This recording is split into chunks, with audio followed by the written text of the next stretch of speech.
I mean, dude, look at the dude. This is incredible, by the way. Oh, the backpack is incredible, dude. Y'all are crazy. Look at how dope this is. Like, look at the clarity. We're literally underground here, chat. Oh, hold on, my coffee's here. What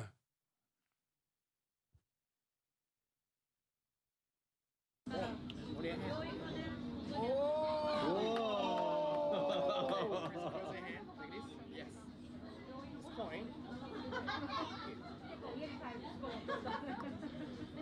You for something? No. Open hand. Watch carefully. Turn over, left hand, turn over. Left hand. Oh. Left hand, turn over. And there's a watch. No! That's crazy. Wow. Wow. Oh!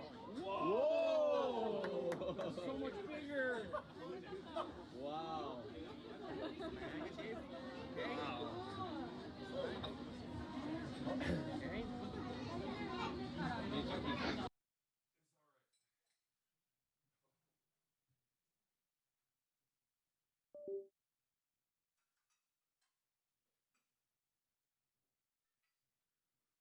We had an accident, Chad.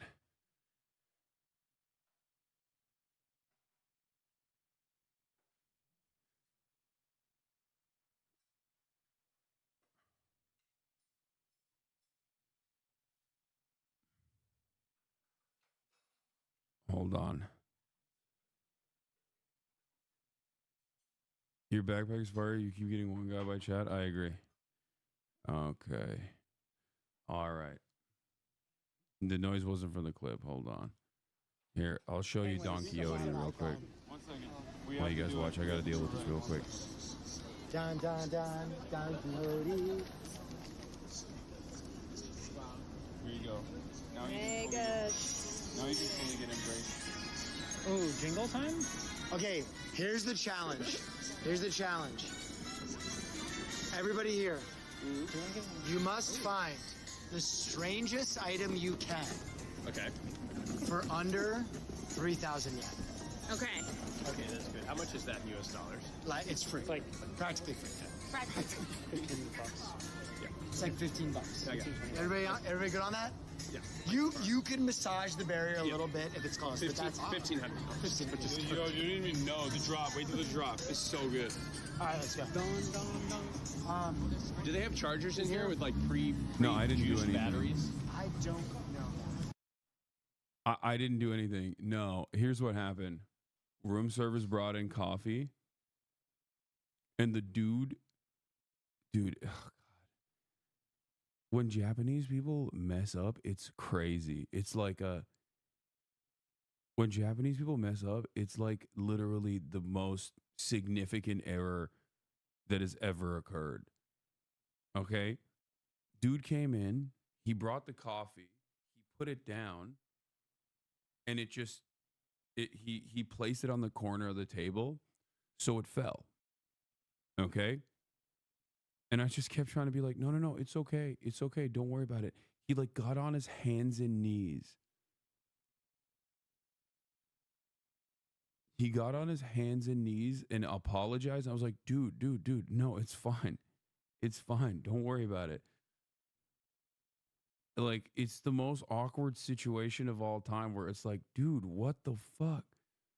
Immediately, he got on his hands and knees and then like started trying to fix the situation. Like the coffee was like spilling all over the coffee spilled all over the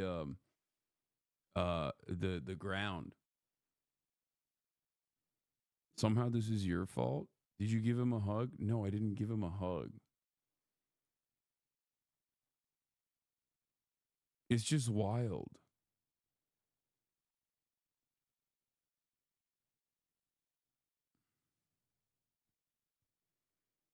Yeah, I don't think Japanese people do hugs. Baby, when you're inside the ground, it's called the floor. Okay, calm down. I know that.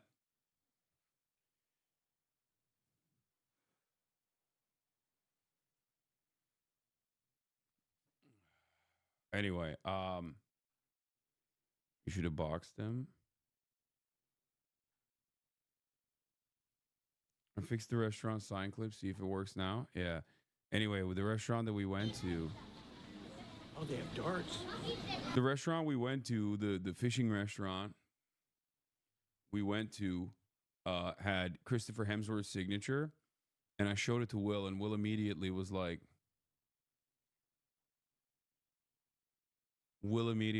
"Oh, I know what to do." And he went up to the lady and was like, "Hey, this guy's famous, and he should sign one of those like little boxes." And she was down. So I signed it. It doesn't look like it's operation. I always do last checks at a table. Oh, my gloves. Thank you. Why you gotta do that? Cabs and restaurants. All right. You can let's- show my signature. Nice. I gotta get my jacket. Yay.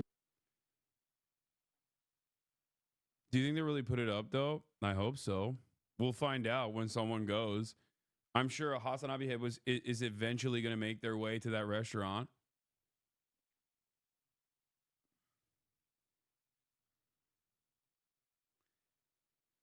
I mean, it's not even just in Japan. Every culture has like different cultural customs, chat. It's not just a Japanese thing. Like other cultures have different cultural customs, like one of the 6 Japan Hassan Abiheds. Oh, that's another thing that I gotta mention. It's not like that it's not like last time or the time before then. The last couple of times when I went to Japan, I never got stopped. Especially the first time I went to Japan, it was like very rare, right? The second time I went to Japan, there was more people. This time, it's literally Los Angeles level. It is straight up LA level. I don't know if it's because there's like a lot more tourists in Japan, like a lot more, Westerners in Japan, or what it is. I think that's probably part of it. But dude, even when we're not on camera, we're getting freaking mobbed. I mean, dude, think about it. We went to the restaurant. I come in, I check into my hotel. The dude at the lobby is a Hassan Abihed. We went to a random restaurant where you fish, like a gimmick restaurant where you fish for your own food. And our waiter is a Hassan Abihed. There are some locals and some tourists and a lot of Westerners that live here. I've gotten mobbed by Turkish Hassan Abiheds, like groups of them. It's wild. It's definitely different than the last time.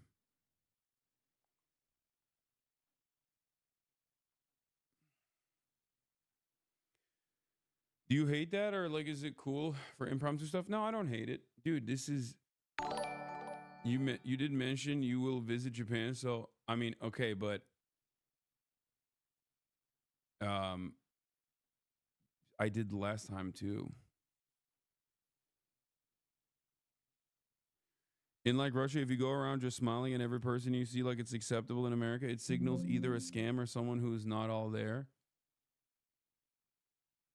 Does Hassan Abihed mean they know you, or are they actual fans? No, like actual fans.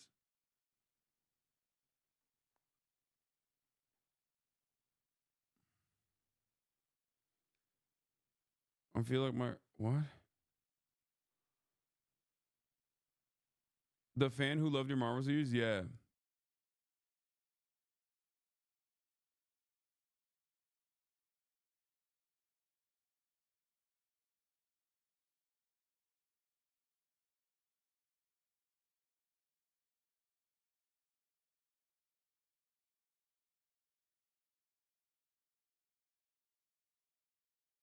This was the week where, Trump came to power, came to office, was sworn in, was welcomed home, to quote Joe Biden, and immediately getting to work on mass roundups of immigrants in this country. That seems to be the first order of business.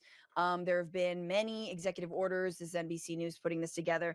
Number one is ending birthright citizenship for children born to mothers who are in the United States unlawfully or temporarily, unless the child's father is here legally and permanently, which is, John, that's like a really weird one to me. Like, well, you can't just be a single woman with a baby, but if there's a dad involved, like what is this? Like there is some creepy anyway. There's more, but yes. Now, he can't just end that. You have to pass a constitutional amendment, but John, and I don't know if you've ever thought about this in all of your poli-sci studies plus years and years of hosting the Damage Report and doing political commentary. Have you ever just thought that maybe you could ignore the Constitution? In my daily life, I do. I've never been president, so it's not super consequential. He clearly thinks that he can, and why not try? Yes. What's the cost to trying? There is a chance the SCOTUS will be like, yeah, no, the plain text of the Constitution, I can't see anything. So maybe, and if that happens, I mean, good luck, because we've already had the destruction of precedent. We know that from the last 4 years. It doesn't matter if the Supreme Court was super clear in the past, it means nothing. If you can just completely violate the plain text of the Constitution and they've already made you a king, then there's literally no bounds anymore. 18 states, however, filed lawsuits against Trump specifically around that executive order, which would end birthright citizenship, I guess, if you don't have a father involved. Also directed federal agencies to identify countries that do not provide sufficient information on their nationals and bar those nationals from entering to the U.S., sending the military to the border by declaring a national emergency, halting all refugee admissions into the United States until policy, quote, aligns with U.S. interests. Designated cartels and migrant gangs, MS-13 and Tren de Aragua, as foreign terrorist organizations, which is just going to be so fun.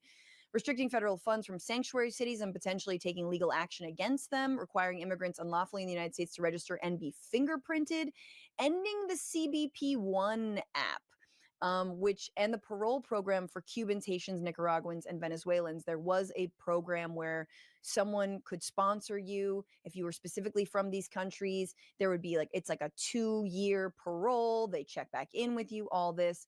But yes, that CBP One app, John, which you've covered a lot, we've covered and talked about, was actually reducing the number of border crossings because it was like, no, let me give you an appointment for 6 months from now, but here is the moment where migrants at the border found out that CBP One was just gone.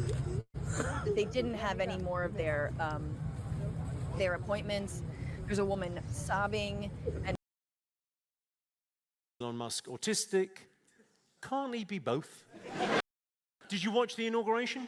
Yeah. So people are saying that Elon Musk did a Nazi salute. And then all the debate online is Elon Musk a Nazi? Is Elon Musk autistic? Can't he be both? There's a lot of crossover. Autistics and Nazis. They both love trains.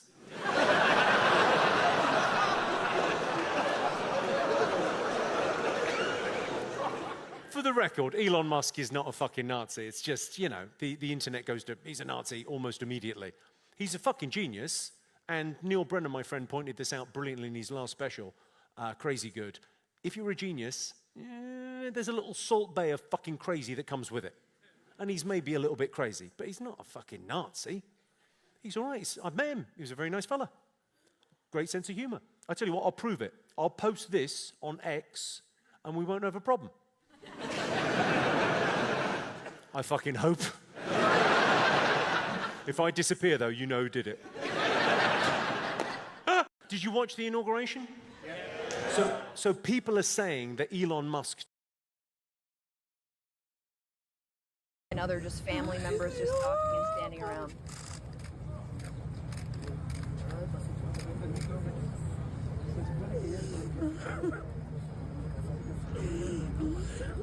I cannot imagine, and we don't know who this woman is, we don't know her story, but I just cannot imagine having waited that long, having maybe have family in the United States, having traveled so long, having faced endless brutality in your either home country or along the way, And like that is exactly the picture, John, of who the so-called enemy in MAGA's minds are. It's Mhm. a woman, probably with kids and a family, probably like never done shit in her life wrong, who Yeah. just wants to be safe. Yeah, honestly, like it almost feels like why do they feel the need to pretend they're terrified of migrants because every one of them is Mike Tyson? The weird thing where Trump talks about how chiseled their abs are. Like, no, that's why we're scared. It's because they're all bigger, stronger, more virile men. No, you know that it's a lot of women like that. And just be honest. You're terrified of women. Like we know that from the domestic context. Why can't you also be terrified of women from other countries? Like just be real and own your weakness. Yes.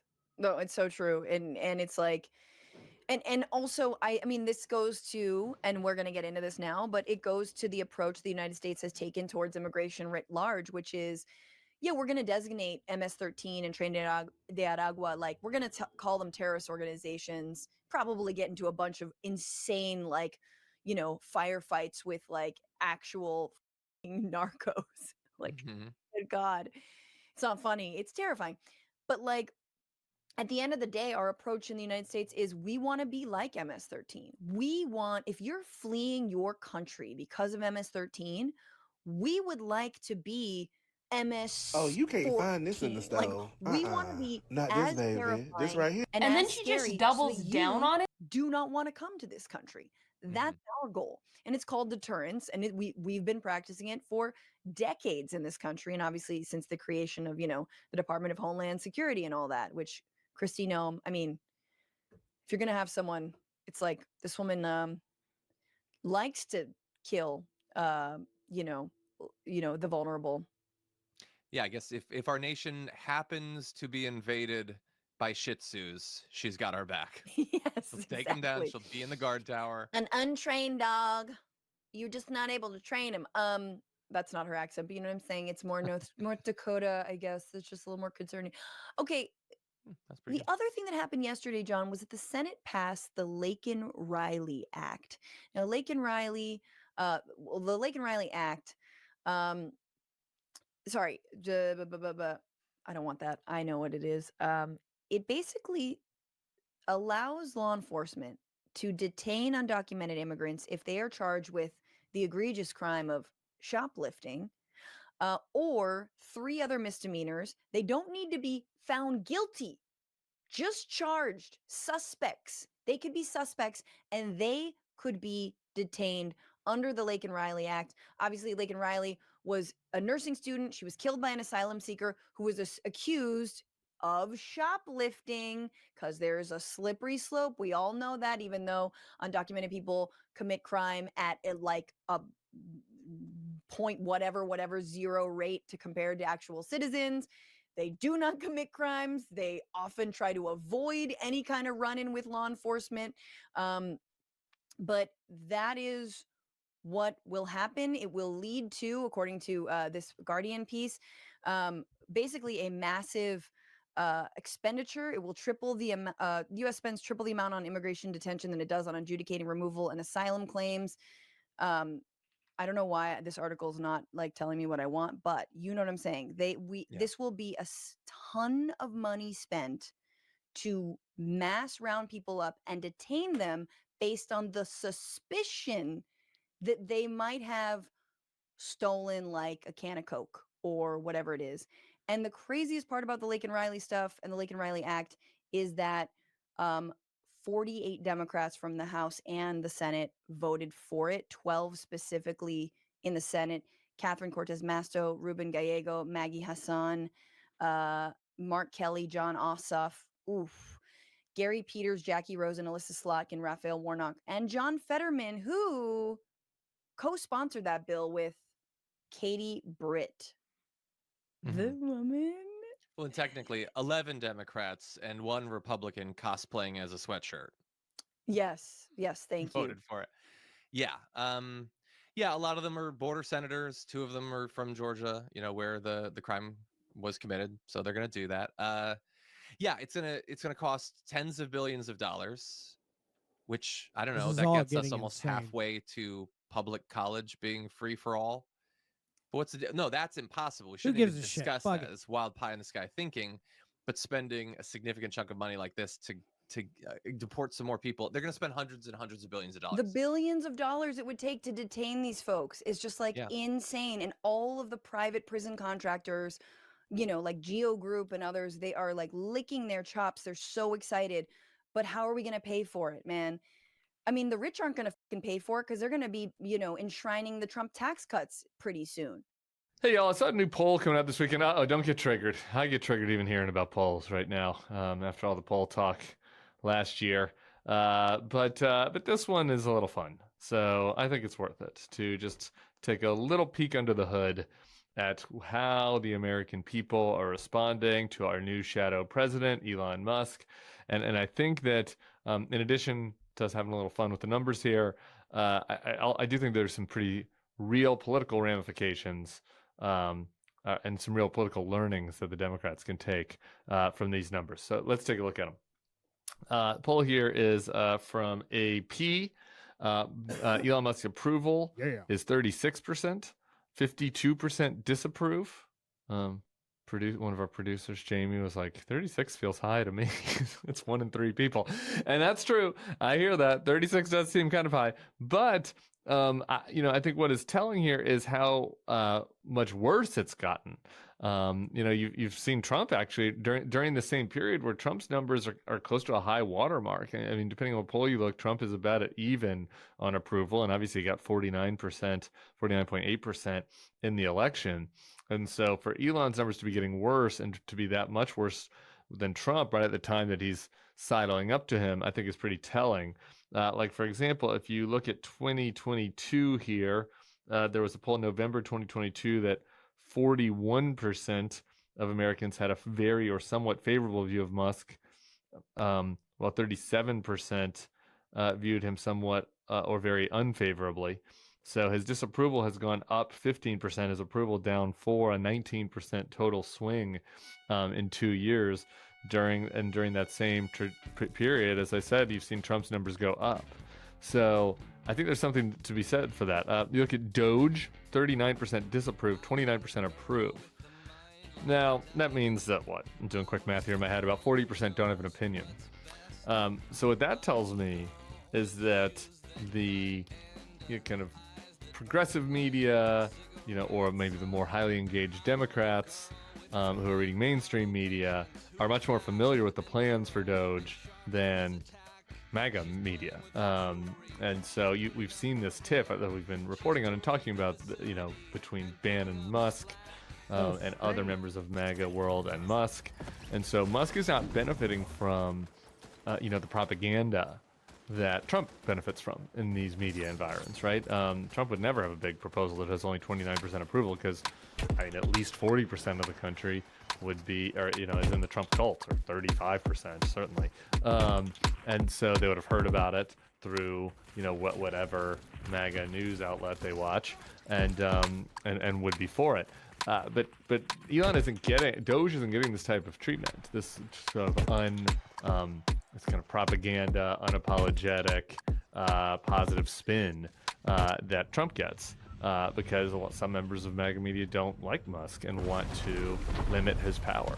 And because maybe Musk doesn't have the same je ne sais quoi that Trump does with the MAGA voters. So to me, that is the most telling thing, that only 29% approve. And it'd be interesting to kind of look under the hood and see what percentage that disapprove is actually kind of hardcore MAGA that's upset about Musk over their immigration tip. So that'll be something to continue to monitor. Here's the big number though for me. Fave, unfave, blah blah blah. We've seen the limits of looking at that data in the polls.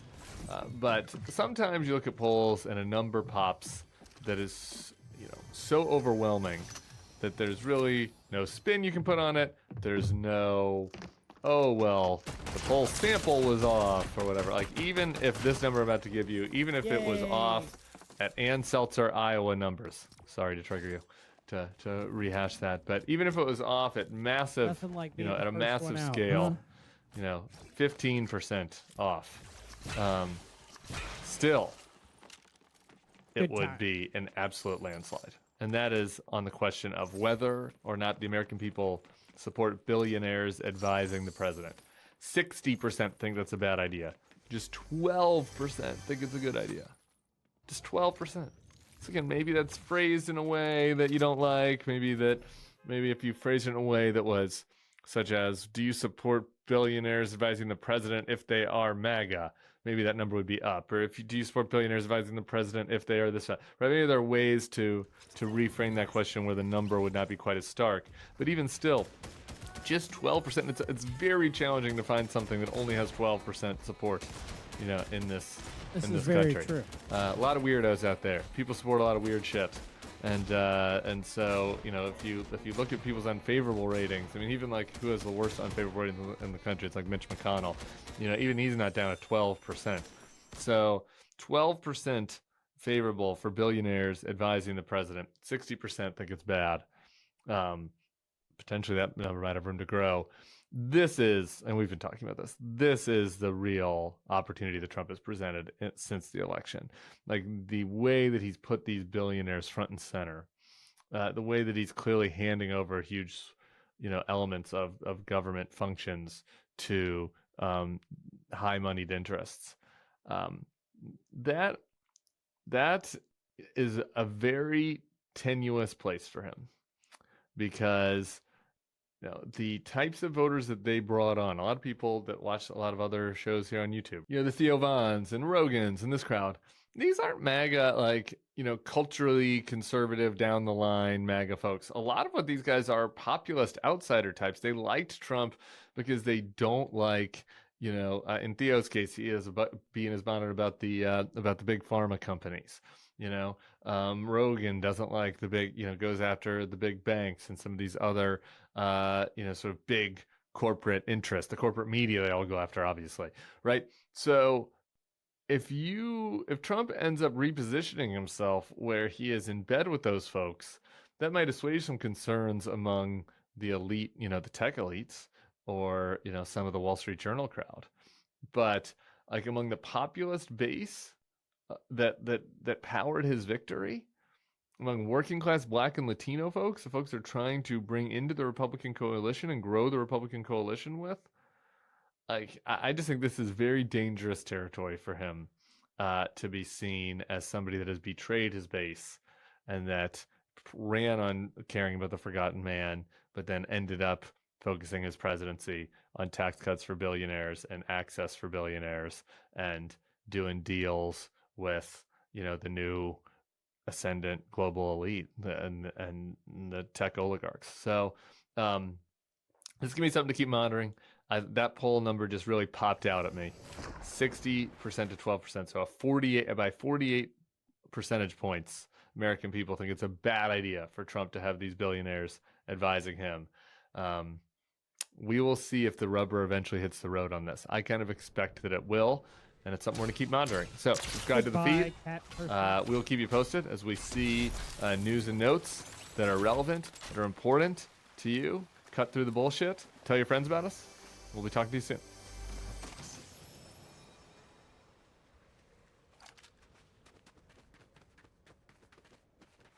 And it is this Saturday Coffee Clutch with Heather Lofthouse and yours truly, Robert Reich.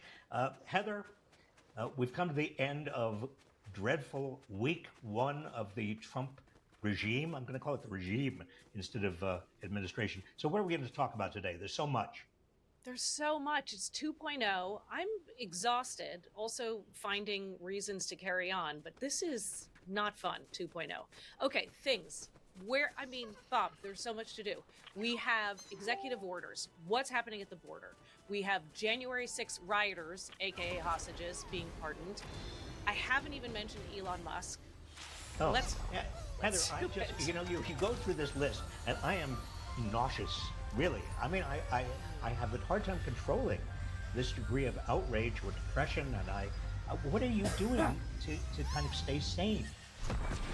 I go to my day job, I look at my kid, I get sad in the news, I talk to friends, I read books, I get back into it and get depressed. I go to strategy meetings with people who are worse off than, I am, and we brainstorm.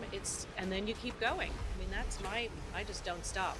Yeah, Stop. I don't stop either. Scary. Actually, work for me, this kind of resistance work, that's what I call it, is therapeutic. I mean, it makes me feel a little bit better, even though this is a horror, an absolute horror show. You mentioned, the first thing you mentioned was the executive orders. And some of there's kind of a blitzkrieg shock and awe quality to what Trump has been doing. There's so much. It's difficult That's to exactly sort out the plan. what's serious from what's not serious. The one thing he does that on purpose, right? Let's be clear. He's like, Biden, did Biden even, do executive orders and have people come in his office and ask him questions? Yeah, he did actually. He just doesn't do 100 for the sake of doing 100. Well, that's right. And some of them are real. I mean, I thought that the ending birthright citizenship, that is, if you're born in the United States, even to parents who are here illegally, you should. I mean, the Constitution, the 14th Amendment of the Constitution, Article 1, it says if you're born in the United States, you are a citizen of the United States. And that's why I was impressed, and I got a little bit of solace from the fact that this executive order already went to a federal court, and the federal judge said no. This is a Reagan appointee federal judge who said absolutely no. This is unconstitutional, and it's going to go up to the Supreme Court. But honestly, Heather, I don't see how it survives. The Constitution is very, very explicit about this. That's it. So there are a number of executive orders that are terrifying, and then he's freezing funding to quintessentially important institutions like the NIH and pulling America from the WHO. But it's not unheard of, right, for presidents to freeze funding. What's the difference here? Well, there's not that much. Well, the difference, of course, is the fear is that it's a permanent freeze. But what administrations generally do, and I've been associated with several administrations who have done it, is you freeze funding really initially so that you have an opportunity, your people have an opportunity to go over what's been funded and make maybe slightly changes in priorities, assuming that it's legal to do that. But the fear here, obviously, is that Trump and Trump's people are going to keep the freeze on the National Institute of Health and the CDC and whatever else he's trying to freeze funding. Remember when Trump got COVID? That was terrible. He had to go to the hospital. I mean, thank God for science. We don't even talk about that anymore. This is, he hasn't come out as explicitly against science yet. I mean, it's only his first week. He's only got RFK Jr. next to him. Robert F. Kennedy Jr., he's going to have, his hearing next week, so we'll see. Okay, so then what's happening at the border? New troops going down there. There were already some troops down there. That's right. The people who were down there already as troops were National Guard, and they were federal technically. But we're talking now about active duty troops. This is a very rare circumstance where active duty military are actually pulled into border control. And Trump is talking about not just 1,500, but 10,000 going down there. And a lot of that is going to be under control of if Pete Hegseth, I expect we're going to talk about him, assuming that he is as bad as everybody says he is, he's going to go right along with whatever Trump wants, obviously. But this is the fixation on immigration that we've seen, and the lies about it, and the hyping up of this, the other. Because nobody right? wants to pay about that. attention. They all just want the bread and the circus. That's no, I was just going to say, in all of the coverage of all of this, there doesn't seem to be any realization that there has been a huge drop in illegal immigration, according to officials at the border. I mean, it's an 80% drop from last year. And the drop started not just this week or last week, it actually started in November. So it started even before the election. So I think that this whole immigration craziness, in fact, the assumption that Trump started in 2016, that immigrants were villains and thieves, and they were going to rape Americans. I mean, that is just horrendous. And he just keeps going. This is what we've heard over and over. The big lie. If you can tell a big lie is one of his big lies, he does over and over again. And the Well, immigration fuck my lie balls. has now taken root, even in the Democratic Party. A lot of Democrats are afraid to say no. Well, Well, of course that's they it. are. I think you're referencing they're the corporate Laken overlords, Riley Ron. Act, which we had many, I think it was 46 Democrats in the House and then 12 in the Senate have voted in favor of this. I mean, it's so what Well, the Laken, happens? let's. I'm sorry to interrupt you. Let's just pause for a second. The Laken Riley Act does authorize the federal government and the agents of the federal government, the immigration agents of the federal government, to basically detain anybody who has been accused, not found guilty, but accused of a crime, even shoplifting. Let's say, Heather Lofthouse, you are coming out of a Walmart, and a police officer comes up to you and says, Heather, I accuse you of shoplifting from that Walmart. You say, no, I didn't do that. Well, according to the Laken Riley Act, you could be, if the officer believes you are an undocumented immigrant, you could be detained. You could be put in prison. I mean, think about this for a second. That police officer or that agent of the federal government, and it could be, and there are going to be agents all over in every city, could be sending people to jail on absolutely little or no evidence. I mean, you don't have any due process rights. That's it. And so I think the goal is obviously to be horrific legally, but also I think it's really to scare people. I mean, this is one of his key tactics. It's all about intimidation. I mean, already, right now, you've got communities of people all over the United States, whether they are undocumented or not undocumented. They're immigrants. They are very fearful because there are so many laws that are being altered or changed or in the process of being changed. So much enforcement activity is being directed at these immigrant communities. There is a danger, many of them feel, that they will be prosecuted, even if they're here legally. I mean, remember, like the Laken, we were just talking about this act that could put them into prison even if they're here legally. A lot of children are worried that their parents may be deported, and leaving what happens to the kids then. I mean, this is cruel stuff, Heather. But let's be clear too, who else benefits from this? Because this is a trend. We have the prison industrial complex. Set to make more money. The prison corporations, these are private profit-making corporations like GEO. They are in Fat City. They are, their stock prices have gone up. They are, who was one of their major lobbyists? Seems to me it was Pam Bondi, right? Yep. Oh, she wow. was. Really? She is now about to be the Attorney General. So, and one person who's really calling them out is AOC. She has said this is corruption. She has also did not attend the inauguration, saying, why would I attend the inauguration of someone who's a rapist? But where is the rest of the outrage? I mean, you see people, the news is reacting in curious ways, and people are kind of overwhelmed, but there is not enough outrage as I see it. Well, there's not very much outrage. I mean, the Democrats, and too many Democrats, in my humble opinion, are basically cooperating, are playing along. The Laken Riley Act we just talked about. You have 45 House Democrats and something in the order of 12 Senate Democrats have gone along with this act. I mean, where is the resistance? This itself is an outrage. There's a kind of appeasement or obedience in advance that we're seeing. I mean, the business community is completely way over there. I mean, it is totally intimidated by Trump. But you have too many politicians, too many media outlets are intimidated. This is a time when Americans really, and leadership in America has to stand up to this neo-fascism, and we're not seeing it. We're just not seeing it this week. We're not seeing And normalizing, I feel like, is an understatement at this point. I mean, it's just green lighting it left and right. And then we have these horrific things happening as it relates to immigrants.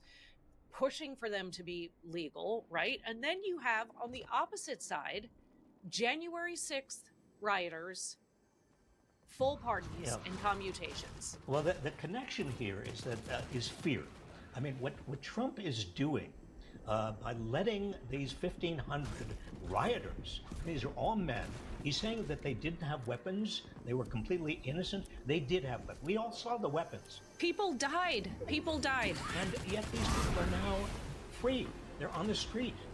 There are, you know, the judges who convicted several of these people said, you know, you should not be on the street. You are dangerous. You are dangerous to American society.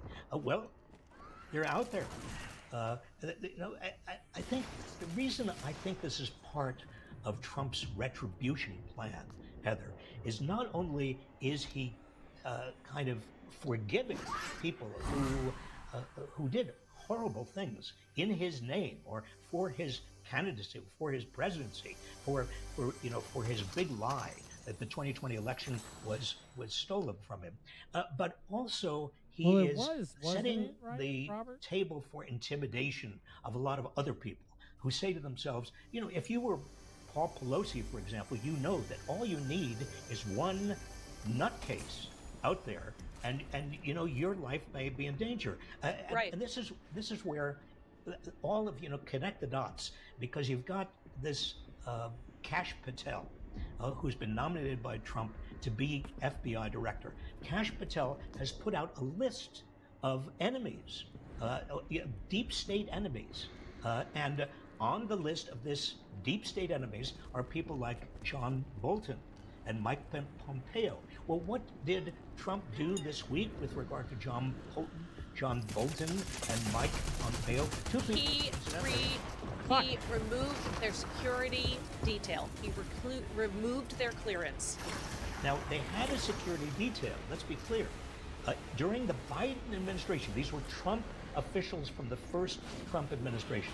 They had security during the Biden administration because Biden had credible intelligence that these people, Bolton and Pompeo and one of Pompeo's assistants, were targeted by Iran and by Iranian agents for retribution with regard to the killing of a major Iranian leader by a drone attack during the first Trump administration. These are people who were carrying out the Trump administration policy.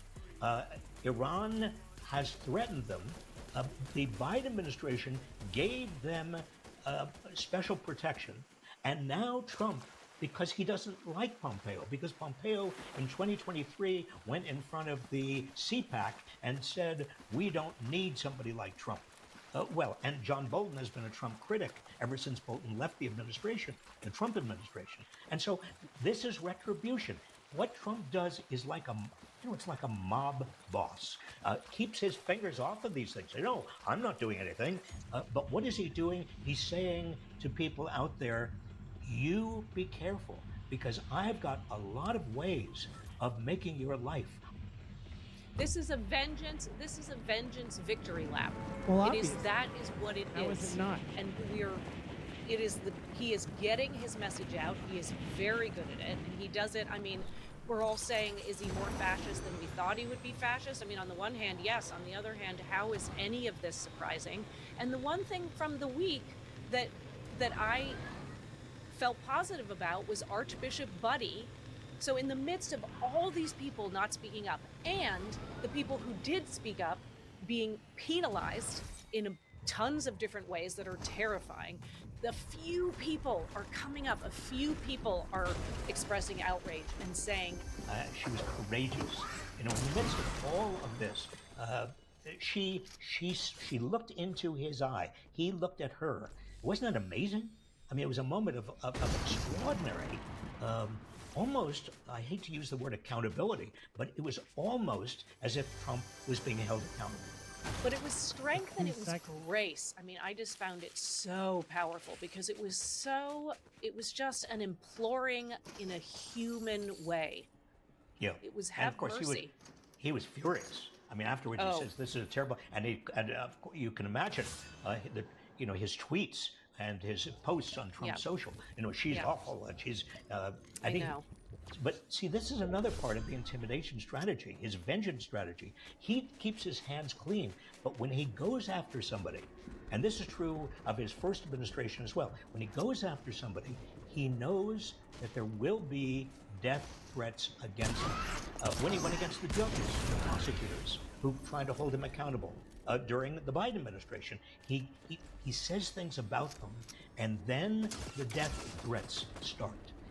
This is a whole system, Heather, of retribution and intimidation. And courageous people are standing up to this. I suck.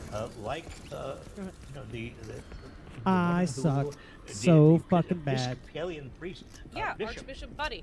But Yeah. they're not enough of them. That's There are it. not enough of them. And then the other part of this, and we know this, and I love that you and I are preaching to ourselves about this and everyone else, but let's continue.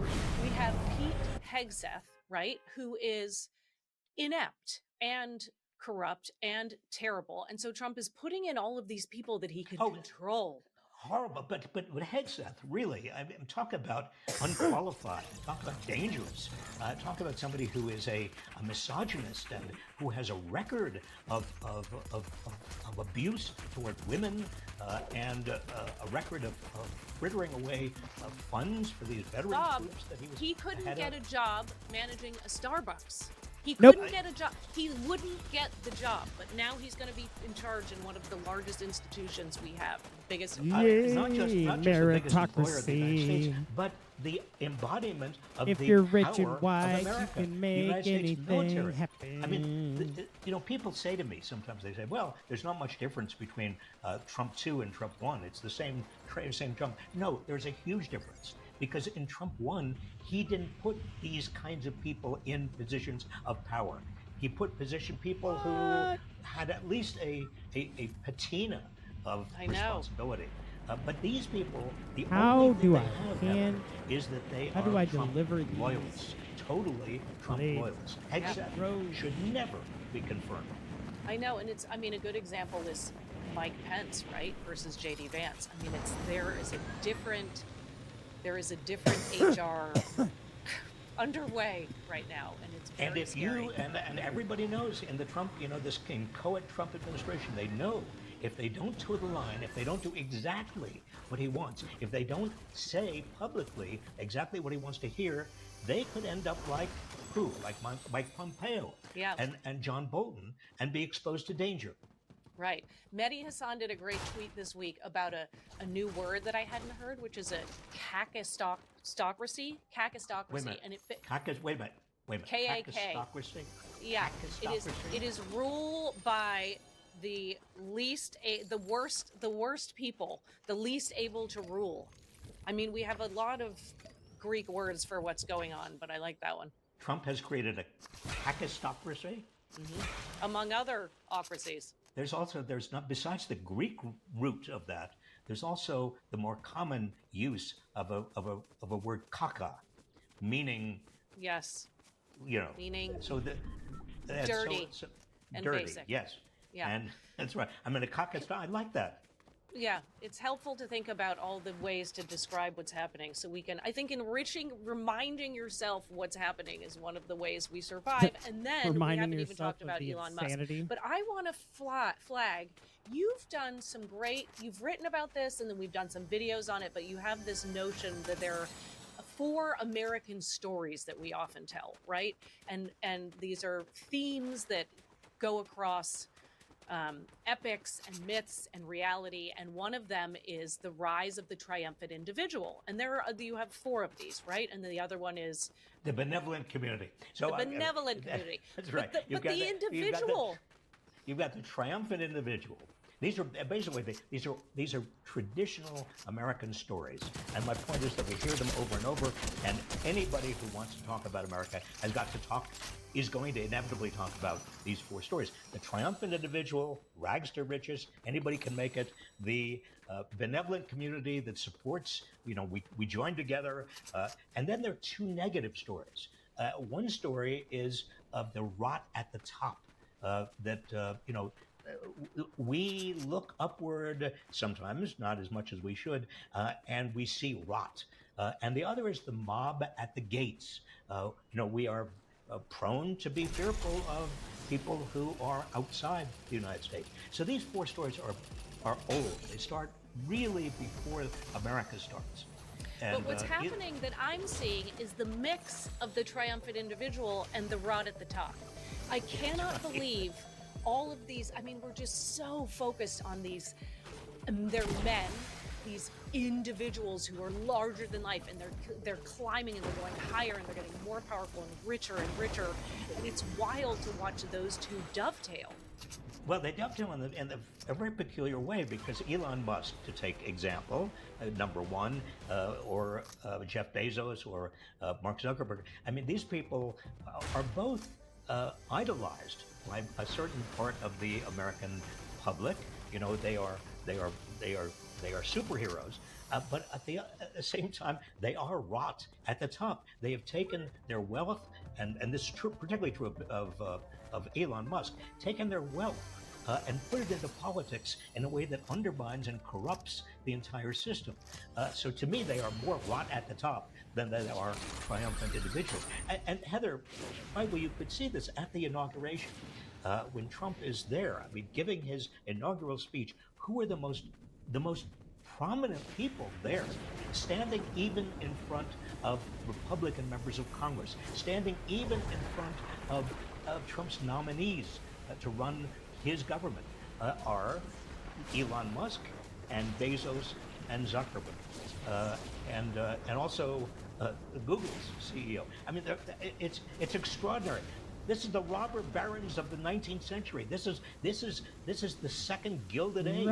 And Trump has the audacity to pretend that he is the tribune of the people, of the average working people. Well, this is everything is now exposed. I'm sorry, everything is exposed. This is the oligarchy on parade. $1 trillion. 4 people, 4 or 5 people in that first row represented. Well, $1 trillion. And since the election, Elon Musk himself has become at least $70 billion richer. $70 billion, not like billion, $70 billion richer since the election. Because the amount of stuff that has happened since we last had coffee. I mean, remember TikTok was banned, then it came back. TikTok is an example of this rot. I mean, in the I don't sense give a of fuck. Trump has there was a law against TikTok. Now we can debate whether it was a good law or bad law, but TikTok was supposed to be ended. Whatever, that was and then Trump, without any particular authority, I mean, yes, he's president, but a president can't simply reject a law of the land. I mean, the law was TikTok. I thought he was to stop. And Trump says, no, we're going to go on. Why? Because Trump, for some probable reason, has some transaction with TikTok, and you can bet, follow the money. I mean, Trump is probably going to make a lot of money off of TikTok, as he does all kinds of other Follow things. your nose. I mean, Heather, what else did he do this week? I mean, Follow it was before he took over officially. Follow your in office. nose. The Last Trump weekend. coin. Follow the Trump your coin. nose. I mean, the audacity. I mean, he comes up with his own Bitcoin, his own particular bit of crypto, and of course it soared in value since he was sworn in. He swears himself in, and then he can make as much money off of his office. What was the as story possible. you had? What was the story you had? I forget what it was. Was it Bill Gates? Someone took you out to lunch and you had to reimburse for the amount because that's what federal employees do. Well, when I was Secretary of Labor, I mean, Bill Gates did take me out to lunch, and the bill was $200. He wanted to go to a very upscale restaurant, and the bill was about $250. And the solicitor in the Labor Department rightfully said to me, I had to make a check out to Bill Gates for the cost of the lunch, $125, and I wrote it out to Bill Gates. I thought, I'm writing a check to Bill Gates, and I'm sure he cashed it. I don't know. But I'm sure he did. There were. The point is that there were regulations about money in government, money influencing government employees, government officials. Why would you we had to do be that? careful. I mean, how can Trump do what he's doing? I know, and there was a sense of Because morality, right? nothing You wanted to matters follow anymore. those laws. That's You right. took it seriously that people Nothing had entrusted in matters you a federal position to anymore. help run the United Fuck States in a it certain way, and so you all. wanted to follow them. It's all Absolutely. This is more rot crap. at the top. I mean, this is how the system rots like Well, a fuck fish you and from the head down. And Trump is leading the rot. Again, now it was rot in the first term, of course, but this is why the second term is showing itself to be so different, because the rot is bigger. The fascism, neo-fascism, is more out in the open. The oligarchy is more revealed than it was the first time around. The cruelty is more immediate than it was the first time around. This is not like the first time. This is, and also the horrible people that he's putting, the bottom feeders that he's putting in charge of the government, much worse than the first time around. What about Trump's emphatic salute this past week? You mean Musk? Oh, Musk. sorry. What I about mean, Musk? Listen, you are I know. I'm forgiven conflating the two. For conflating. I mean, is it Musk or is it Trump or is it Trusk or is it Yeah. Mump or is it? Yeah. I mean, they are conflated. And I thought that Nazi salute that Musk gave was very much along the same lines as Trump saying "stand back" and "stand by." I mean, it's and then of course months later he issues his post. Come to January 6th, Washington. It'll be wild. These are all nods and winks, and this is exactly what Musk was doing with the salute. You deny it. You say, "Oh no, I wasn't doing anything else like that." But the neo-Nazis, they know. They know what you're doing. Even if you didn't intend to do it or consciously intend to do it, it doesn't matter. It's And a you signal. you have a law degree and I don't, but there is a pattern that we can look at, right? It would be one thing if it happened randomly, but I mean, look at the font he chose for the MAGA hat was reminiscent of the Nazi Party. We have, the puns he was doing this week. Well, that's around right. With Nazisms. The puns. He thinks it's funny. What does he have no historic sense? Does Musk not? He knows remember exactly the what he's Holocaust? doing. Does he Trust care me. about the Holocaust? Of course he Does remembers because he went on an apology tour and he went to Auschwitz last year. Well, he obviously has put For it the in last, his mind. yeah. It's now a joke. I mean, this, and he is somebody who is really joined at the hip to Donald Trump, at least in the first week of the Trump administration. It's Musk and Trump, Trump and Musk. And Musk is getting his Doge organized. Musk pushes out Ramaswamy, so it's totally going to be the Musk show. And Musk can even survive. He says that one of the major initiatives that Trump announced this week, the AI, artificial intelligence initiative, this big consortium. What does he say? Musk says, well, they can't possibly get enough money together. Yep, I know. So interesting. But so here's the thing, and I don't mean to be flippant, but really and truly, what is the positive? I mean, the positive you, is bitch. it is so unbelievably broken and it is so blatant. And here it is, we are staring at this oligarchy. There have to be leaders that are starting to come up, right? And who are going to take the reins against this. Well, I would hope so, Heather. That's what I tell myself in my darkest moments. I say things are out in the open now in ways that they were never out in the open before. The neo-fascism, the neo-Nazism, the oligarchy, The misogyny. The misogyny, the kakistocracy. I mean, it's all there. Everybody can see it. Nothing is being disguised now.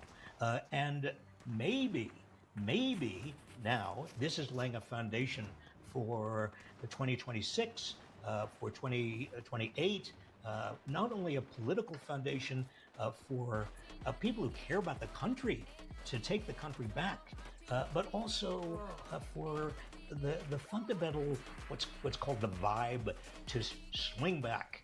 So we don't idolize these robber barons and these the people who are destroying the institutions of the United States, institutions that my parents' generation, my father, and I suspect Trump's father and Bill Clinton's father and George W. Bush's father, they were all in the Second World War. Our mothers worked in, my mother was working in a factory making gas masks. I mean, these people, this generation, our parents worked to preserve this country, to preserve these institutions, to preserve democracy. And what do we have now? We have somebody who is of my generation, like Donald Trump, who's now getting rid of these institutions, who He doesn't give a care shit. less, has total contempt for democracy. That's what we're dealing with. I know, and I do feel that I am looking for things that make me feel slightly less full of despair. One of them is Vishal on our team, who has come on the Coffee Clutch before, so people know him, found this really interesting speech of yours, which I love torturing you with blasts from the past. Oh, no, Yep, no, yep, no. Here we go. So it was from your gubernatorial race running Massachusetts in 2002, and you were talking about Robert F. Kennedy Sr. and something that he said in the 60s. As you saw a few minutes ago, my first job in politics was in 1967. 35 years ago this summer, when I was a college student working for Robert Kennedy. Well, working for exaggerates a bit. I was an intern in his Senate office running his auto pen signature machine. But I will never forget something he once said that now speaks to us across the years. He said, "The future does not belong to those who are content with today. Rather, it will belong to those who can blend passion, reason, and courage in a commitment to the ideals and enterprises of American society." I am no longer the young man I was when he first said those words, but they are as fresh and powerful to me now as they were more than 35 years ago. There it was. That gives me some hope to think in those terms. Well, I did not win that election, by the way. Well, let's not talk about that, Bob. Shh. Okay, we're Back trying to be the uplifting. quote. Back to the quote. Thank you.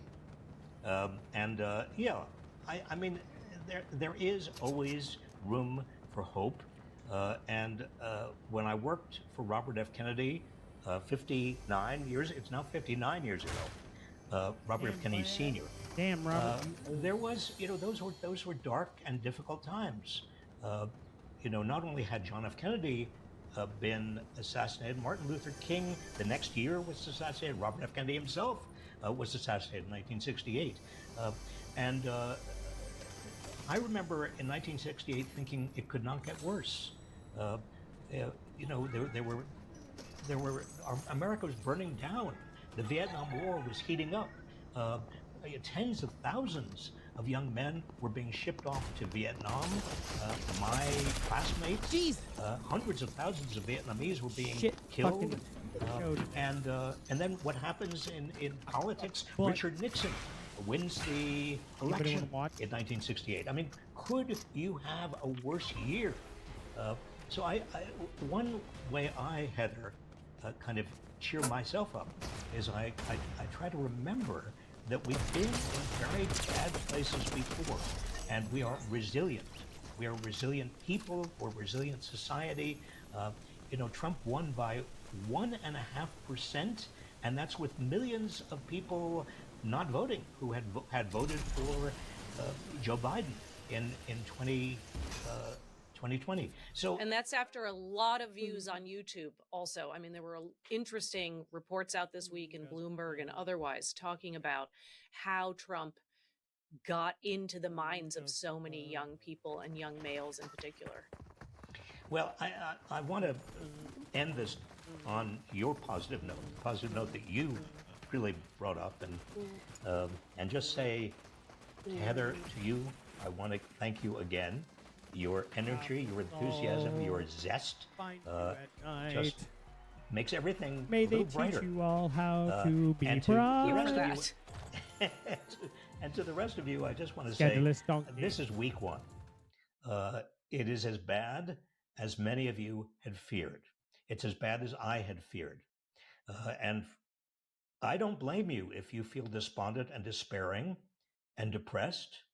I'm sorry, Robert. I can't deal with you. We're going- News? Please stop. I'm begging you. We're full. Yeah. We've got enough news over here. It has I certainly agree, been a week. And honestly, trying to keep up with every bit of news coming out of this new American order is not only damn near impossible, it's probably also not healthy.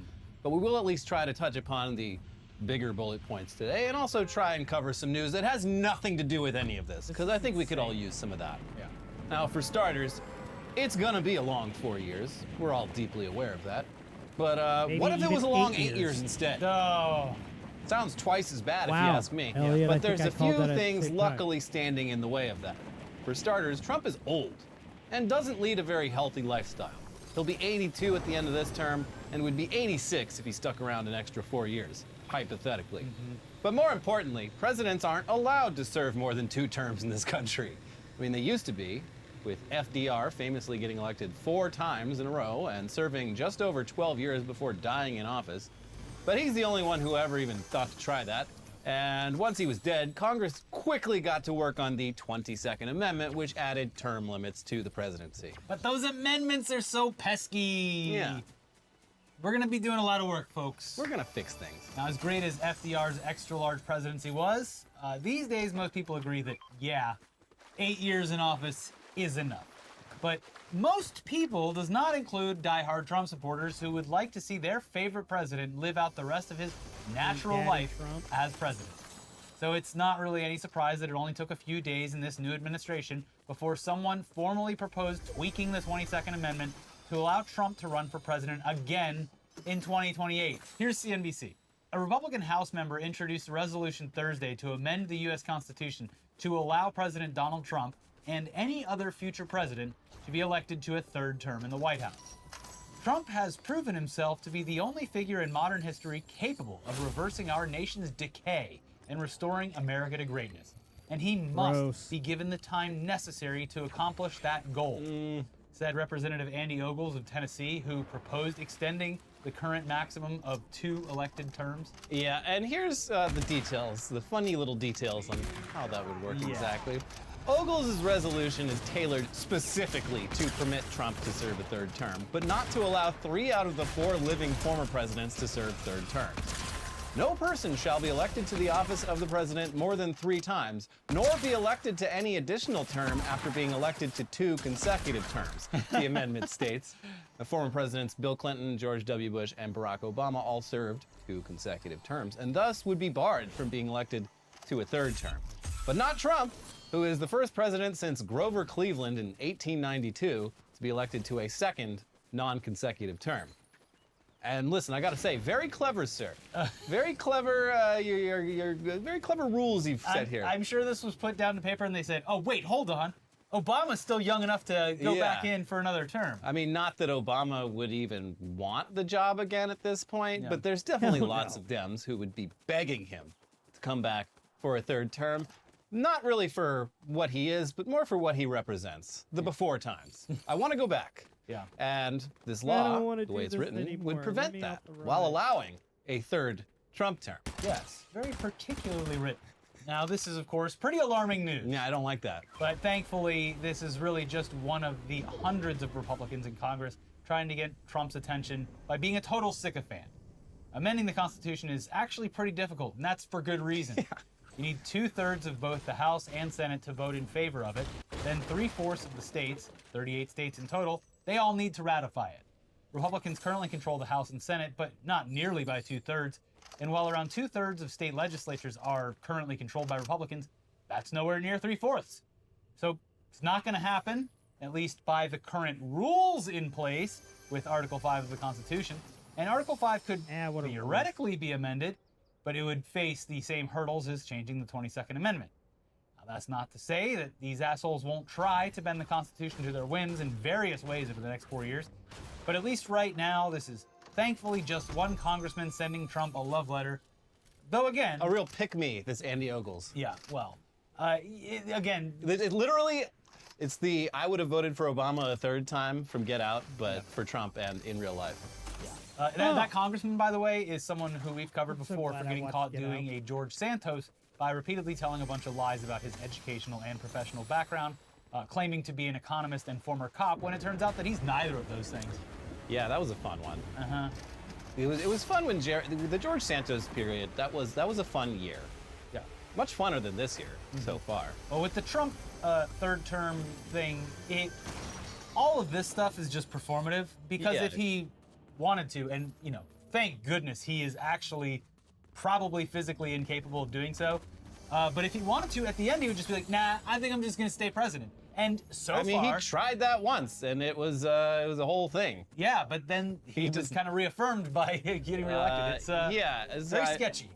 I mean, this is also an idea being planted in Trump's head that maybe he'll latch onto.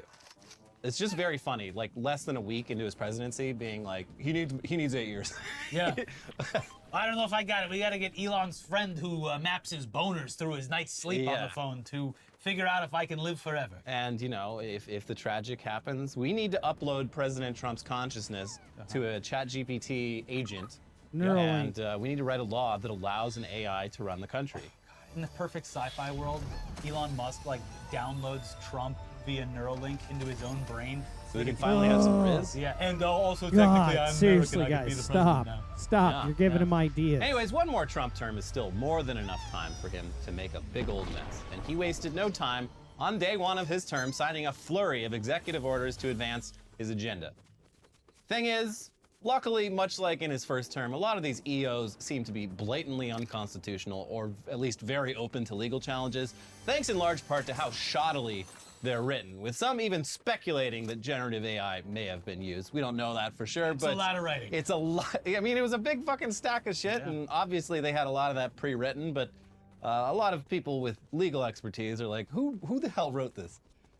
So, regardless of whether a human wrote it, one of Trump's EOs targeting trans and non-binary people seems to have inadvertently made everyone in the United States a woman in the eyes of the law.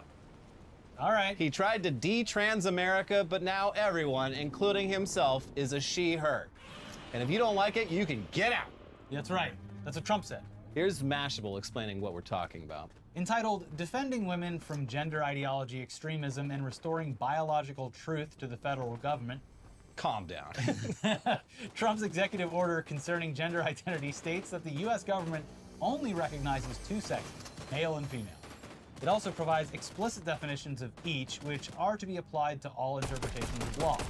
Sex shall refer to an individual's immutable biological classification as either male or female, Trump's executive order declared. Female means a person belonging, at conception, to the sex that produces the large reproductive cell. Male means a person belonging at conception to the sex that produces the small reproductive cell.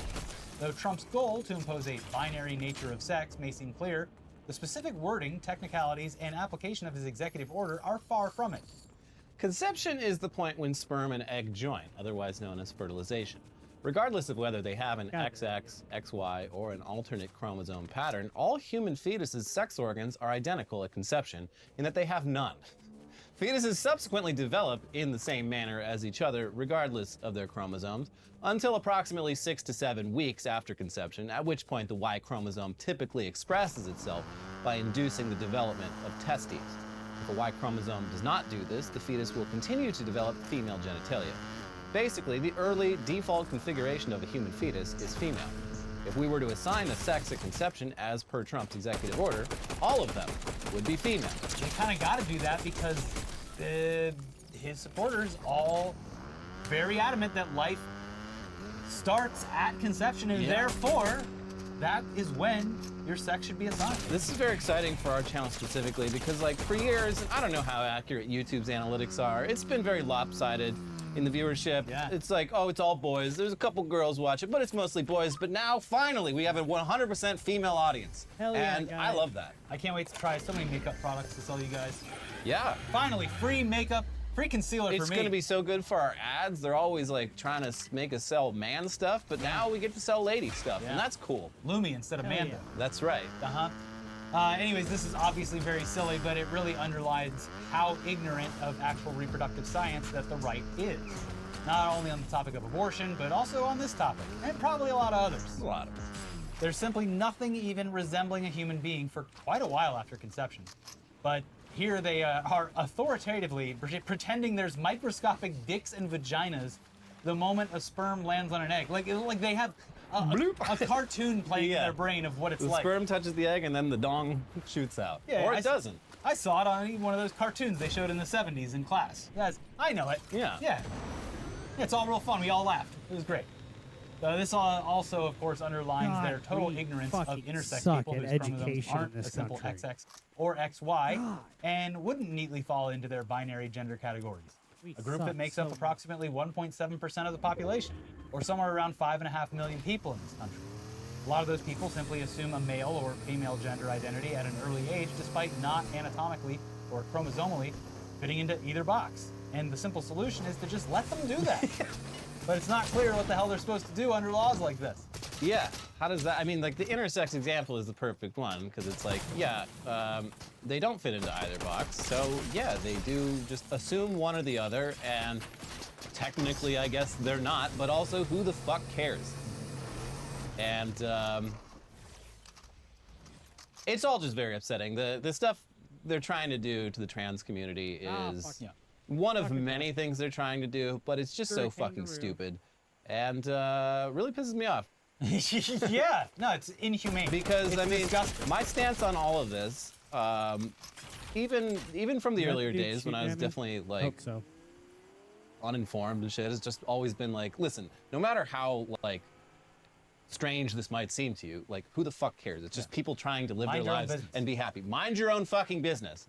And that's like kryptonite to these people. They cannot mind their own fucking business. They hear anything like this, and they're just like, they must be sitting in bathrooms waiting to strike. Yeah, no, it's just like, where did that come from? It's very revealing that these people are constantly thinking about other people's genitalia. Yeah. Which I'm like, if Well, they're also- thinking about trans people's genitalia, are they also thinking, like, just everyone they come across, are they imagining totally into what they're trans packing people. down there? It's a really weird way to live. Yeah, well, also in the language of it, it's worded very heavily on like protecting women, which is ironic coming from this administration in particular. Yeah. Obviously. Yeah. Wait, we what? care so Why? much about women and their safety. Yeah. He wouldn't be having sex Obviously- with his daughter if they weren't related. This is right? just Trump He never tossing said a that. fucking steak at his supporters. Just Yeah. like, yeah, we're getting rid of trans stuff. Yeah, everyone's getting a little bit of what they wanted. Trump, or his supporters are. Yeah. The rest of us, no. No, this is awful. This Yeah. is going to result in, well, certainly emotional harm, but probably physical harm to people. No, too. like actual scientists who study this are like, you are going to literally kill people. And Who fucking cares? seems like you'd want to prevent that. Especially people who are absolutely terrified every day to live Yeah. their lives. Yeah, trans people just have it too easy. We need to take them down a peg. Shut the fuck up. But speaking of Republicans not understanding really basic reproductive science, we've already covered one piece of troll legislation today with that term limits law, but we've got some more troll legislation for you, this time from the other side of the aisle. It's got even less of a chance of passing, but it's much more entertaining. Here's NBC News. Mississippi State Senator Bradford Blackman, a Democrat, introduced a bill this week that would seemingly ban men from masturbating or engaging in other sexual acts when they have no intent to fertilize an embryo. Okay. The bill, titled the How Contraception is that Begins at possible? Erection Act, would make it unlawful for a person to That's discharge genetic bullshit material in the without the asshole. intent to fertilize an embryo. It includes exceptions for sperm donation and using contraception to prevent fertilization. The bill, introduced Monday, would impose fines of $1,000 for a first offense, $5,000 for a second offense, and $10,000 for any subsequent offenses. The bill is unlikely to pass the GOP-led legislature, but if it does and is signed into law by Governor Tate Reeves, a Republican, it would go into effect in July. Get the poison out while you can, Mississippi. Gooners rise up. Yeah. Continuing Gooners statement to NBC unite. affiliate WLBT of Jackson. Get your jacking Blackman referred to joggers the on. high number of state legislative bills introduced in recent years that target women's access to reproductive health care, specifically abortion and contraception. all across the country, especially here in Mississippi. The Well, vast majority of loved bills it. relating to contraception and or abortion focus on the woman's role when men are 50% of the equation, he wrote. This bill highlights that fact and brings the man's role into the conversation. People can get up in arms and call it absurd, but I can't say that bothers me. So yeah, it's absurd, but it's like one of those. Okay, so by your logic, yes, it's a troll law. Yeah, it's meant And- to stir maybe some self-reflection in the I imagine laws that you're passing. being a Democrat in the Mississippi state legislature, like, it's got to be brutal, and you got to have a little bit of fun sometimes. I feel like this is one of the only tactics you could use to convince your constituents of what they're actually voting for on the other stuff they're actually passing. Like, this is, I'm probably giving them too much credit, but yeah, this is a perfect example of controlling people's bodies. Yeah, this is only going to work on Catholics, though. They're the only ones that are kind of equal opportunity with this shit. Every sperm is sacred. Now that's the problem there. The Mormons that do the soaking, usually they had to pay someone to jump on the bed for them. Pay them? Is that, I don't know. Looking for a jumper. Yeah. And now they're gonna have to have someone, because they said you can use contraception in the act. Someone else you to put it the in, condom on. and then stroke in between Yeah. the two. I didn't do anything. Yeah, and I just nobody sat got there. pregnant. Yeah. They get creative over there. Yeah. Yeah. Not a lot to do in Utah. Mormon is like the most loophole-friendly religion. People are always trying to trick God. If you can find one, they Yeah. think it's very crafty. God failed to consider. Hey, but God made you smart enough to figure Yeah. out a way to work around it, Uh-huh. and we love you for that. Yeah. Yeah, truly one of God's creatures. So yes, of course you get it. They're pointing out how absurd the other laws are. It's no more absurd than the idea that the second a sperm touches an egg, that's a human being, and that getting an abortion shortly thereafter is murder. Yeah, it's ridiculous. The thing is, there's probably a minority of Republicans who'd be open to the idea. Probably Mike Johnson. With all the anti-porn laws, like, yeah, it seems like they might at least be receptive to this. So hopefully the fact that it's a Democrat who proposed it means it's rejected. Because if one of them came up with this idea themselves, we wouldn't be so sure. Maybe it would pass. Yeah, I wouldn't. I'd be careful with these troll laws. This one's a little, and we're gonna put a little too close. We're gonna put top men on the case. Priests are gonna be looking in to make sure that there's no funny business. Yeah. You can always trust a priest. Yes, so leave your doors unlocked. Anyways, in some other Trump news that's really not fun in any way, it's just news. Little Marco Rubio, our new Secretary of State, just ended nearly all U.S. foreign aid, with one very predictable exception. Ugh. Can you guess what the exception is? I bet you can. Here's NPR. Virtually all aid programs around the world that depend on U.S. funding will need to halt their operations because of a State Department memo issued on Friday to stop work. The internal memo, obtained by NPR, expands on President Trump's executive order issued on Monday to freeze foreign assistance for 90 days. The new instructions mean these programs will likely have to furlough or lay off employees and cease operations until a review determines whether they align with President Donald Trump's foreign policy agenda. Within 85 days, the government-wide comprehensive review of all foreign assistance shall be completed, and a report shall be produced to the Secretary of State for his consideration and recommendation to the President, according to the memo, which was signed by Secretary of State Marco Rubio. Exempt from the order, aid to Israel and Egypt, as well as emergency food aid. And yeah, first of all, in case you think this is at least saving the U.S. a ton of money, it's not. Foreign aid makes up about 1% of the U.S. budget. It's a drop in the bucket. So it's not going to have any effect here, but it'll have serious effects elsewhere, particularly Ukraine, which is apparently on its own for at least the next 3 months. Yeah, it doesn't explicitly mention Ukraine at all. It's just by omission. We're left to conclude that, I mean, I guess they still have some stuff that's already been signed coming their way, but 90 days is a long time. But it's not just Ukraine. The U.S. funds health programs around the world that treat serious diseases and provide immunizations. That's a net good for the world, considering the way that diseases get spread. I thought we all learned about this. Yes. We learned quite a lesson about this Diseases, not too long infectious ago. diseases, they don't really care about the borders. Yeah, they can travel all across the world. Can't build a wall to keep polio out. But those programs have all been halted. Can't? It also halts funding to programs focused on education, development, job training, anti-corruption, and security assistance. And it's the kind of thing that, sure, you'd want to audit on a regular basis to ensure the money's being spent properly, but no, just shutting it all down without prior notice, too. Yeah, it's going to save us a whopping, I mean, less than 1%, because the 1% includes the aid to Israel that they're Which I'm sure keeping it's on. Certainly a lot of it. Yeah, very cool. Very cool. So that sucks. What else is there to say? But here's a tiny bit of good news, and we promise this is the only time that Elon Musk is going to come up today. Just this once.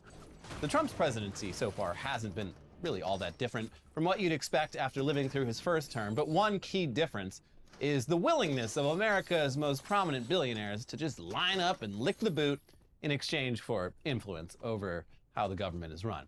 Elon's definitely the biggest example of this, with him and his various minions reportedly having tremendous influence over Trump's transition team, and Elon literally having a job on the Doge team. But Bezos and Zuckerberg and the rest getting up on stage with Trump on Inauguration Day and also very publicly lending their support to him has really solidified. And money. Yeah, and lots of money. It's really solidified that this is a regime by and for the oligarchy.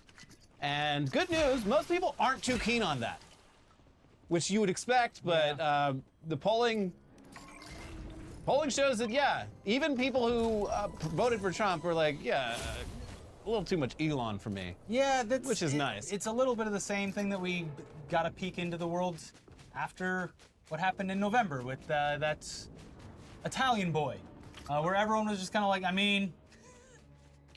That good Italian boy. So yes, this is very telling that it crosses party lines that people just do not like billionaires. It is kind of like, we've been so, like, especially with his ownership of Twitter, it's like, it's very hard to get a real gauge on how liked or disliked Elon is. And this polling is pretty reassuring. Here's the AP with their new polling. A new poll from the Associated Press NORC Center for Public Affairs Research shows that only about 3 in 10 U.S. adults strongly or somewhat approve of President Trump's creation of an advisory body on government efficiency, which Musk is helming. About 4 in 10 disapprove, while the rest were neutral or didn't know enough to say. The poll was conducted before Vivek Ramaswamy announced he would no longer be involved in the group. As the plans take more concrete shape, the poll shows that Americans are ambivalent about some of the changes that Trump and his team have mentioned in the past few months, including eliminating large numbers of federal jobs and moving federal agencies outside Washington. Substantial shares don't have an opinion, indicating that there's plenty of room for opinion to shift in either direction. Musk was a prominent part of Trump's inauguration ceremonies, given a seat inside the Capitol Rotunda for the event, then speaking at a rally shortly after Trump was sworn in and doing whatever he did up there. Yeah. About 1/3 of Americans have a favorable view of Musk, a billionaire and the world's richest person, which is down slightly from December. Americans' views of Musk and Trump have a fair amount of overlap. About 8 in 10 Americans share the same view of both men, whether positive or negative. About half of Americans have an unfavorable view of both Musk and Trump. Some Americans may also be wary of Musk's prominence. U.S. adults broadly think it's a bad thing if the president relies on billionaires for advice about government policy, according to the poll.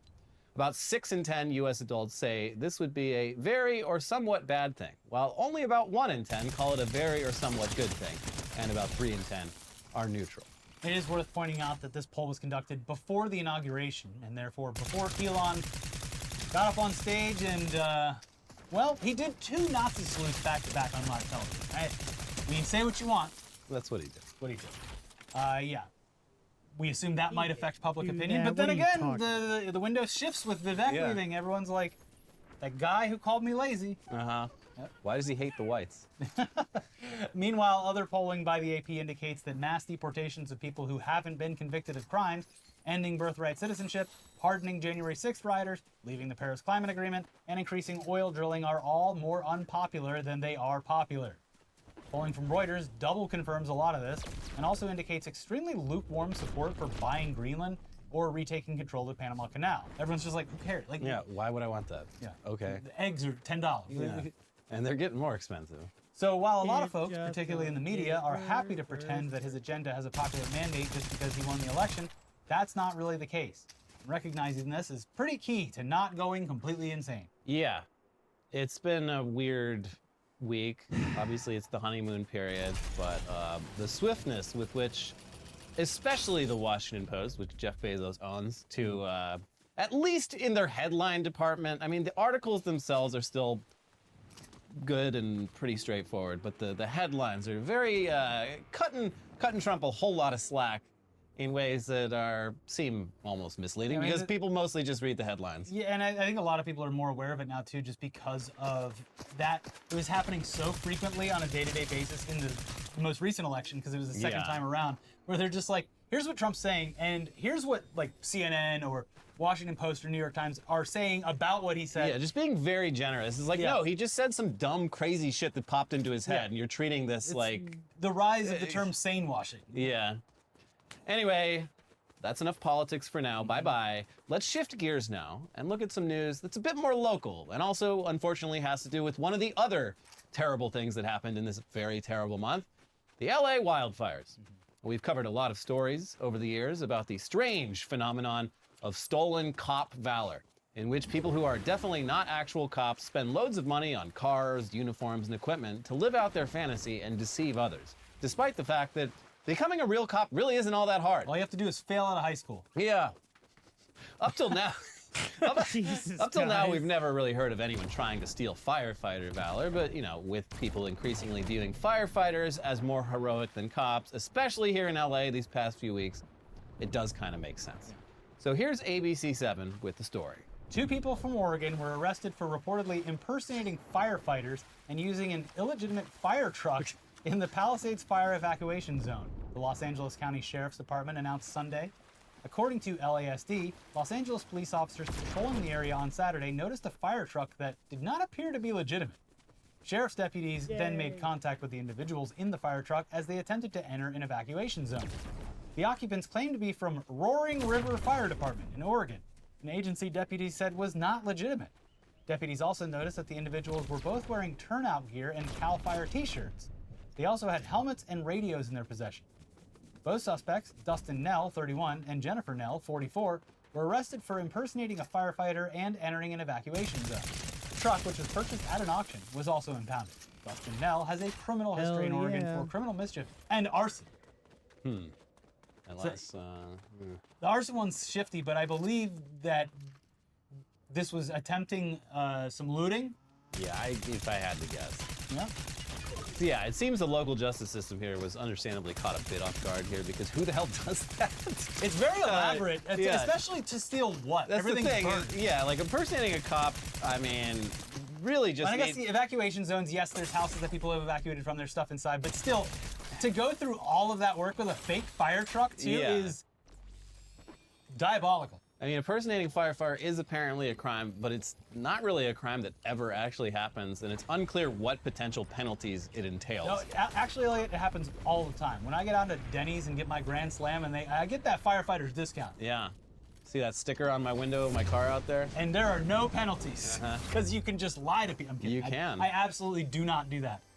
It's also unclear just what the hell these two were planning. I mean, were they simply trying to soak up some of the glory of the folks who actually did risk their lives fighting these infernos? Or were they just using this as a cover to try and loot whatever's left of the burned out mansions in the Palisades? I would imagine it was probably, probably that. The evac zone has houses with stuff in it, but like, it's just a very strange attempt at Seems like a looting. lot to... It's very strange, but at least we have learned one thing. You can apparently buy a fire truck at an auction, and they'll just give it to you. You put up the money.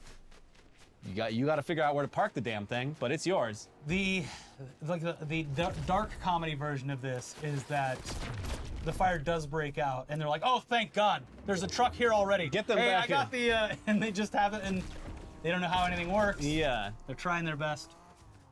And the criminals became heroes that day. But no, that didn't happen. Actually, they just got arrested. No, they just got arrested. That's... Having arson on your record in a fire zone probably not going to work out too well for you. Yeah. Moving on, though, to some news from our neighbor to the north, and soon to be our neighbor no longer. Enemy to the north. No, our neighbor no longer. They will be us very soon. We will consume them. They're considering joining the EU. Like a mother consuming the child, we will consume them.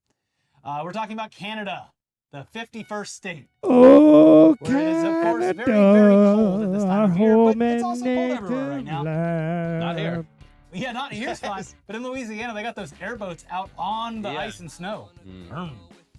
looking cool. Yeah. So anyways, that's very relevant to the story, the freezing temperatures, because if you ever spent time in below freezing temperatures, you know that skin can very easily get stuck to surfaces. This was famously depicted in the movie A Christmas Story, when a kid gets triple dog dared to lick a pole and his tongue instantly gets stuck. And this next story is very similar to that scene, just with a different body part. We apologize in advance for citing TMZ here, but they do have the most comprehensive and descriptive coverage that we've seen so far. So I might do the voice. The Okay. TMZ voice. We got a guy. here you go. Getting your tongue stuck to a frozen pole sounds painful, but it ain't got nothing on this guy, cause a poor unfortunate soul got his whole penis put on ice. Poor unfortunate soul. And we've got the pics to prove it. TMZ has obtained exclusive photos from outside a bar in Alberta, Canada, in which first responders are working to wrench a patron of the establishment off the sidewalk. This one ain't for the faint of heart, or crotch for that matter. The man's member is basically glued to the unforgiving ice, and he's not coming off despite all the others pulling with all their might. We've blurred the photos here, but trust us, this gentleman's privates are clearly stretched before snapping right back to the ice. First responders seem to be pulling pretty dang hard right here, nearly performing an impromptu circumcision on the street. That is very similar to like watching in the early 2000s, late 90s, Real TV. Yeah, I remember Real TV. Yeah. We need to bring it back. TMZ needs to do a break off with stuff like with real news like this. I don't care what Heidi Montag's up to. Yeah. Give me guys stuck with dick and sidewalk. I'll watch that all day. Do you remember, I mean, the Smoking Guns still exists, but they had a TV show for a while. Yeah, I believe so, yeah. They there had was, like Tanya Harding was one of the panelists. Yeah, back in like the Spike TV days, you Yeah, could really, that was a good show. You could really launch stuff. It continues. Police in Alberta. Wee woo.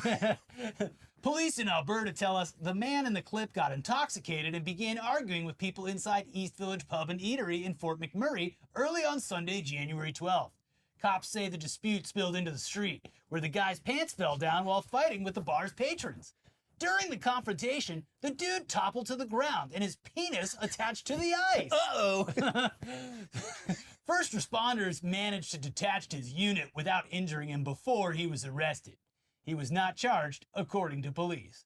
We're not sure exactly what the cops arrested him for or how authorities peeled his penis off the ice, but it sounds like there's not too much blistering on his little guy. This is the scene from Christmas Story or Dumb and Dumber. Yeah. But it's his penis instead. It's his penis on a sidewalk outside of a bar in the middle of the night, surrounded by people all watching you. And then people who are already mad at you because you're being a drunk asshole. And you're just there laughing. Yeah. Yeah. And then when it finally snaps, it rolls up like one of those old picture things. Yeah. The window. Yeah. Yeah. Oh, that's like so a cummerbund.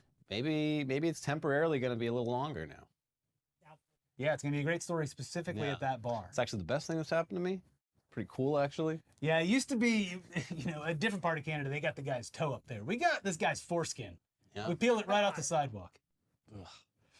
So this is just about the most humiliating and painful thing we can imagine happening really to don't a wanna person. imagine Luckily, it that. sounds like it was also pretty karmic, too. Yeah. Not that anyone deserves this to happen to them, but, out of all the people that it happened to, Couldn't happen I'm to okay a with guy. this one. We would assume something like this would have eyewitnesses telling their stories all across the internet. But so far, all we've found is this comment on the r/Alberta subreddit. I was there. I was having a smoke outside when this happened. He was apparently pushing one of the staff members inside and then tried to fight another patron outside. This I saw. And then took his shirt off as he was pushing the patron around. 2 bouncers tackled him to the ground and another put him in an arm bar. Somewhere in the chaos, his shoes came off too. Uh-oh. The whole bar was outside at this point, cheering the bouncers on. And the lady that was with him, probably his girlfriend, was yelling at and flipping off the crowd, including me and my friends directly. I'm not sure how his pants ended up falling down. He was probably trying to escape. But he indeed did get his meat obelisk stuck on the ice. His Cops meat ended up coming and obelisk? taking him away. Crazy night. Gosh. Meat obelisk. Woo! That's just It's like embarrassing enough when your pants fall down. That's like an That old is like chef's cartoon kiss. trope. Oh, It's just yeah. like how You fall embarrassing. down and get your dick stuck to Pants the fall ice. down, underwear falls down, you slip and fall, your dick gets stuck to You're the already ice. getting carried out of a fucking venue. Yeah. Woo! Yes, you're never gonna live that down. And that's what's crazy about this is before the internet, this story would have been the thing of legend. Yeah. You would have been Urban hearing about legend. this at every bar in Canada. You hear about that guy got his dick stuck to the sidewalk? Oh, Jim was there. He'll tell you all about Yeah, and it would have, the story would have also gotten crazier and it. Yeah, crazier. yeah, yeah. Had to saw his balls off. Too. Whole thing had to go. True. Yeah. Yeah, and they mounted it on the bar. You got to They go had over to to take Alberta it to see it. Total balls. It's especially funny, like he took his shirt His off balls and and his everything. shoes fell off. This guy would have been fucking freezing. Like it was like 25 degrees that night. It would have been funnier if it was Canadian. slippery. And he's They don't give a fuck. Yeah. I did see. Now this is very sad. I don't condone watching it, but it did come up in my feed, and it was very sad. It was like something like this, but the guy definitely didn't deserve it. Oh. It was like a guy at an oil changing place, and he like made a mistake, so there's oil on the ground. And the guy's like filming his mistake, and he's like, "Oh, come on, man, don't film that." And he slips in the oil, and he starts like doing that, and he's just crawling towards the camera. And he's like, "You're not gonna post that online, are you?" Oh. And it's like right Yeah, on it. don't do that. I was almost crying by the end of it. I was like, "This is the meanest thing I've ever seen. Yeah. Why is this in my feed?" It's very funny, but also, come on. Awful. I clicked not interested. Yeah. Mark, not interested. But back to America now with more stupidity, specifically Florida. Oh, good. We've seen a lot of Florida men invent new ways to be insane weirdos over the years, but this week's Florida man brought us something brand new and very, very gross. Now, you may have noticed that over the past few years, one of the quack health trends that's become popular, particularly among conservative men, is the carnivore diet, where you exclusively or primarily consume meat and other animal byproducts. Nutritionists advise against this for very obvious reasons, and it's also not a diet with any historical basis, but people keep on doing it and claiming that it's changed their lives and made them feel so much healthier. I got tiger blood. The guy in this story definitely can't make that claim anymore about his health, though. Here's Ars Technica. What could go wrong with eating an extremely high-fat diet of beef, cheese, and sticks of butter? Well, for one thing, your cholesterol levels could reach such stratospheric levels that lipids start oozing from your blood vessels, forming yellowish nodules on your skin. That was the disturbing case of a man in Florida who showed up at a Tampa hospital with a 3-week history of painless yellow eruptions on the palms of his hands, soles of his feet, and elbows. His case was published today in JAMA Cardiology. The man, said to be in his 40s, told doctors that he had adopted a carnivore diet 8 months prior. His diet included between 6 pounds and 9 pounds of cheese, sticks of butter, and daily hamburgers that had additional fat incorporated in them. Since taking on this brow-raising food plan, he claimed his weight dropped, his energy levels increased, and his mental clarity improved. Yeah. Meanwhile, his total cholesterol level exceeded 1,000 milligrams per deciliter. For context, an optimal total cholesterol level is under 200 milligrams per deciliter, while 240 milligrams per deciliter is considered the threshold for high. It's a lot more than high. more than 4 times that. He's blowing 4 times the legal limit. Woo! Yeah. Cardiologists noted that prior to going on his fatty diet, his cholesterol had been between 210 milligrams per deciliter to 300 milligrams per deciliter.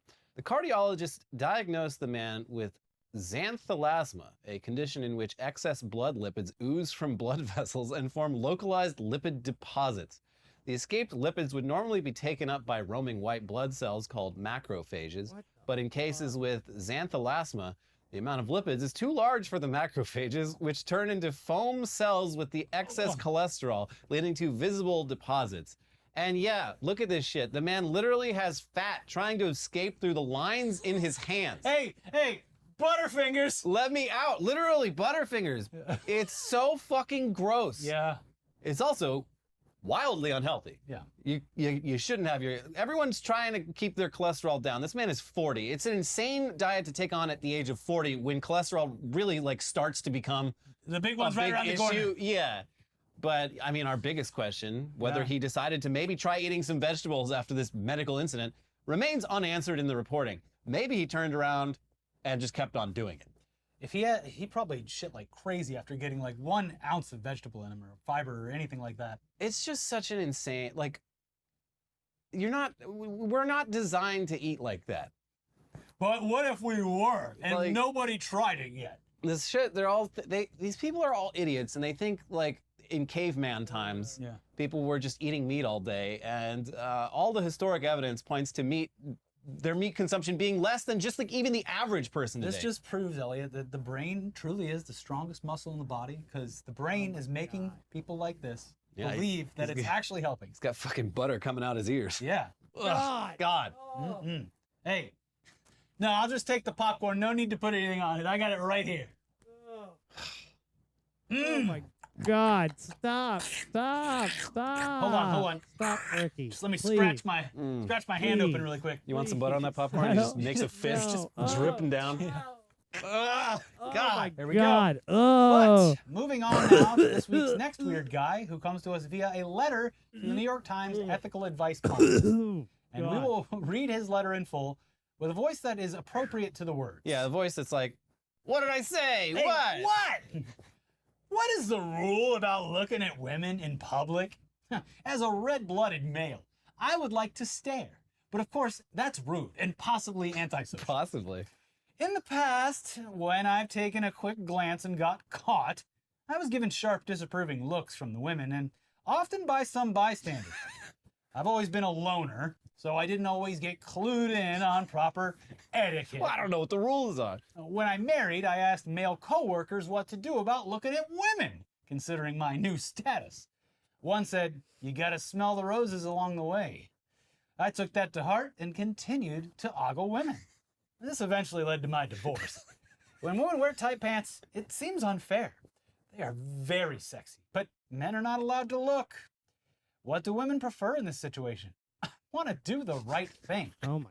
Name withheld. Please don't publish my name. Don't put in the newspaper that I was a Or total maybe fucking he's like, creep. please publish my name, and they're like, we're not gonna. We're gonna do you a favor. Yeah. So this guy really likes ogling women, and despite Buy some sunglasses. myriad signs that he shouldn't do that, including his wife divorcing him over He it. must have been like panting like a dog. And also, he's just like, yeah, the women don't like it, but also like bystanders are like, hey, fucking, what are you doing? Stop it. Like, you know how much you have to be like ogling someone for just everyone around being like, bro, stop.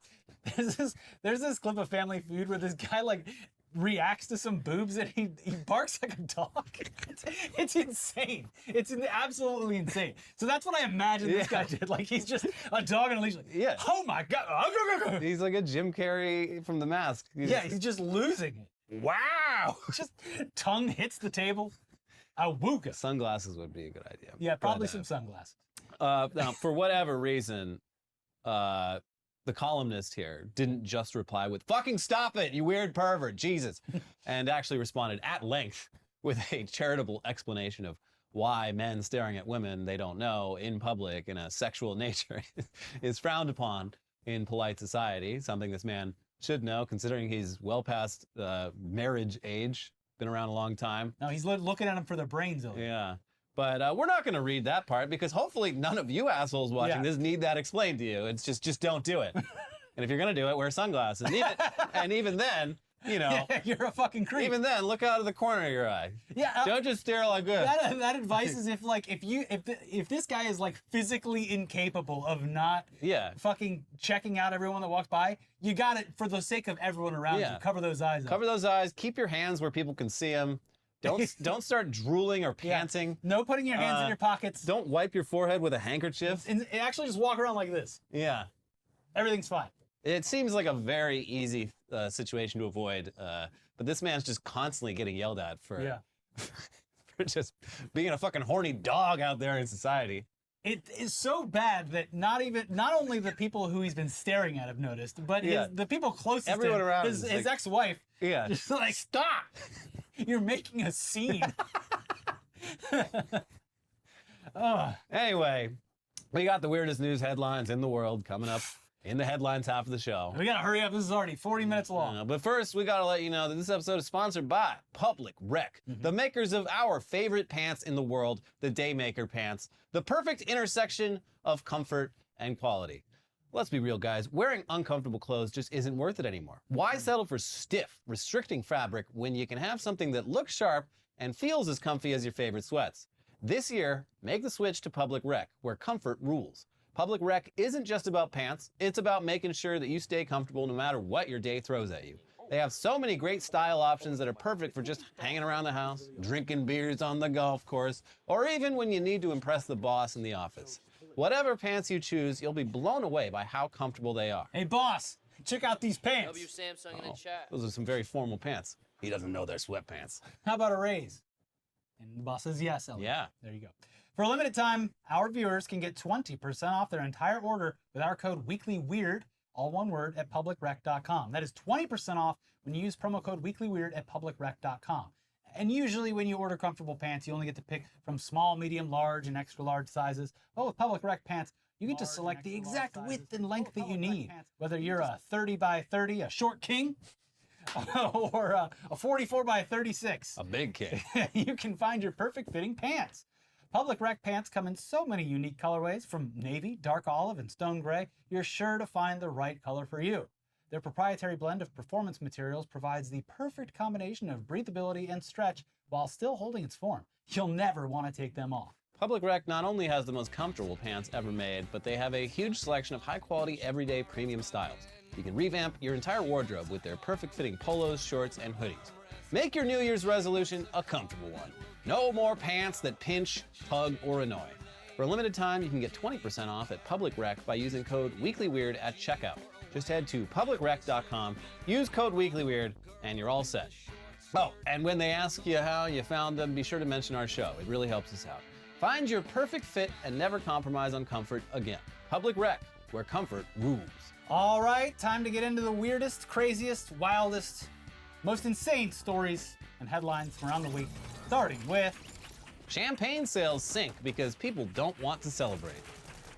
Suckland. Will someone please think of the champagne economy. the champagne people? They're having it. I feel like we've seen this same headline many times over the last decade. Nobody drinking champagne. And I think they're kind of right that there's people don't want to celebrate, but also that's such a boomer thing of just oh, time to pop the champagne, get out the cigars. Yeah, I don't know anyone. It's like an overindulgence for no reason because no one. People I guess do like the taste of champagne, but it's not for that in 90% of scenarios. Yeah. It's for toasting, celebrating, making the noise. I only ever have champagne at weddings, and it's just the one little glass that everyone gets for the toast. And half the time I don't even finish it because I don't really like champagne. And it's not. Well, especially now, if you're doing a celebration, like a wedding or anything like that, there's other options now. You don't have to pop the champagne. It's not. I mean, I'm a bit of a wino. I'm a member of many wine clubs. I have too much wine. I don't drink it fast enough. It's a real problem. I'm a kind of a wine hoarder, and I like drinking wine. The idea of popping open a bottle of champagne, just on any, just DJ Khaled would do it. I guess.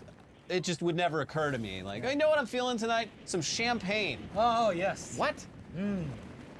Because also that's the one, once you pop it, you have to drink the whole thing at once. And you can't stop. You get all gassy and gives you a headache. I got enough of that with my Topo Chicos. No yes. thanks. My advice to the wine industry, the champagne wine industry, invent something new. Yeah. This one, Quit resting on your laurels. Your day may have passed. I'm sorry. You gotta adapt. And by the way, the United States will be acquiring the Champagne region of France. Well, we don't recognize. Actually, no. I think we did finally at one point in the last couple of years finally adopt the Champagne Resolution from the Treaty of Versailles. Okay. Or wait, no, we didn't. It's just all of the wine companies in the U.S. realized that to be taken seriously, they should just voluntarily stop calling it champagne, call it sparkling white wine. At least the legit vineyards are just okay, whatever. If you know about wine, you know that you're not supposed to do that. So if we do that, people aren't going to take us seriously. Well, based on this, people don't care about champagne. So yeah, they let's don't move care on either to the way. next headline. Scotland's largest haggis maker creating new recipe to meet U.S. rules. Finally, the U.S. demand for a bunch of fucking sheep guts Stuffed into a stomach? stuffed into a sheep's stomach can be met. Yeah. The people have been salivating over haggis for, I guess it's been banned for 50 years, which is crazy. If I feel like you can eat damn near anything in this country. I was gonna say, if it's not meeting the current U.S. rules, then I don't know. It was the 70s. They banned. It's the sheep lungs. All the other stuff, the hearts and the that's all fine. Yeah. But there's something about the sheep lungs that the FDA, they're like, no. But I've sampled so much stuff around the world, pretty much everything except for bugs. And haggis, when I was in Scotland, did not try it. refuse to. I mean, I would try if I was there And it was prepared like street food, like you wouldn't know really. It was kind of like done on a griddle and like fried. I mean, and then so stuffed back in. When it's on the plate, it looks fine. It's more the horrifying thing is when it's like still in the big stomach and it just looks like a giant cyst. Yeah. Yeah. But I mean, like I've eaten a lot of weird shit, and I'm actually pretty cool with eating the offal, the parts of the animal that would otherwise go to waste. I think that's fine. But that's how we got chicken wings, and now they're more expensive than any other part. That's right. Passenger clings onto outside of 175-mile-per-hour German train after doors shut him out on cigarette break.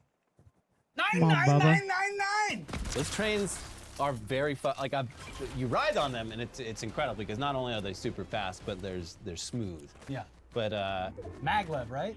Is this one? They're not maglev. This is the Intercity Express ICE trains, and I don't think they're maglev. They're just really fucking fast.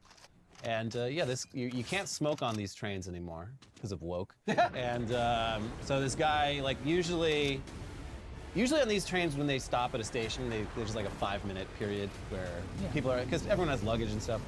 So this guy stepped out onto the platform for a smoke, and then would have had to have ignored repeated warnings that the train's about to take off.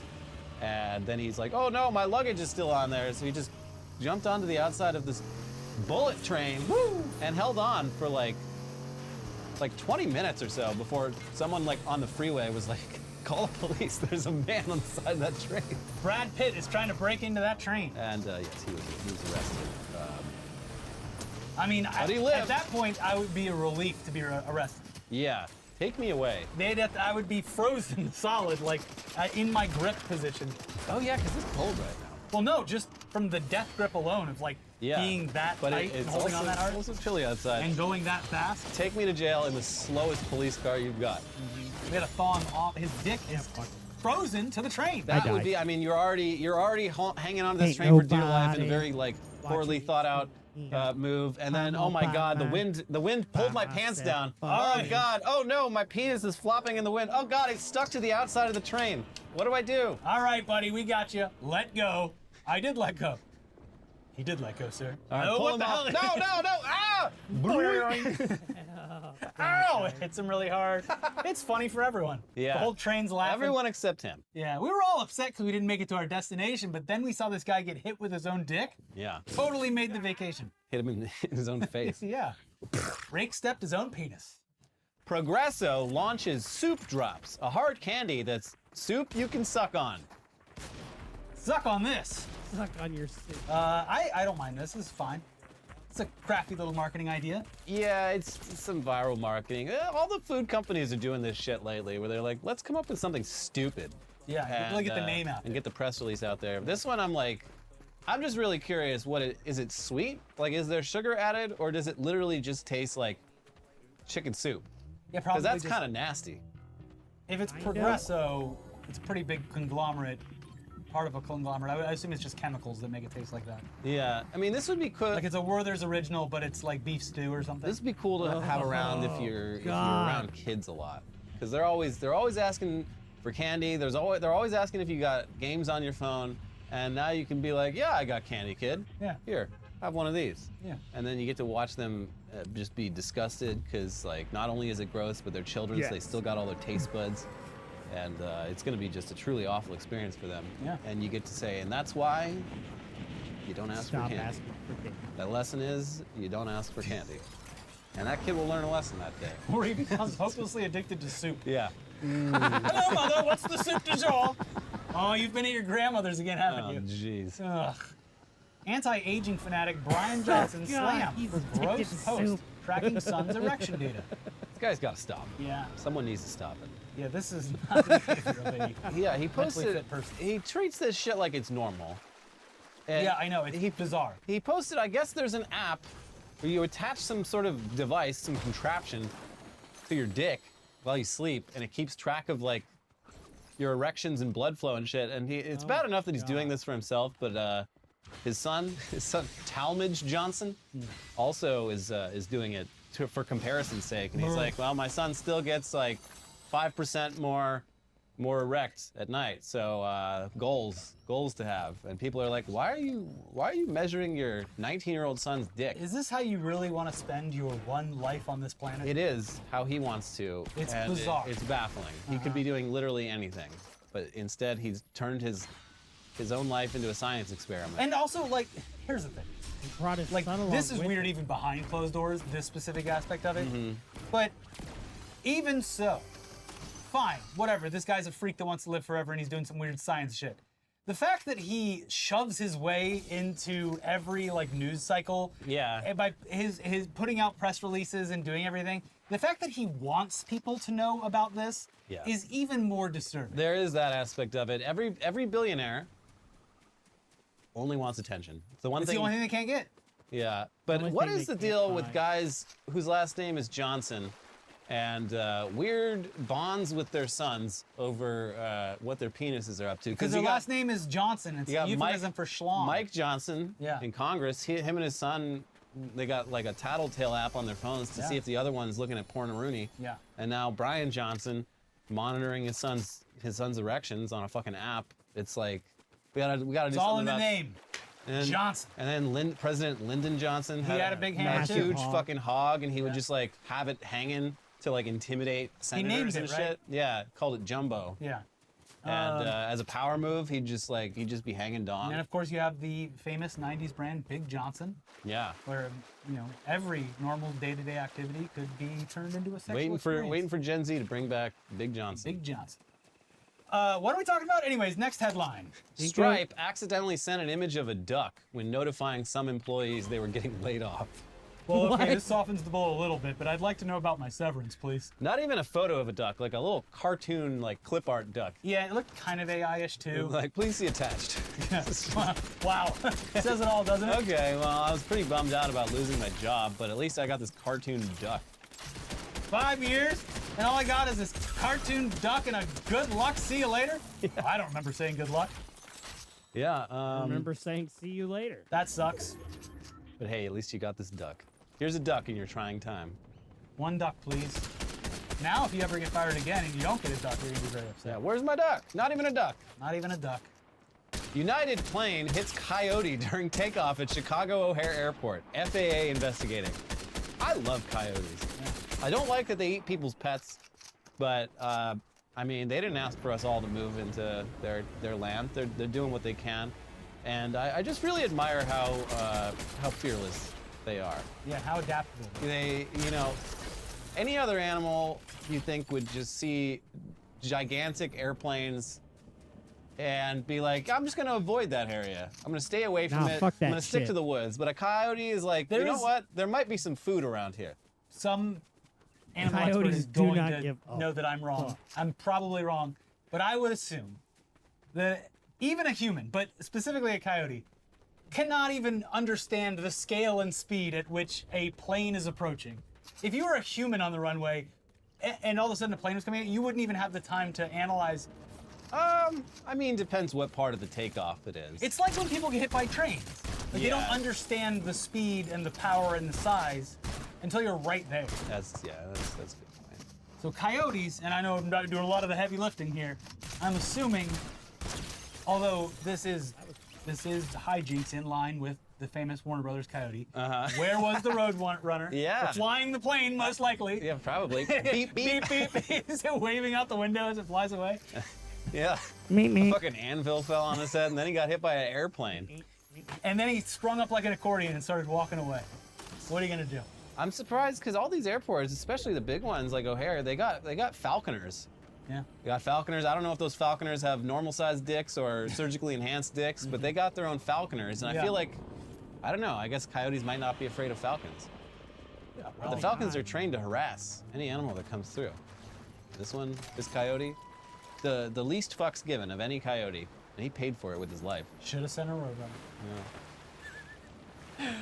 Peeing is contagious among chimps, and I would say humans as well. Well, yeah, that's the implication here, Yeah. is that among primates in general, It's like yawning. yes, there's something about when another, and particularly males, when another male pees, you want to do a little pissing yourself. Yeah. I guess this is true of women too. They're always going to the bathroom together. It's for safety mostly, I believe. No, I think it's because their pee cycles are lining up. When you're friends with someone, your pee cycles they line up. Let's not get into that. No. Elliot.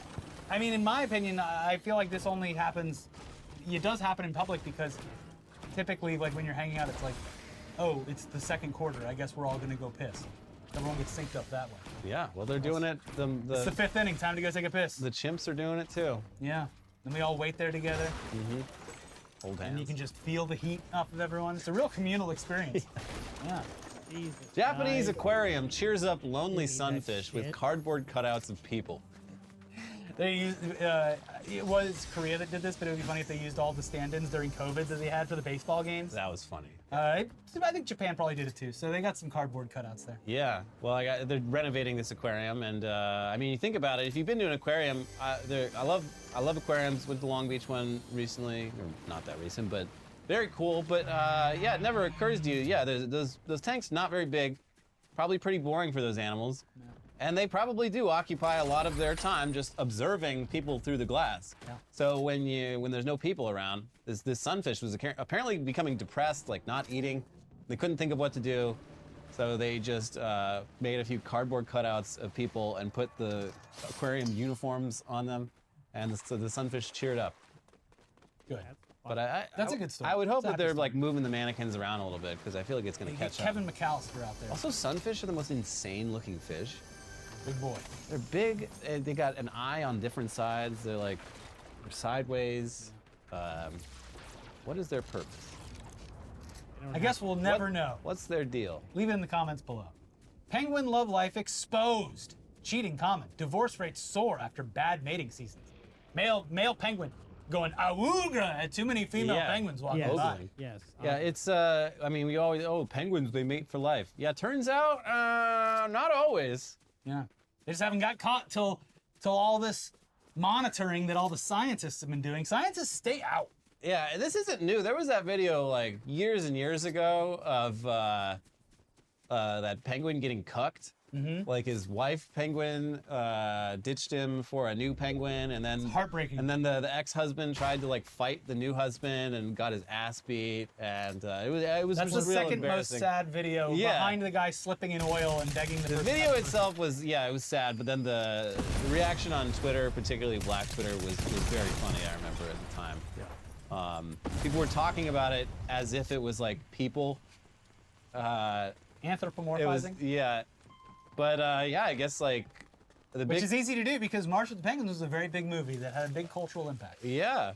And yeah, I guess after a bad mating season, if there's not too many eggs, the wife is just like, Yeah, fuck you. what do I even keep you around here for? Yeah. I'm gonna go find a new Hey, man. boys. I deserve better. Guess who's open for business? Mm-hmm.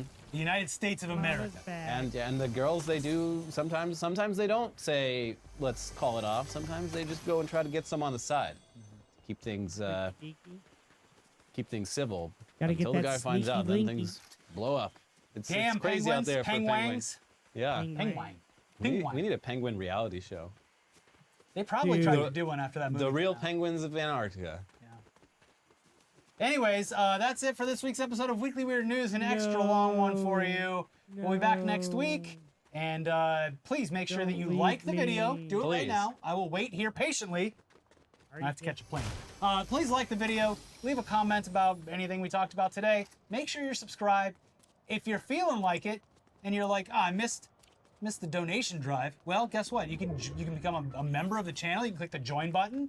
You can click the thank button. You can do whatever you want, but click the like button. Watch our other videos that are popping up over here. We got a rundown of Trump's first week. We got some tech news. See those. We'll see you soon. Bye-bye. Bye-bye. Peace.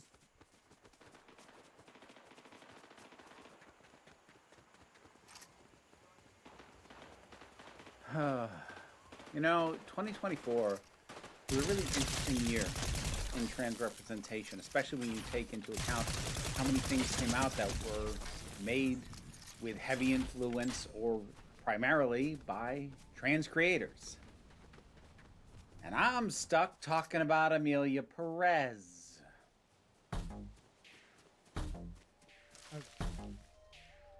Sorry, bub.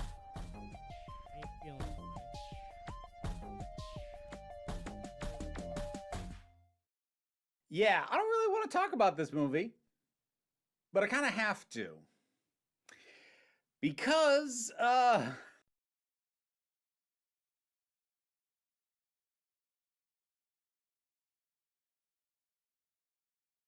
What is going on, guys? It is WrestleMania here, back with another video. Join us now as we look at this week's edition of the Blue Brand, as well as the wildest news stories and rumors you need to know, including a huge match rumored for WrestleMania 41. Kurt Angle wants us to retire this name. WWE Titan Tower sells for millions. The future of Omos in WWE. Kevin Owens shuts down a fan on live television, and much more. Be sure to subscribe and hit that notification bell for daily wrestling videos, and follow us on Facebook for exclusive lists. Also checking out new videos on WrestleMania XL.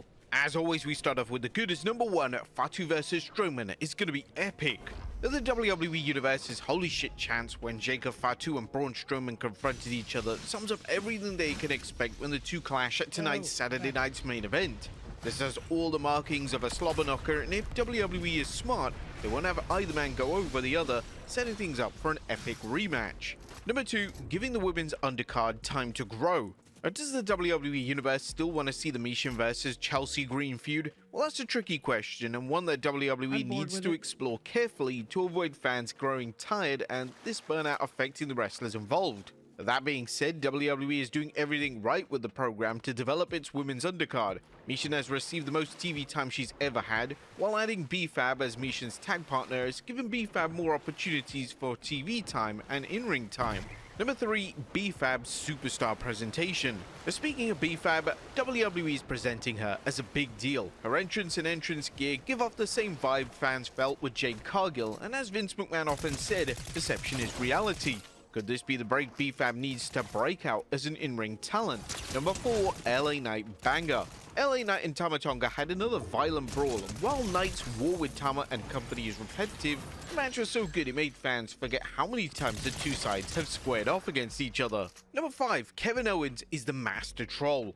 Kevin Owens is clearly enjoying his current heel run, as seen by him wearing a Naomi t-shirt before his match against Naomi's husband, Jimmy Uso. I mean, seriously, wearing your wife's merchandise before your match together is diabolical. But Kevin knows how to get under wrestlers' skin and that of the fans, but more about that in the news, which makes him one of the WWE's most underrated heels ever.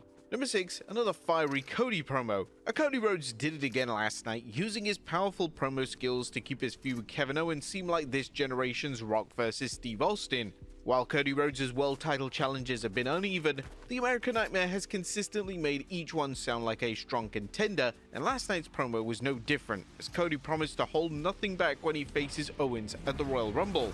And some interesting trades. While the WWE doesn't seem to have thought things out in its execution of the trade window, which randomly pops up, it's led to some interesting moves, including The Miz and Damian Priest's move to SmackDown, and A-Town Down Under's move to Raw, which will hopefully lead to their long-awaited breakup angle, hopefully turning Austin Theory babyface.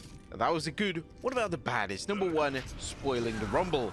SmackDown doubled down with their stupidity by spoiling Charlotte Flair's appearance in this year's Royal Rumble. It was bad enough ruining the surprise of the Queen's imminent return, but now fans won't get one of the Rumble's most appealing aspects, being surprise returns. Now sure, there'll still be some surprises, but it's hard to think of anything as big as that as the return of Charlotte Flair. Number two, 3 hours is too much. 3 hours of SmackDown is clearly too much. WWE has a big roster on SmackDown, but for whatever reason, it hasn't found compelling storylines to get its undercard over. As much as we hate to compare Triple H's creative run to Vinnie Max, fans have noticed the increasing number of filler matches with no storyline to them, and a chronic failure to develop new talent with less than a handful of exceptions. Number three, tag matches are already getting old. Now we've praised WWE for using its extra hour to spotlight its tag team division, but things are already getting stale. SmackDown has some strong teams, but the matchups between Motor City Machine Guns, A-Town Down Under, Los Garzas, and Pretty Deadly have done next to nothing to get fans interested in the teams, especially ones that need help like Los Garzas and Pretty Deadly. This is another situation where WWE really needs to reevaluate its booking, and a meaningless win for Apollo Crews.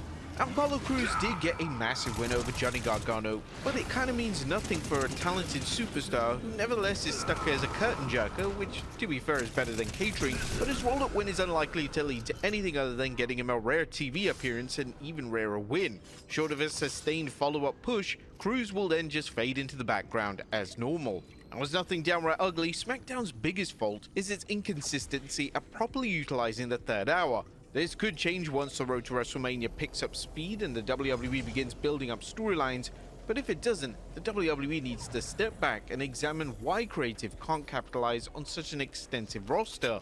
What did you guys think of the Blue Brand last night? Let us know in the comments down below. Now let's move on to the news.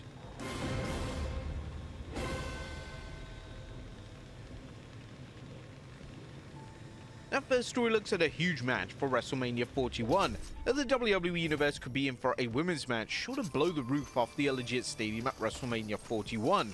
Fightful Select reports that fans could finally see Rhea Ripley battle Bianca Belair, and it could happen on the grandest stage of them all. Rhea Ripley and Bianca Belair have often expressed their interest in facing each other in interviews, and they might actually finally get the chance to do so. Fightful Select has learned that Rhea Ripley versus Bianca Belair has been discussed for WrestleMania 41.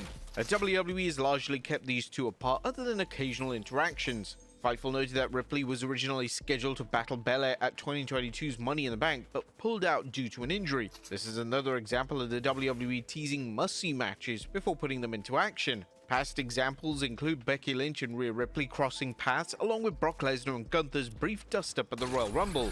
Would you guys like to see these two titans clash at WrestleMania 41? Let us know in the comments down below. Next up, I've never seen a female sell like her. Rhea Ripley has taken her act to a new level, and her work hasn't gone unnoticed by the fans or wrestlers, including two-time Hall of Famer Kevin Nash. One of the founding members of the NWO shared his opinion of Ripley during an episode of his Click This podcast. Rhea is one of those people that every week she looks different, and then Nash compared Ripley's work to former NWA World Heavyweight Champion Barry Windham. But man, when she effing throws that leg up on the entrance, she gets in the ring like Barry Windham when Barry Windham was in his prime. This is definitely the first time Rhea Ripley's been compared to Barry Windham, but Windham was considered one of the best technicians from the 80s and was so talented that he could walk out on promotions and return with no loss in his push. But Nash added Barry Windham used to get in the ring and he was like a panther. That's how she looks. She looks very cat-like. He continued his praise saying, "To me, she's so special because I've never seen a female sell like she does. Ripley's talents are undeniable and she's used them along with her character presentation to forge herself into a megastar." Kevin Nash is known for speaking his mind, which makes his praise for Rhea Ripley very credible. Do you guys agree with Big Sexy's take on her? Next up, this match hasn't been seen on PLE since WrestleMania. Get ready for a rarely seen match at the first February Royal Rumble as SmackDown viewers learned that the current WWE Tag Team Champions of DIY must defend their tag titles against previous champions, the Motor City Machine Guns, at the Royal Rumble. But not only that, the match will feature a best 2 out of 3 falls stipulation. Wrestling Inc. noted the match's importance. Neither the WWE Tag Team Championship nor the World Tag Team Championship have been defended on a PLE since WrestleMania 40.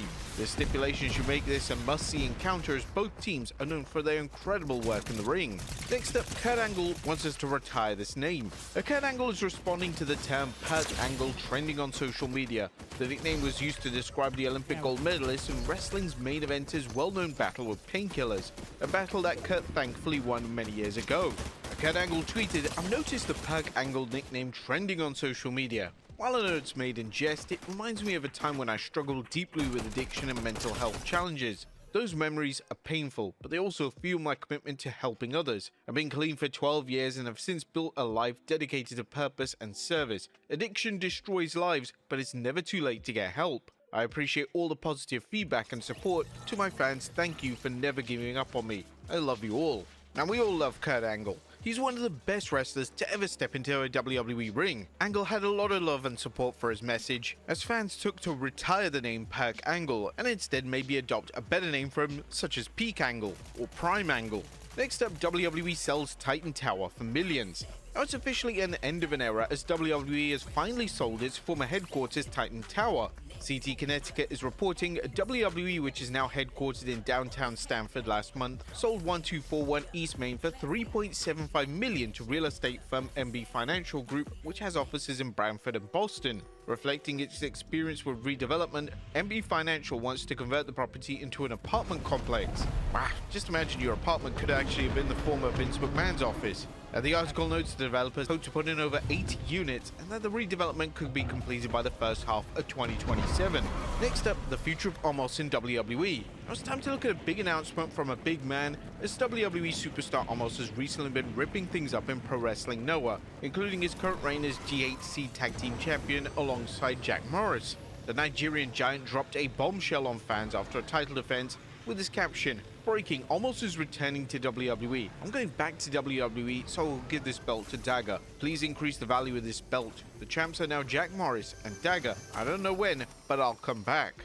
Omos was well used in Noah, which hopefully will inspire WWE creative to get him out of catering and back on television. And finally, Kevin Owens shuts down a fan on national television. Last but not least, Kevin Owens' razor-sharp wit was in full effect on SmackDown as he delivered a verbal pimp slap to a fan who told him, "You suck." KO quickly retorted saying, "Not much as your mother." Lovely stuff. But there you have it, folks. Our look at the Blue Brand as well as the wildest news stories and rumors you need to know. Be sure to leave your comments down below. I'll see you next time for Saturday night's main event and back with some more wrestling content.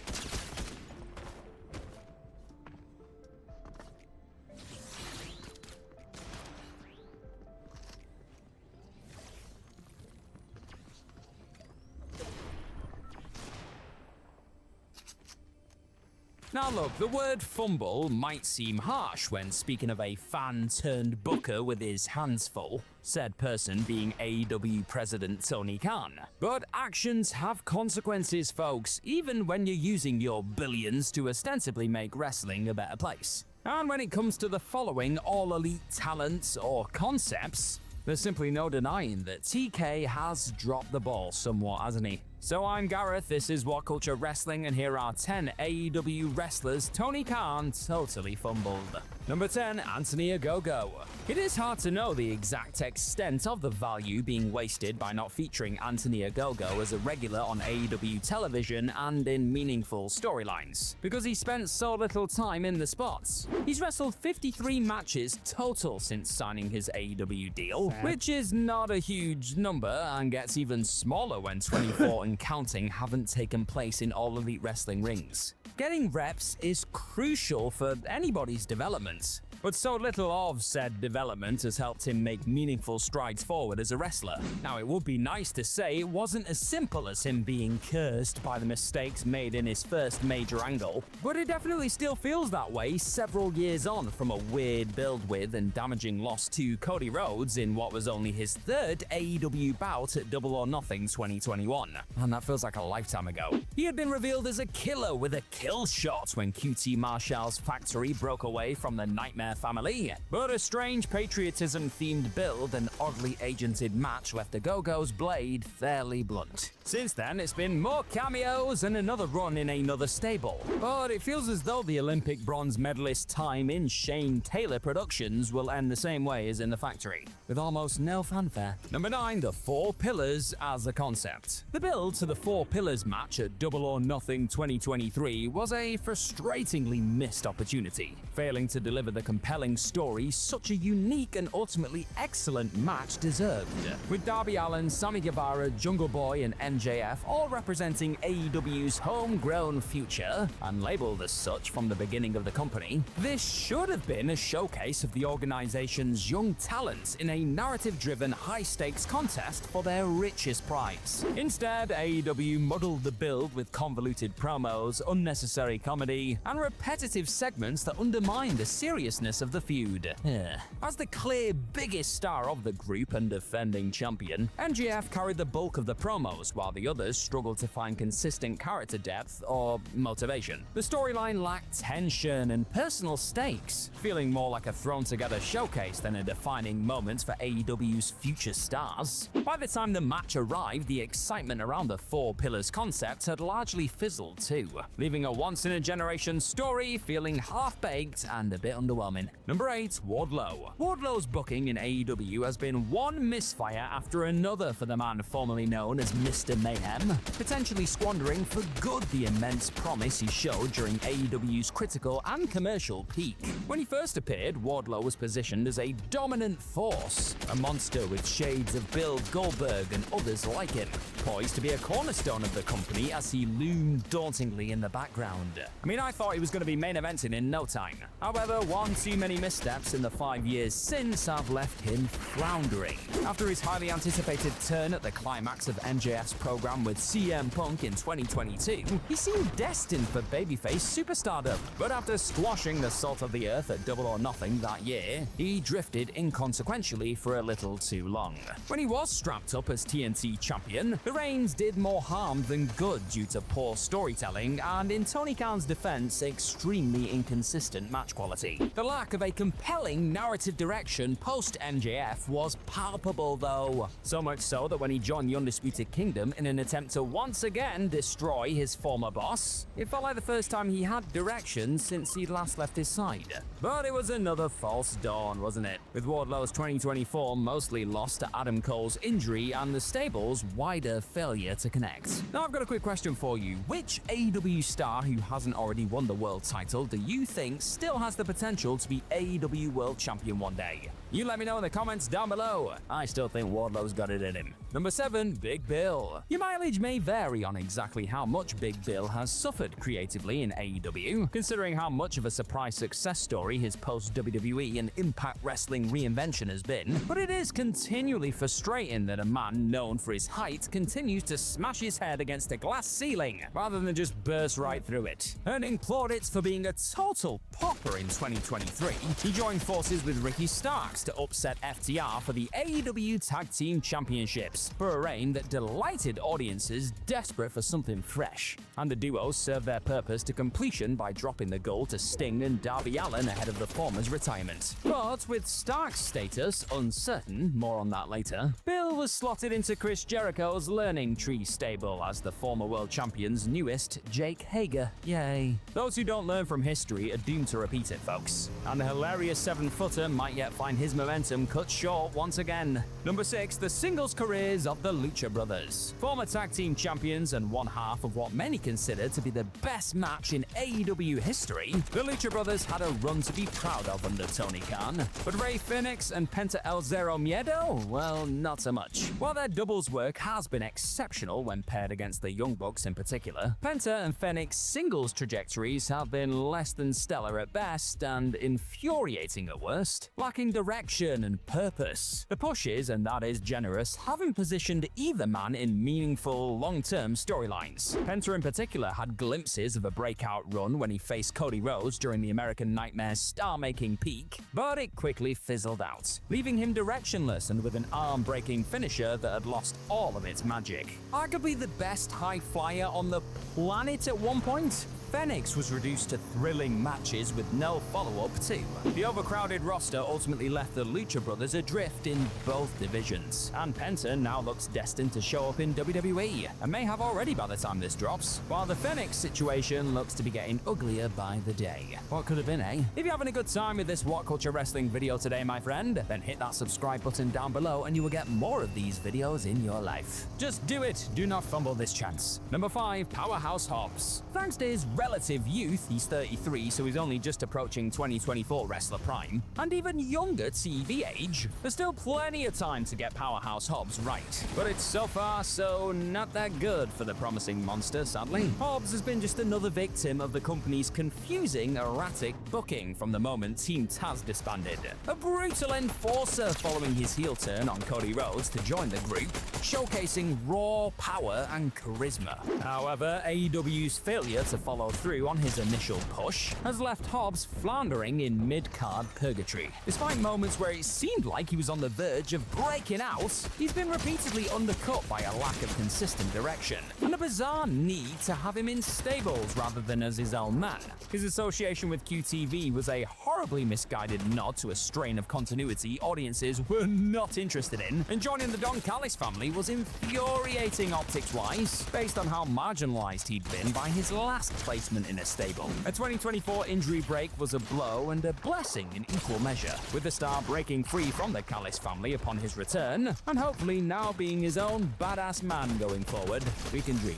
Number 4, Ricky Starks. Ricky Starks' exit from AEW has felt inevitable for longer than any of his sustained pushes, which actually feels important to note in a list with a title salaciously crafted around blame that lies mostly with Tony Khan. From the outside looking in, and even if this is completely not the case, the road has looked rocky for some time, and more's the pity for All Elite Wrestling. From the moment he debuted, Starks oozed charisma, skill, and that elusive and increasingly hard to harness pro wrestling it that just made him stand out. His work with Team Taz showcased his immense potential, but once that faction dissolved, AEW failed to capitalize on his momentum. Despite occasional flashes of brilliance as a babyface in a TV feud with MJF, Starks has been hindered by stop-start pushes and the all-too-familiar lack of sustained direction. Often thrust into programs that either lack substance or fail to highlight his real strengths, he was left adrift twice in 2023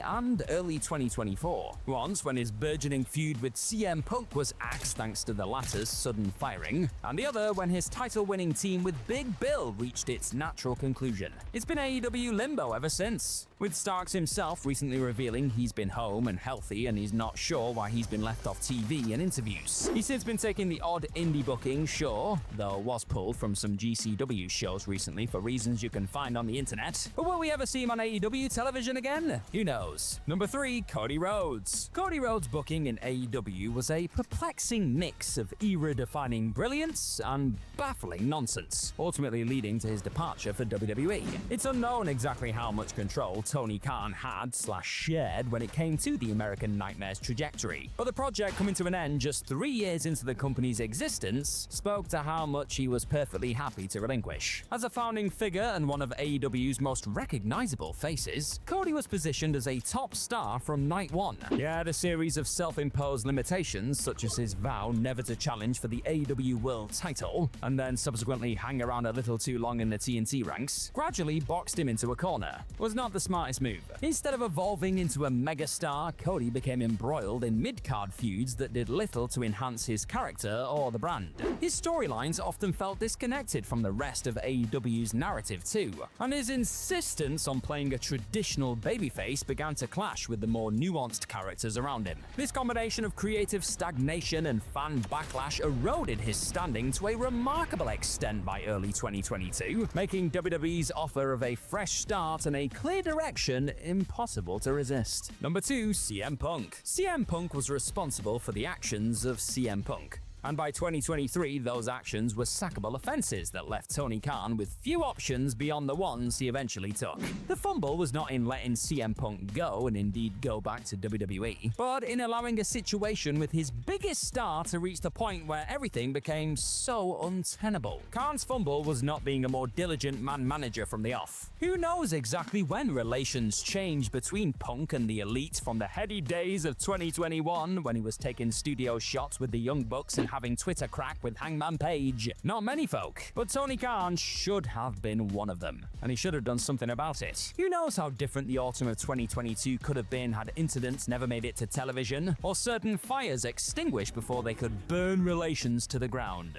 To understand the value of Punk to your business is not to accept the rough with the smooth, but to manage a monster so that everybody gets to win. Now, it's not an easy tightrope to walk, admittedly, but Tony Khan slipped off too late to clamber back on. Number 1, the troubling majority of those that have competed in the women's division. The women's division's growth has been one of the most prominent success stories in All Elite Wrestling in 2024, but the promotion has been kicking around since 2019, and even the most backward-facing archaic version of WWE was able to get its act together parity-wise midway through the 2010s. Even now, AEW's the best it's ever been for women, and still not really good enough, is it? Tony Khan from the outside appears to have struggled to give the women's roster the same attention and care as their male counterparts. Sure, the division's biggest stars over the years, such as Britt Baker, Hikaru Shida, ace figure Tony Storm, and major acquisition Mercedes Moné, have managed to find space to shine, but often in isolation, with little continuity or depth in the broader storytelling. Matches are frequently relegated to the same same time slots, or just treated as afterthoughts. And there's been a frustrating lack of meaningful feuds beyond the title pictures. The inconsistent TV time and underdeveloped characters have stunted the division's growth and left a trail of half-baked and incomplete characters exchanging wins and losses in listless, never-ending jockeying for position, making it feel secondary instead of integral to AEW's identity. Even when opportunities arise, such as the introduction of the TBS Championship via indestructible force Jade Cargill, they've often fallen flat due to erratic booking.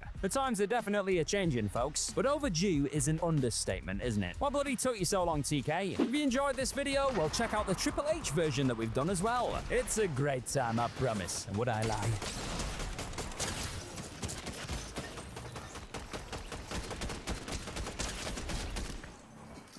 Can you retrieve your balls from Stephanie's purse?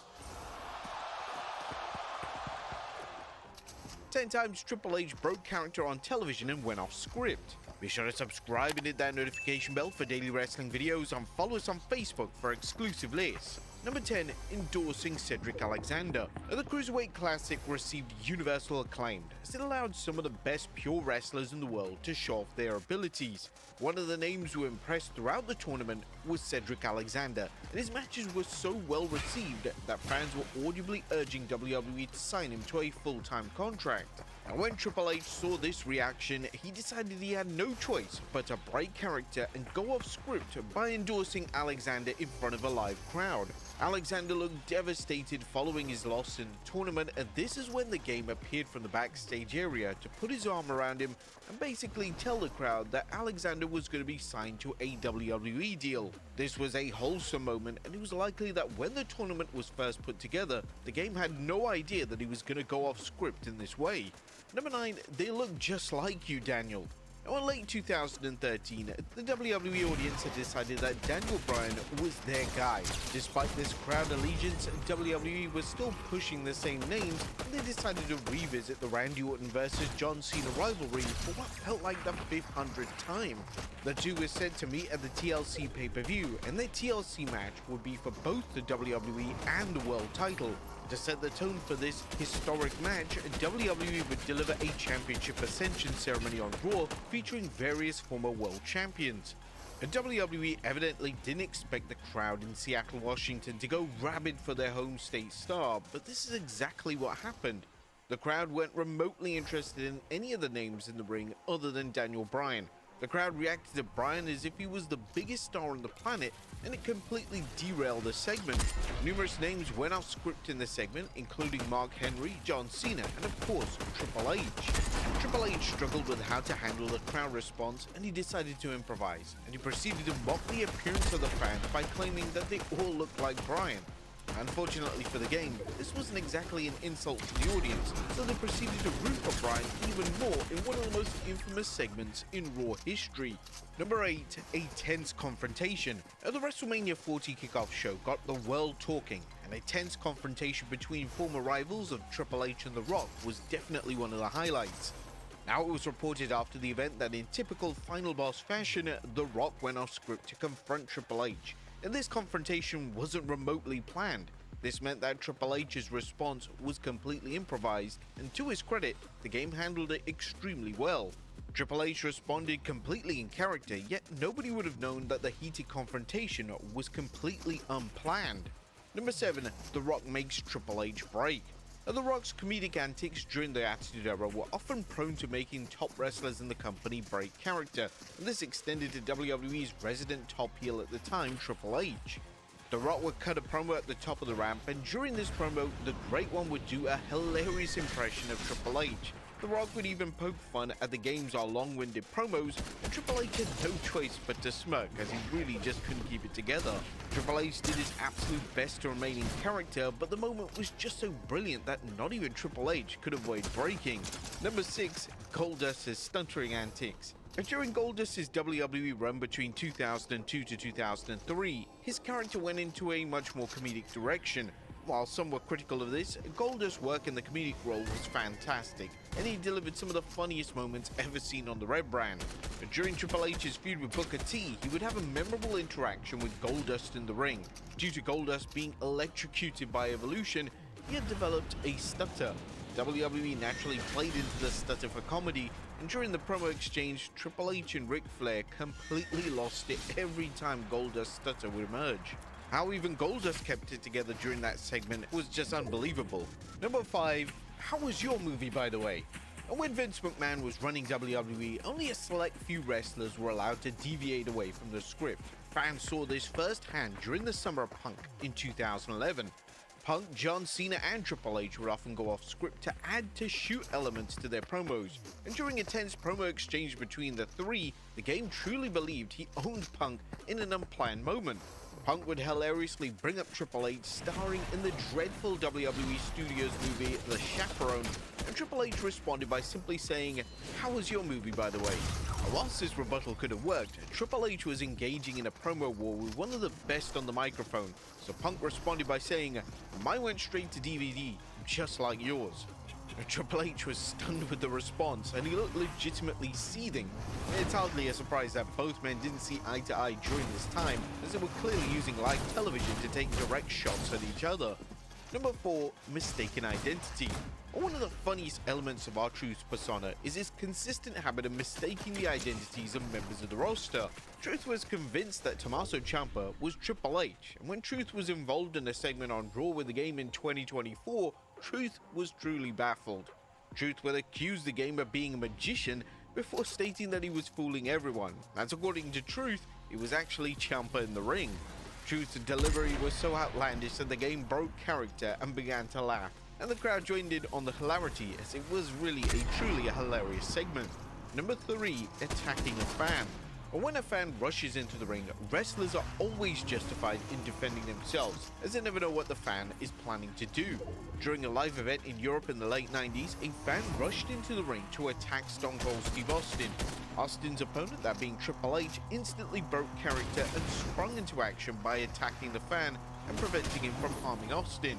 The game brought the fan to the ground with what looked like a German suplex, and in a unique moment, the game and the referee began to brutally attack the fan, obviously as an act of self-defense. Austin himself offered a great insight into the game-breaking character on his podcast, and this is what the WWE Hall of Famer had to say. Triple H, stand-up cat. He picked that dude up, slammed him, and started punching his lights out. I couldn't do anything. I couldn't help beat the guy up. I'm the babyface, but Triple H was watching my back and he beat the snot out of that guy. The thing about it is when you pay your money to come into that building, you've earned the right to voice your opinion. Cheer, boo, do whatever to the wrestlers, and we expect that. You don't want to be spit on, you don't want to be punched, slapped, none of that. But when someone crosses those rails or someone comes between those ropes, you're considered fair game. But I always gave Triple H credit for doing that. Now, instances of this nature are rare, but when they do occur, kayfabe should always go out the window, as a wrestler's safety always should take priority. Number 2, Stone Cold gets stuck. And the main event of the 1999 SummerSlam event almost ended in disaster. The main event featured a WWE title showdown between Stone Cold Steve Austin, Triple H, and Mankind. And during the match, Austin somehow got tangled into the ropes, and he was completely stuck. Triple H once again knew that he had to break character and go off script to help Austin, and this highlighted just how talented the game was, as it wasn't evident that the game was helping Austin, it just looked like another planned spot. Well, thankfully the Texas Rattlesnake was perfectly okay, and in a comedic twist, Austin would reveal years later that both men had to hide their faces from the camera, as both of them just couldn't stop laughing at the situation. And number 1, Triple H consoles a young fan crying. Now, in early 2015, Triple H received mainstream media attention, and it was for something extremely positive. For a match on Raw, Triple H and Stephanie McMahon would be sitting ringside, and a young Triple H fan in the crowd began to root for the game, despite Triple H being a heel at the time. Triple H tried to have fun with the fan by saying, "Hey, stop messing with me, I'm trying to do my job over here." Unfortunately, this made the young fan cry. This led to the game breaking character and speaking to the fan directly. Triple H would have a heart-to-heart with the boy, and by the end of their exchange, the kid was smiling and laughing. The game's kindness didn't stop there, as once the show was over, he would invite the fan backstage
network projects. The Undertaker was rushed to hospital at WrestleMania 30. The Undertaker was in such a bad way following his WrestleMania 30 encounter with Brock Lesnar that the dead man was actually rushed to hospital. Upon seeing one of his most trusted and loyal performers in this state, Vince McMahon decided to leave WrestleMania early and go to the hospital with the dead man. It's also said that Brock Lesnar and Paul Heyman left the show early to be by the dead man's side. The referee didn't know the streak was ending. Brock Lesnar defeating The Undertaker and ending his iconic WrestleMania win streak shocked the world. Nobody saw it coming, and one name in particular that didn't see it coming was the referee for the match, Chad Patton. It's a rule in WWE that if a wrestler doesn't kick out, they have to call the match as if it's legitimate. So when Lesnar hit an F5, the dead man didn't kick out, Patton called the match as if it was a shoot. Andre the Giant drank to excess before WrestleMania 3. WrestleMania 3 featured one of the most famous pro wrestling matches in existence, as Hulk Hogan took on Andre the Giant. It's safe to say that Andre didn't go into the match in the best condition, as according to Hogan, Andre drank around 2 flasks of Crown Royal before the match. Chris Benoit's celebration has been edited WrestleMania 20. The original version of WrestleMania 20 went off the air with Chris Benoit celebrating with his family. Due to Benoit's actions in 2007, WWE have since edited this out of the WWE Network version of the broadcast. The show now goes off the air with Benoit celebrating with Eddie Guerrero before posing on the turnbuckle. Brock Lesnar almost squashed Goldberg at WrestleMania 20. One of the most anticipated matches for WrestleMania 20 was Goldberg vs Brock Lesnar. WWE's plans for the match were simple. Due to Goldberg leaving WWE after Mania, Lesnar was going to outright squash him. However, when Lesnar also revealed to WWE that he planned on leaving the company, WWE opted for a new finish that resulted in Goldberg winning. Interestingly, the squash match formula for these two would be used 12 years later when Goldberg squashed Lesnar at the 2016 Survivor Series. Arnold Schwarzenegger passed on attending WrestleMania 3. Vince McMahon was intent on having major celebrity Arnold Schwarzenegger appear at WrestleMania 3. According to Jesse Ventura, Vince McMahon traveled in a private jet to the set of the movie Predator and offered an in-person invitation to Arnie. Arnold turned down the offer mainly due to things he'd been told by Jesse Ventura regarding McMahon and the company. The movie star would end up appearing in WWE a number of years later and even had a physical interaction with Triple H in 1999. John Cena drank 3 beers before his match at WrestleMania 34. A unique element of the early parts of WrestleMania 34 saw John Cena sit amongst the fans. Cena was waiting to see if The Undertaker was going to show up for their match, and when Cena was sitting in the crowd, he began to drink beer, and according to the man himself, he drank around 3 beers before the actual match. No wonder why he was running up the ramp. Ken Shamrock turned down IWGP title reign to appear at WrestleMania 13. Just before Ken Shamrock made his WrestleMania debut at WrestleMania 13, Shamrock turned down a major IWGP title match in favor of a WWE and a WrestleMania payday. It's widely believed that New Japan Pro Wrestling would have put the top title in the promotion on Shamrock, but for Shamrock, he was laser focused on becoming a huge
The purpose of Lesnar's title run was clear, to put over Roman Reigns, but fans soundly rejected the former Shield member, so Lesnar was in a weird position where he couldn't be pinned because the WWE desperately wanted to take advantage of Lesnar's huge win over The Undertaker at WrestleMania 30. He went through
tier, but John was a persistent man who refused to go the rest of the year without a world title. He returned at Hello. I'm back. Not that anybody was here to watch me. I'm gonna be watching Saturday Night's main event. WWE. And eating ice cream. So, enjoy.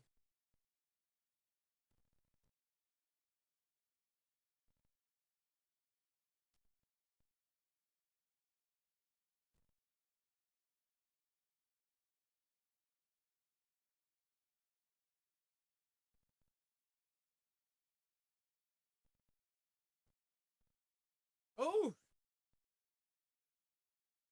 Ouch.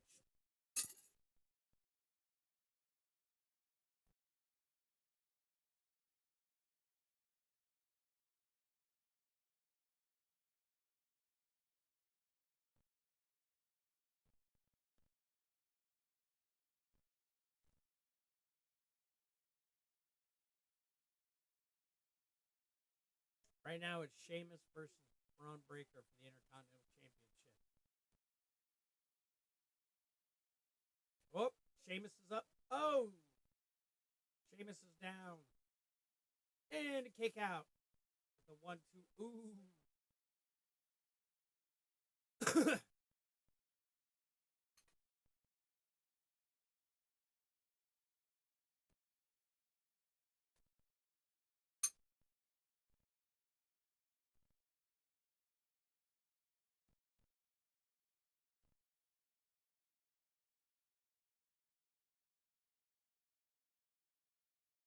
Ooh. Oh.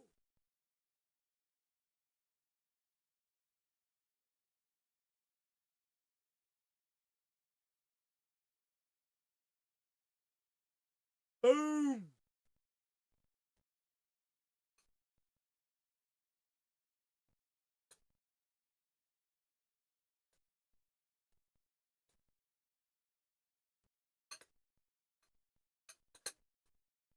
Damn. The foot on the rope.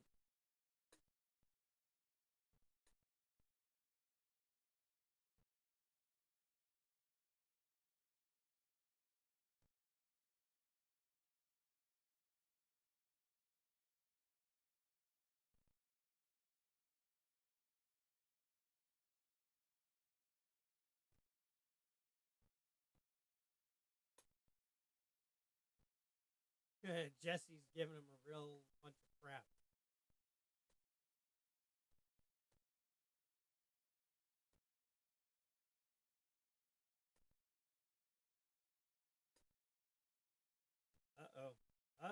Oh, another spear from Braun Breaker. Oh. Braun Breaker retains the Intercontinental Championship.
However, the teachings on immigrants in particular seem to be pretty consistent and about things like compassion and remembering their humanity. I mean, just here's one verse. He defends the cause of the fatherless and the widow and loves the foreigner residing among you, giving them food and clothing. And you are to love those who are foreigners, for you yourselves were foreigners in Egypt. So to me, it's very telling that there is such a vociferous, angry reaction to someone who didn't even say, like, don't deport them or don't do this, or he just said, you know, show mercy and have some compassion because these are human beings. Okay, but what like does compassion to me, mean, that right? seems as What does compassion mean? to me- Letting you hold stay on. here for. Holding up, I have pauses. Yeah.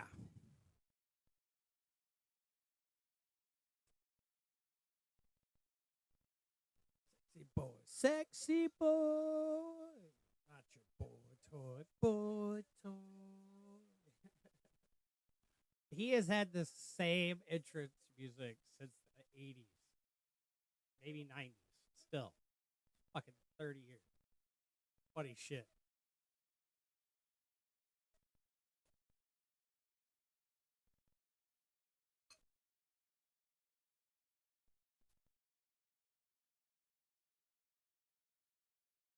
I love Shawn Michaels. Okay. Forever, To me, right? it's- Oh, Bro, what does compassion mean? This is the state of the right wing in America, guys. Yeah, let's take a look. I thought this bishop actually, speaking of doing a great job, I thought she did a great job. I loved that sermon that she gave. It was awesome to see Pence, or not Pence, but JD Vance and his wife, and Trump and his wife squirm as they heard this message. So yeah, I'm excited for this too. Oh yeah, and this is coming off of a debate they had 2 days prior where Sauger just goes full on defender of Elon Musk's Sig Heil. He's like, he was saying my heart goes out to these people. You're crazy if you don't think that. And I was like, no, Sauger, you're just being a pawn in his game. But let's take a look at this. All right, let's go ahead and get to this sermon, which became quite controversial. A bishop who was presiding over services at the National Cathedral that Trump and Vance and the whole family attended after the inauguration had a special message for the president that ruffled quite a lot of feathers. Let's take a listen to what she had to say. Let me make one final plea, Mr. President. Millions have put their trust in you. And as you told the nation yesterday, you have felt the providential hand of a loving God. In the name of our God, I ask you to have mercy upon the people in our country who are scared now. There are gay, lesbian, and transgender children in Democratic, Republican, and independent families, some who fear for their lives. And the people who pick our crops and clean our office buildings, who labor in poultry farms and meat packing plants, who wash the dishes after we eat in restaurants and work the night shifts in hospitals, they may not be citizens or have the proper documentation. But the vast majority of immigrants are not criminals. They pay taxes and are good neighbors. They are faithful members of our churches and mosques, synagogues, wadara, and temples. Our God teaches us that we are to be merciful to the stranger. Woke. For we were all once strangers. Yeah, it's crazy. We were joking about this the other day. I think this is the first time we've actually played the clip on air. This is textbook Jesus Christ. Like, what she's saying right here would have come out of Jesus's mouth in the Bible had it been pertinent at the time. And yet these people are recoiling. They hate it. They actually hate and detest and reject the legitimate gospel. You know what I mean? Loving your neighbor, welcoming immigrants, not being prejudiced. You know what I mean? It's crazy to watch them recoil and squirm. And then the one thing I will give Usha Vance, she does seem to be a legitimate Christian. She's watching Eyes Locked In. This is what, the Reverend has to say Yeah, or whatever. I agree. She seems to at least be country sentence Oh, no. unfair assaulting I police just don't officers. understand. Never would I. But I don't Where's the stand for outrage? someone getting an unfair Where's- sentence, whether it's where assaulting is the police officer or outrage any other against crime. people You want to who see were people violent, sentenced Madison? fairly. Like when we see I'm people, so we see so many surprised. black people in this country sentenced Oh, no, unfairly don't when do- it comes don't to do that. marijuana. Don't do that. No, wait. That's We ain't in it. No, we ain't in it. Please No. explain to me why. No, Why would you want to see Wait, anybody I don't want to unjustly see sentenced nobody. Don't do that. based off of their Y'all, political party or the do color the of their January skin? 16th. Don't No, do the black please. people because I'm happy to have this debate with you. we've been going to prison unfairly for decades. 100%, which is And why so criminal justice reform is something that has been needed to be had for a long time. Right, And but we we're not took a going to step make towards it, but we're January not there. 6th into the book. Don't leave us It is out of it, But man. the Come on, man. concept is unfairly sentencing I gotta- someone based off I the gotta color stop of the their skin or conversation their 'cause political we party do have to is go. wrong. But I will Wrong. say, I mean, look, marijuana convictions are one thing. People who were pardoned for assaulting police officers, breaking and entering the Capitol to stop the peaceful transfer of power, organizing. So assaulting police officers. I mean, she is. I don't know. Maybe it's because of her family's immigrant heritage or something that she actually resonates more with what's being said. Who knows? But yeah, it's crazy. I mean, like, do these Christians, these Catholics, do they actually think that if Jesus was alive today, he would be wearing a MAGA hat? I mean, come on. Obviously not. They really, really do. In this land. So this triggered a total meltdown and angry freak out on the right, which went up to and included the president himself. We can put Trump's response here up on the screen. The so-called bishop who spoke at the National Prayer Service on Tuesday morning was a radical left hardline Trump hater. She brought her church into the world of politics in a very ungracious That's way. true. I think that's true. I'll continue that. What? Yeah. She was nasty in tone, not compelling or smart, failed to mention the large number of illegal migrants that came into our country and killed people. Many were deposited from jails and mental institutions. That party just makes up. It's a giant crime wave that is taking place in the USA. Also not true. Apart from her inappropriate statements, the service was a very boring and uninspiring one. She's not very good at her job. She and her church owe the public an apology for a very basic message of Christian mercy and This is what I mean, compassion. Crystal. We're atheists, okay? This is what an atheist libs version of Christianity looks like. But hold on a second. Yeah. What is The actual text of the Bible? What the fuck?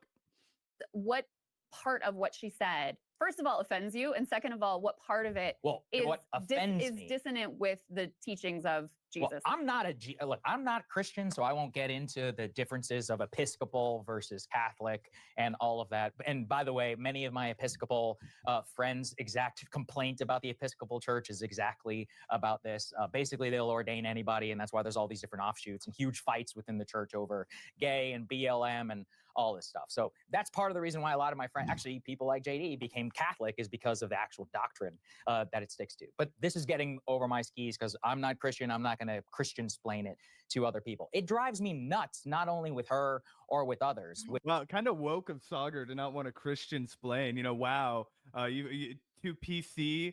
You know, Sagar's too afraid of the Christian woke mob coming after him.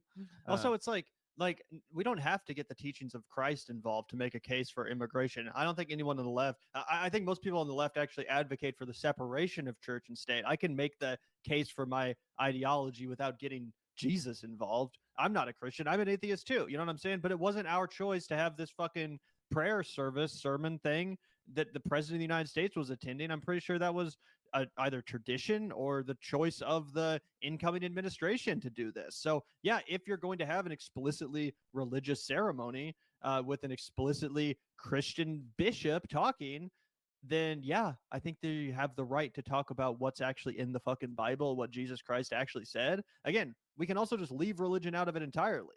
We don't have to fucking, you know, base any of our ideologies off of this archaic bullshit if we don't want to. But if you're going to force us to, then yeah, let's at least actually look at the fucking book in question. Let's actually study the teachings in question if you claim to live by them. Oh yeah, I pulled some up just in case we wanted to read some for the public. Exodus 12:49. The same law applies both to the native born and to the foreigner residing among you. What does that sound like? Equality for immigrants to me, huh? Fam, what about this? Do not mistreat or oppress a foreigner, for you were foreigners in Egypt. Boom. Christian doctrine right there. Cursed is anyone who withholds justice from the foreigner, the fatherless, or the widow. Then all the people shall say amen. Boom. Another one. In you they have treated their father and mother with contempt. In you they have oppressed the foreigner and mistreated the fatherless and the widow. Sounds bad. See, it sounds like it's bad to do those things according to the Bible. According to Christianity, again, I'm not here to speak for Christianity either. I don't believe in any of that nonsense. But what I do think is crazy is when we have the actual Bible verses here and you want to be like, the Bible would never say that. And we're like, we literally can look at what the Bible says and be like, well, is this the kind of thing that the Bible would say? Like studying any kind of a book, it doesn't matter if it's true or not. I could be like, oh, trust me. I was raised Catholic. I was agnostic for a long time. And then I became an evangelical Christian for a while. And I will say, beyond a shadow of a doubt, people who claim Christianity instead of just showing that they're Christians by their acts are not Christians. It's all a show. They want people to think that they're better just because they're Christian. Trust me. Oh, is this what Holden Caulfield would do? Let's look for context clues in The Catcher in the Rye. You know what I'm saying? We can do that in reality. Exactly. And I chose to, and it debunked Sagar's entire argument. Which with people who are what is it, like preachers who are take the pulpit under their tax-free status and then use it as a pulpit to preach politics. And so here again, like you're watching this message of this like glib-coded right-wing bishop like explaining a political position and using that under the word of God. Also, to make a point. you know what's fucking bullshit about this? He keeps calling this bishop lib-coded because she's a woman, obviously. But what she said is actually not that much different than what Pope Francis routinely says on a regular basis. Sagar's like, yeah, J.D. Vance, my friend J.D. Vance became a Catholic because he's tired of the woke Episcopalians or some bullshit. Well, guess what? The Catholics leader, the Pope, says shit like this all the fucking time. The Pope will routinely call on Israel to like end the slaughter in Palestine. He'll talk about climate change. He'll, talk about all sorts of shit that Catholics hate. So what the fuck are you even talking about? Yeah, great point. Great point about Pope Francis. Point. And so that's why it annoys the crap out of me. My Christian friends, for them, it's a bastardization of their religion. But beyond that, it's really just about the bigger point of you're using your position. Could you imagine? I'm sorry to interrupt so much. Could you imagine being Christian and being worried about the bastardization of your religion when you had Donald Trump run for president and get the full endorsement of all these fucking hack organizations and say that God chose him? Yeah, because of the assassination myths or whatever. Like Donald Trump literally said on Inauguration Day, "I'm chosen by God to lead this country." And Sagar wants to talk about people bastardizing Christianity because one bishop said, hey, let's have some humanity. Let's have some decency for our fellow human. Yeah, and if you want to talk about the Catholic Church, Gavin, our number one sleuth over here, he's seen Spotlight. He remembers. Cloaking it in the faith of the Bible, which is not 100% clear, okay? Anybody out there, the Christians themselves can't even agree on what it's... We just read you like 4 quotes, all from Exodus, that all said, hey, be nice to your neighbors. Says. And foreigners. Whoops, excuse me. To then use that to push what is an overtly political point, it just seems ridiculous. So, and look, I mean, no one can call me a hypocrite on this. I can't stand all this pro-life preaching and all this other political activism. I think all of them should have to pay taxes. It's one of the biggest scams in the entire country. So any political Christianity or any of that, I'm totally out on. Incredibly hypocritical for the right to complain about politics in the church when, I mean, the moral majority like explicitly argue with Falwell to vote for Ronald Reagan. Politics is a central part of the certainly evangelical, like you go to any of these mega churches and it is super political. And the truth of the matter is though, I mean, to the extent that politics and religion both have to do with your core values, which both of them do, I don't think you can really extricate politics completely from religion. But what's interesting to me, I mean, but that's what they say. That's their justification for all of their political activism. What's interesting to me, though, is that, I'm also not like, an expert on the Bible. However, the teachings on immigrants in particular seem to be pretty consistent and about things like compassion and remembering their humanity. I mean, just here's one verse. He defends the cause of the fatherless and the widow and loves the foreigner residing among you, giving them food and clothing. And you are to love those who are foreigners, for you yourselves were foreigners in Egypt. So to me, it's very telling that there is such a vociferous, angry reaction to someone who didn't even say like, don't deport them or don't do this, or he just said, show mercy and have some compassion because these are human beings. Okay, but what does compassion mean? To me, that seems as... What does compassion mean? Letting you stay here forever, right? Bro, what does compassion mean? This is the state of the right wing in America, guys. Yeah, what he means is, can we separate you from your family at the border? Can we make sure that as your legal right of trying your case for asylum is processed over months and months and months, we can send you back to the hellhole that you came from? And oh, I'm sorry, I'm not saying the country's a hellhole. I'm saying whatever circumstance you came from when you had to desperately flee and apply for asylum. Yeah, it's not good there. And guess who's responsible for that? Largely the United States. I guarantee you whatever consequential actions produced people's need to flee for America, more likely than not caused by us, okay? You want to talk about the mass immigration from Mexico? Let's talk about how we forced them into the drug war. What do you mean we forced them into the drug war? Meaning they did not want to ban drugs. They did not want to become a cartel state, which they knew exactly what would fucking happen. Okay, if they did outlaw drugs. And then the United States said, we are not going to let you guys have insulin. Sorry, your people are going to start dying in fucking mass unless you ban these drugs and join our war on drugs. Oh, also, by the way, we're going to help facilitate with our CIA and alphabet agencies, making sure that drugs do get through your country and making sure that it is a really popular, very profitable business for people. And then we're going to rain hell on all of this. It's going to be a disaster. Oh, also we're going to, fund dictators in Central America. We're going to do all of that. And then we're going to blame all of you guys when you want to leave.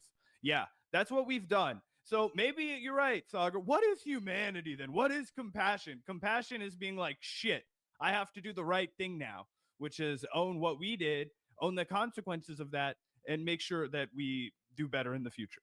Yep, 100%. Anyway, we're going to keep reacting to this if you want to, but I mostly just wanted to watch Sagar hang. It's taking a few more seconds. To me, she didn't say that. No, To but me- that's the implication. But to me, the fact that there is such outrage by an entire political ideological group by just asking to recognize people's basic humanity. And, what she said again, I think is entirely consistent with the teachings of the Bible and, the message of Christianity and Jesus Christ, et cetera. That would be received so angrily is, to me, it's very telling. Because you don't see the policy implication, Crystal, which is when she says compassion, she says, oh, they need to be able to stay here. When she says, oh, transgender are afraid, it's like, yeah, because we want children not to be plugged full of hormones. But what's so wrong with her having that view? And there's framing, nothing wrong with it. But you're cloaking it in Jesus. Also, that's the issue. You're also Oh my putting God, words pause the in shit. her. This is outrageous. It's completely disgusting for Sagar to not realize that you can have a message of compassion and humanity for trans people or for immigrants, even if you have a conservative or right-wing opinion. I think there are people out there that don't necessarily agree with us on the subject of trans healthcare or trans sports or the border, but they still genuinely feel that there needs to be a level of humanity and compassion and decency on a human level when we deal with these issues, right? It's not that hard to fucking figure out, right? You don't have to be a bleeding heart leftist radical to say we should treat our neighbor with respect. We should treat the disenfranchised with decency and compassion. Again, this should be something that people in power take seriously, not scoff at, as cringy as it sounds. So it's pretty crazy for Sagar to, keep going down that road. But also it's like, you're really going to act like it's the left that uses religion to cloak its policies and to justify its positions with? Are you fucking kidding me? The Republicans literally call themselves Christian nationalists. Trump literally just said he was chosen by God himself to make America great again on Inauguration Day.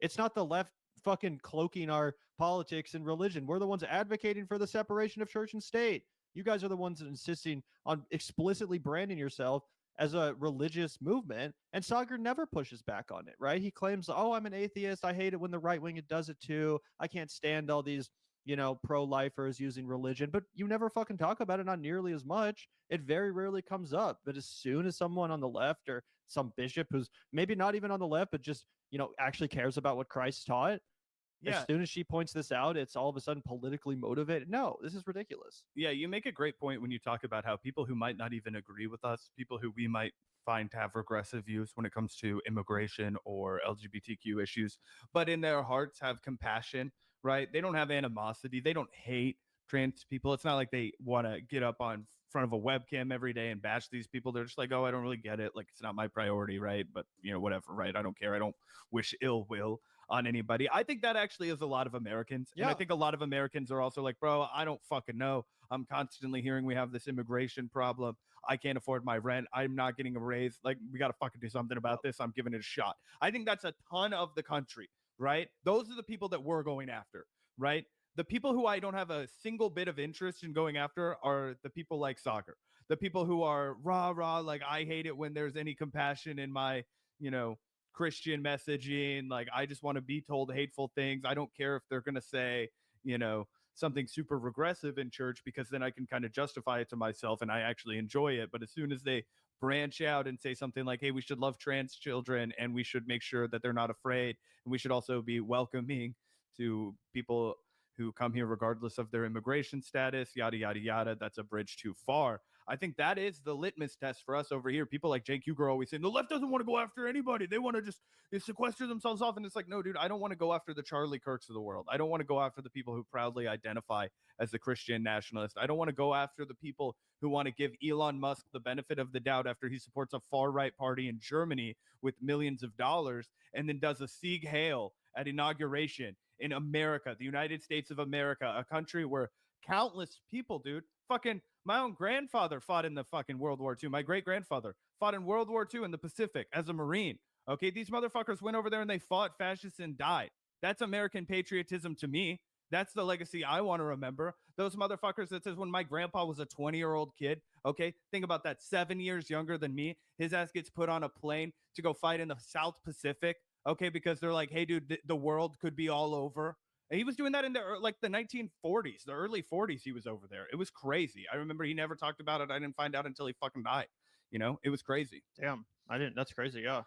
That guy died from smoking cigarettes. He was a real one. Damn. Shout out to that dude. But yeah, fighting Nazis. That's badass. And yeah, Soccer's just crazy, bro. I just can't imagine hearing this basic message of compassion and empathy and not being able to at least agree on the surface level that yes, we should uphold some level of human decency, some level of compassion, even if we're going to orchestrate these, deportations or whatever he's in favor of, right?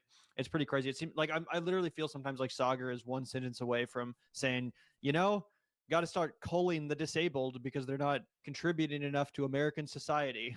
Got to get rid of the disabled. You can't have too much compassion for people that don't contribute and make this country great. Is that really that much different than advocating for the mass deportation We're and literally essentially heading execution that of way, dog. hundreds of thousands of fucking migrants in this country? It honestly, that feeling you get when you're on the Mamba, Gavin, and your stomach sinks a little bit. When you said that to me, it kind of happened because I think that's something we have to actually be vigilant about. He's laughing because it's so fucked up that that's true. But I wouldn't be surprised if we start to see things like the Americans with Disabilities Act rolled back. I wouldn't be surprised. Guys, it sounds unfathomable. Donald Trump just undid the executive order from Lyndon Johnson to stop racial discrimination at work, to stop gender discrimination at work. Everybody wants to be like, you guys are overreacting. You guys are just being hysterical. You guys are liberals, except that you lost. I'm like, no, dude. The fact that we lost makes me way more afraid because now they get to do all that shit that I was horribly afraid of. Okay, now Pete Hegseth is confirmed as the fucking Secretary of Defense. Okay, now we've got Marco Rubio as a Secretary of State. Now we've got Linda McMahon as Secretary of Education. Now we've got all of these ridiculous fascists in power, and that makes me uncomfortable. And yeah, Gavin, I do think there's going to be a certain point where they say, why are we carrying the load for these people? And that is going to be a fundamental moment for the left. That is going to be a critical moment for the left because there are going to be people that you don't expect that, they break the wrong way on that issue.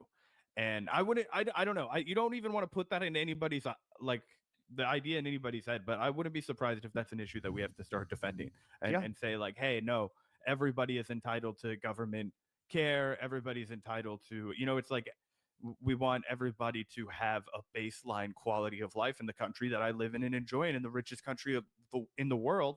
It's well within our possibility, or the realm of possibility. It's feasible. We don't have too many people. We just have too much greed. Yep, 100%. And luckily, some people in our chat were pointing out that usually the Breaking Points comment section agrees with Sagar instead of Crystal. Luckily, that doesn't seem to be the case. I think Sagar actually crossed a bit of a line here, perhaps, with some of his comments, because even the Breaking Points comment section is calling him out, and even a correction apparently had to be offered from Sagar. It says due process does apply to all persons in the U.S. However, immigrants in the country illegally may be deported without hearing. Apologies for the error. So, Sagar clearly got a little bit self-conscious there because of the backlash and felt like he had to offer the correction. He just felt like he had to do that independent from the backlash, but I think it might have contributed to it. But yeah, a lot of these comments seem to think that Crystal is actually on point. The point that Crystal is making about the church being tied to politics is evident in the fact that our president was being televised going to church in the first place. Thank you. Again, Sagar wants to act like it's the left using religion. No, it's the opposite. This lady just happened to actually have read the fucking Bible. Yeah, Sagar thinks Jesus was too woke. That's the point I was making. It's like, there is no way to argue this. Now, is there a bunch of regressive shit in the Bible? Yeah, but it's not really about illegal immigrants. I'm sorry, it's not. Never. And a lot of the stuff that it says is bad and is immoral, Sagar doesn't give a single fuck about. Do you think that Sagar's out here scolding people for eating shellfish? Hello, nobody cares about that, but it's in the Bible, right? You think Sagar's out here scolding people because they were clothes with two different kinds of fabrics? Well, he actually makes that point later in this debate and says, like, in the same way, I don't care about that. I don't care what Jesus said about immigration. So he does address it. Oh, good. I didn't get that far. Right. But it is still the case that, again, you might not care about religion, but your freaking party does. Your team does. They're the ones constantly cloaking everything they do in religion, and now you're accusing the left of doing that? Yeah, then how can you get outraged by it? That's exactly. Either way. Luckily, we're heading the comment section seems to disagree with Sagar. Once again, here's a very top-rated comment. The image of this lady telling the president and the vice president not to hate immigrants while they're seated next to their immigrant wives is too absurd for parody. And that is a great point. Both Melania and Usha Vance are immigrants, so that's pretty insane. Bro, Sagar's lack of understanding of Christianity is actually kind of shocking, and he's a real jerk, especially at the end. Wait, what happens at the end? Because I watched like maybe the first 10 minutes of this. To be honest, I didn't quite get to the very end myself. We can react to it if you want to. No, I'll watch it after this is over. Sorry, guys. I don't want you guys to think I didn't do my homework, because they did have a spicy debate for like the first 11 minutes. The whole fucking thing is a pretty spicy debate. Yeah. For sure. And I really appreciate the fact that, as much as I disagree with Sagar, I do appreciate the fact that... Yep. Oh, well. Honest, I didn't quite get to the very end myself. We can react to it if you want to. No, I'll watch it after this is over. Sorry, guys. I don't want you guys to think I didn't do my homework, because they did have a spicy debate for like the first 11 minutes. The whole fucking thing. You sound like somebody who has a lot of anger and a lot of rage, and yet you're very funny. That's your takeaway, Fareed? God damn you. Like, yeah, if you're not angry, you're not paying attention. Like, that's the difference. Watch Republicans campaign.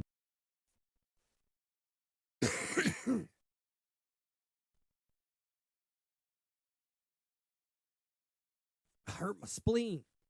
What?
Okay.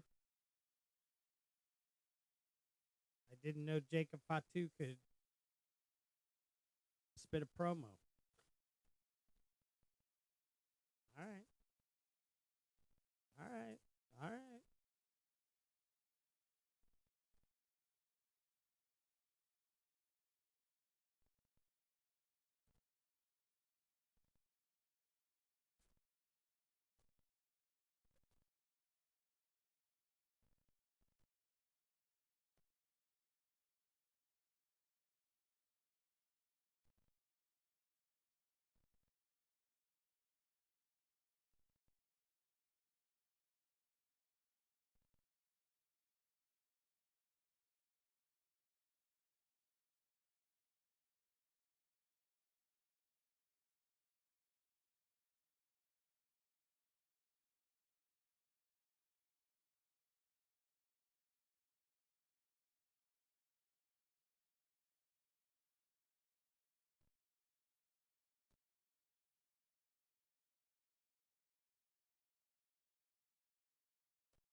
When I alight from the shower in the morning, my feet land on a Teenage Mutant Ninja Turtle bath mat. I do bypass my 7-year-old son's turtle towel. I hit my head on Freddy's turtle basketball hoop laundry net. My son tells me in the mornings it's time to go to school. He should know by checking one of his 3 Ninja Turtle watches. Secret of Ooze, the second of the Turtle movies, is blaring in the living room television. My wife prepares Freddy's lunch in one of 4 turtle lunchboxes Freddy has owned at one time or another. The living room is half taken over by more than 50 turtle creatures and their accessories. Freddy changes from his turtle pajamas into school clothes that cover his turtle t-shirt and socks. I do wonder where things are headed. Then my son asks if he can wear his turtle sunglasses to school. Perhaps more than many of the millions of American households ensnared in turtle mania, we have been marketed. The martial arts madcaps have taken over. So I decided the creators must pay. Without further ado, we do hope our speaker can tell us what it's been like to build a humble comic book into a multi-million-dollar empire. Dudes and dudettes, please welcome Kevin Eastman.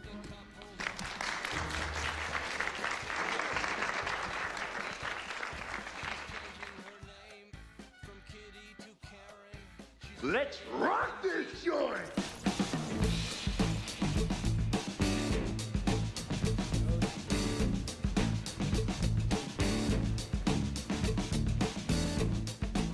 Teenage Mutant Ninja Turtles is an entertainment franchise created by American comic book authors Peter Laird and Kevin Eastman. Although it was created in 1983, it peaked in popularity in the early 90s. The success of the Fred Wolf cartoons, Archie comics, toys and movies generated a franchise peak between 1989 and 1991. This period is now commonly referred to as Turtle Mania. During these years, the Ninja Turtles were seen in many things, from toys and sweaters to lunch boxes and pizzas. In this documentary, we will explore the multiple facets of the Turtle Mania phenomenon, with the aim of deciphering why, for almost 5 years, these 4 peculiar amphibians had the entire world at their feet.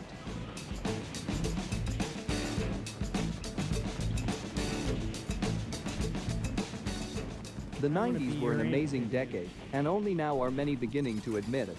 Possibly the spectacularity of the 80s is to blame for overshadowing the bland early 90s. But the reality is that, if the 80s was the decade in which pop culture was born, the 1990s was a decade where that pop culture took flight. The tide of progress and good sense seemed to be sweeping the whole world during the 90s. It was a time of economic bonanza, expansion of freedoms and relative peace. According to the annual count by Freedom House, the tally of the world's free countries climbed from 65 at the beginning of the decade to 85 at the end. This climate of optimism was reflected in all artistic expressions. It was the perfect time for the emergence of grunge music, girl power and, of course,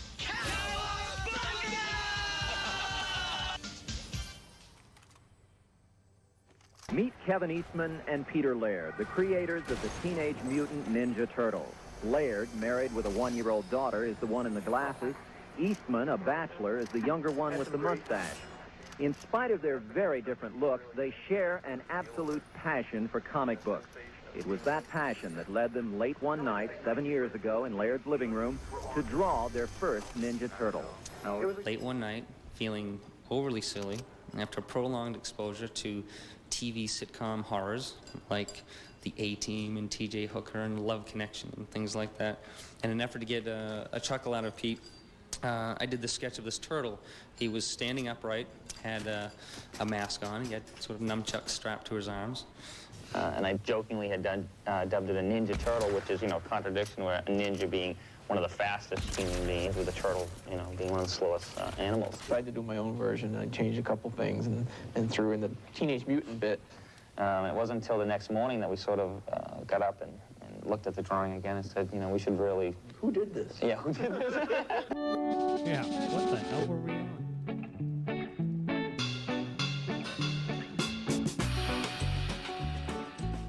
Even though they were excited by turtles, almost no one else was. So Eastman and Laird scrounged up $2,000 to launch the Turtles comic, and the rest is turtle history. Now at this point in our life, we'd had pretty much all we'd wanted. Our comics were selling. We just signed a lease on some real office space, and we really had never thought much of our characters going beyond, comic books. We had licensed a few little things. We had these little collectible figures and a role-playing game, but, Mark was talking. Sales of the adult version built steadily. Soon, a second color comic aimed at younger Turtle fans was added. The success of the Turtles did not remain in the comics. The birth of the Turtle Mania started when Laird and Eastman, with the help of producer Mark Friedman, signed an agreement with the toy company Playmates and released the first wave of action figures with a 5-episode cartoon to cement the launch. Well, it's my personal goal to make them last forever. I would love them to be as good and wholesome and last as long as Mickey Mouse, and hopefully they can go on forever and ever and ever. Mark turned out to be, pretty down to earth, and he really knew what he was talking about, and he had, researched the turtles and understood, what was in them and what they were, and thought that they could go beyond that. He proved to us that anything was possible. Turtles rule our lives now, and I'm sure they're going to rule our lives for at least the next 5 years. It's possible that, they'll become part of the culture, cultural icon. What happened next, pretty much from 1986, is when he first contacted us, to 1988 was 2 years of hard work. Drawing, developing storylines, negotiating new products, trips for design work with the toy companies and the animators. The first wave of figures included the 4 Turtles as well as reporter April O'Neil. The Wise Master Splinter was also released at the same time, along with the Evil Shredder, accompanied by his 2 henchmen and a foot soldier. The launch of the line at Toys R Us was a total success, and soon it was necessary to replenish stocks over and over again. The Turtle Cop! Maybe that's Michelangelo now! This is Donatello! Come in! The cartoon series was also a hit in those years. The studio in charge of making the animations was Fred Wolf Films. Founded in the 1960s by Fred Wolf and Jimmy Murakami.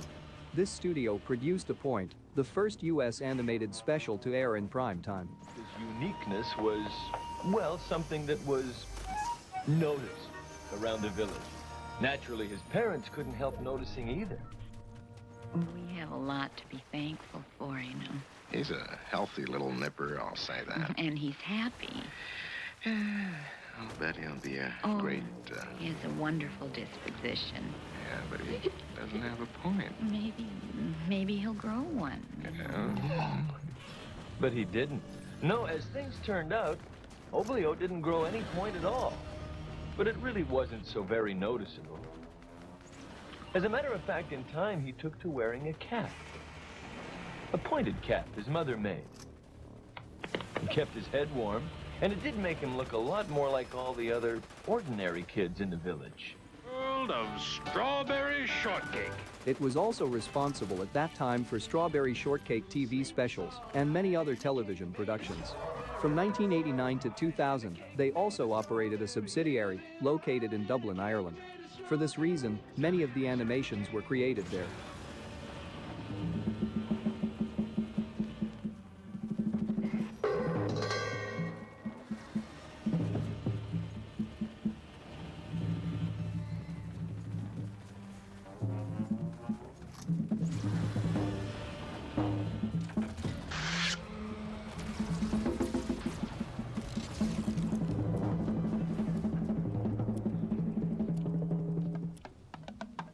It was an animation studio of the highest level, to the point that Wolf won the Oscar in 1967 for the animated short film The Box.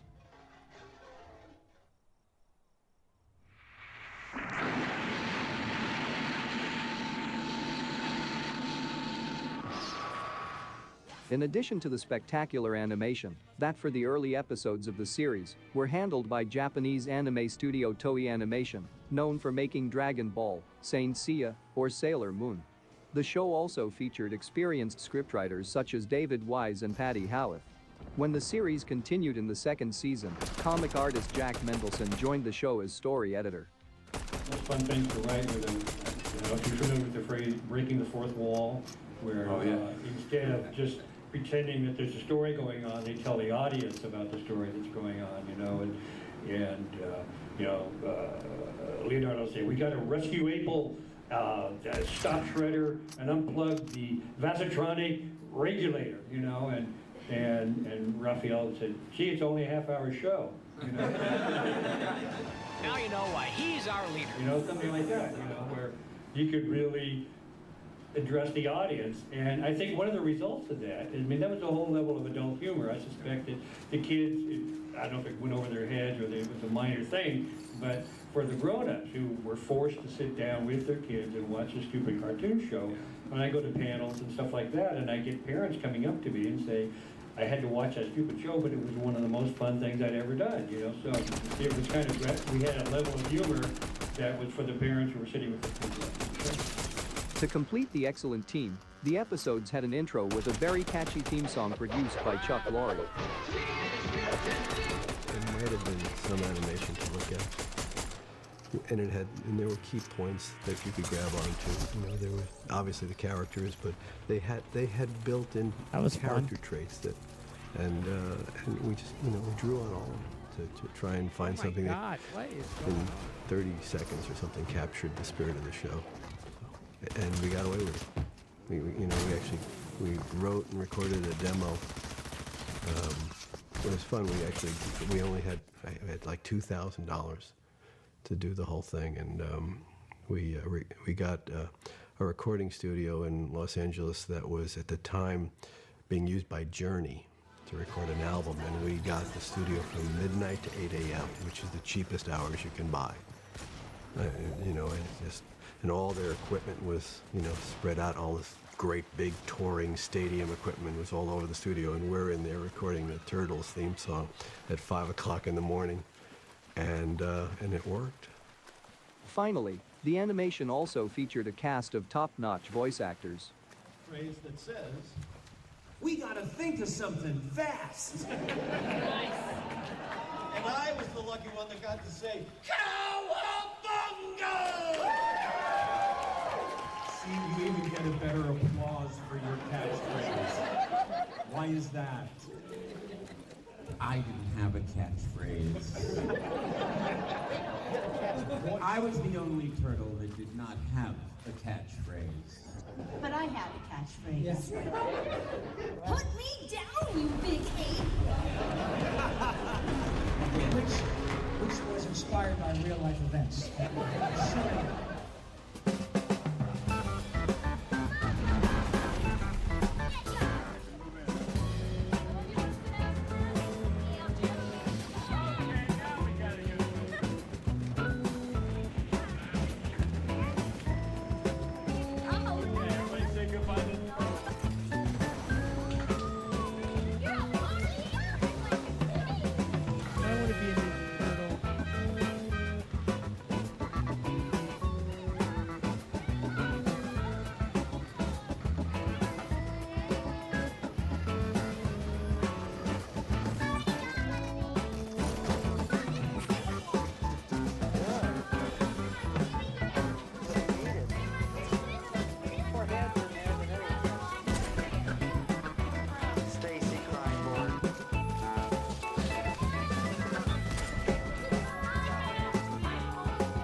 If it looks foolish to you, you don't know how to recognize a $350 million a year industry when you see it. But Alan Cox does.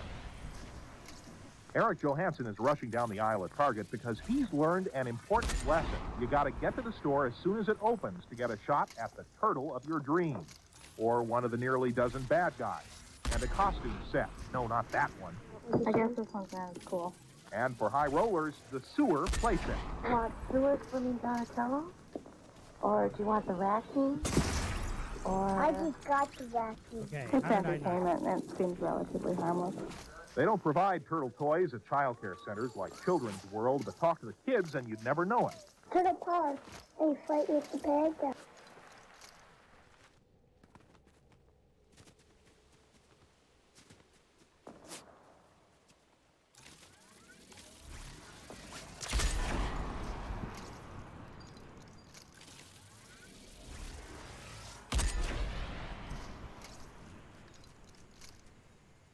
She was an adaptation of one of the most polarizing characters in Ninja Turtles history, an adaptation that almost didn't happen. She was brought back to life through a twisted experiment, fractured, broken, and incomplete. I'm exceedingly But could she sad reclaim and herself in a lonely. world I that don't tried to know tear what her to apart? do. Join me in this season No finale as one I wants explore the to self-determination talk to of me or Venus from hang out IDW with. Comics. No, they don't. Before we dive into Venus's story, it's important to understand the events that shaped her world. First, the mutagen bomb detonated at the end of the City at War saga, and second, the return of the dragon from the Shredder in Hell miniseries. If you're unfamiliar with these stories, you can check out my videos on both, right here on this channel. The mutagen bomb in particular turned entire blocks of New York City into mutants. Unable, or unwilling, to deal with the fallout, Mayor Stockman built a wall around this new mutant town, trapping all the mutants inside. The mutagen bomb took a gang of punks from Fort Lauderdale, Florida, completely by surprise. They were visiting the Big Apple for a concert, but when the cloud hit, they were mutated into the Punk Frogs. Two of these punks were in a relationship, Bonnie and Clyde. As a whole, this gang of Punk Frogs claimed a handful of city blocks as their territory. Not even the Mutanimal enforcers dared to step into their turf. Now, when I say Punk Frogs, I'm talking about punk in the cultural sense. Bonnie and her peers embodied punk ideals. They refused to be boxed in and lived on their own terms, no matter what. At the heart of their turf stood the clinic of Dr. Jasper Barlow, a surgeon who had been mutated into a mouse. Disgusted by his new form, Barlow began performing surgeries on himself and on mutants desperate to regain their humanity, with mixed results. What happened next was never completely explained. We know that Barlow did some procedures on Bonnie, and she died on the operating table. Now, Barlow explained that he found her gravely wounded in an alley, alone. But we may never know how that happened. What we do know is that Barlow was working for the key players of the Armageddon game, trying to create doppelgangers of the Turtles, and he had been failing for a while to do so. Bonnie was his opportunity to make a turtle from scratch, so he used a discarded shattered turtle shell, and with the help of some magical scales from the dragon god, he was able to give life to dead tissue, and effectively bring Bonnie back to life. This was very unfortunate for Bonnie. Now carrying a shell that was a mix of organic and inorganic materials, she tried to escape from the clinic. In one of these escape attempts, she was seen by Clyde. After seeing this strange turtle with a synthetic shell, Clyde assumed that the Turtles had kidnapped Bonnie. Tired of Bonnie escaping, Barlow took her limbs away. Given her similarity with the statue of Venus de Milo, he named her Venus. Unfortunately, the Punk Frogs weren't exactly detectives, and when they found out Donatello had a synthetic shell, they set the whole dojo on fire. The Turtles wanted some payback, and clashed once more with the Punk Frogs. While doing so, Donnie and Olopix ran into Dr. Barlow's clinic and discovered his very unique and very creepy specialty. Barlow was particularly interested in restoring Donatello's carapace for an organic one, and he mentioned the approach wouldn't be too different from that of a patient of his. Donnie was curious about Barlow's methods, but also wanted to know who this patient was, as the Punk Frogs were after a turtle with a synthetic shell after all. He went back to the clinic to talk to Barlow, with Olopix sneaking behind him, just in case. That was when Barlow showed the dragon scales to Donnie and introduced him to Venus. Donnie figured out pretty quickly Venus was Bonnie after seeing a frog limb hanging from the ceiling.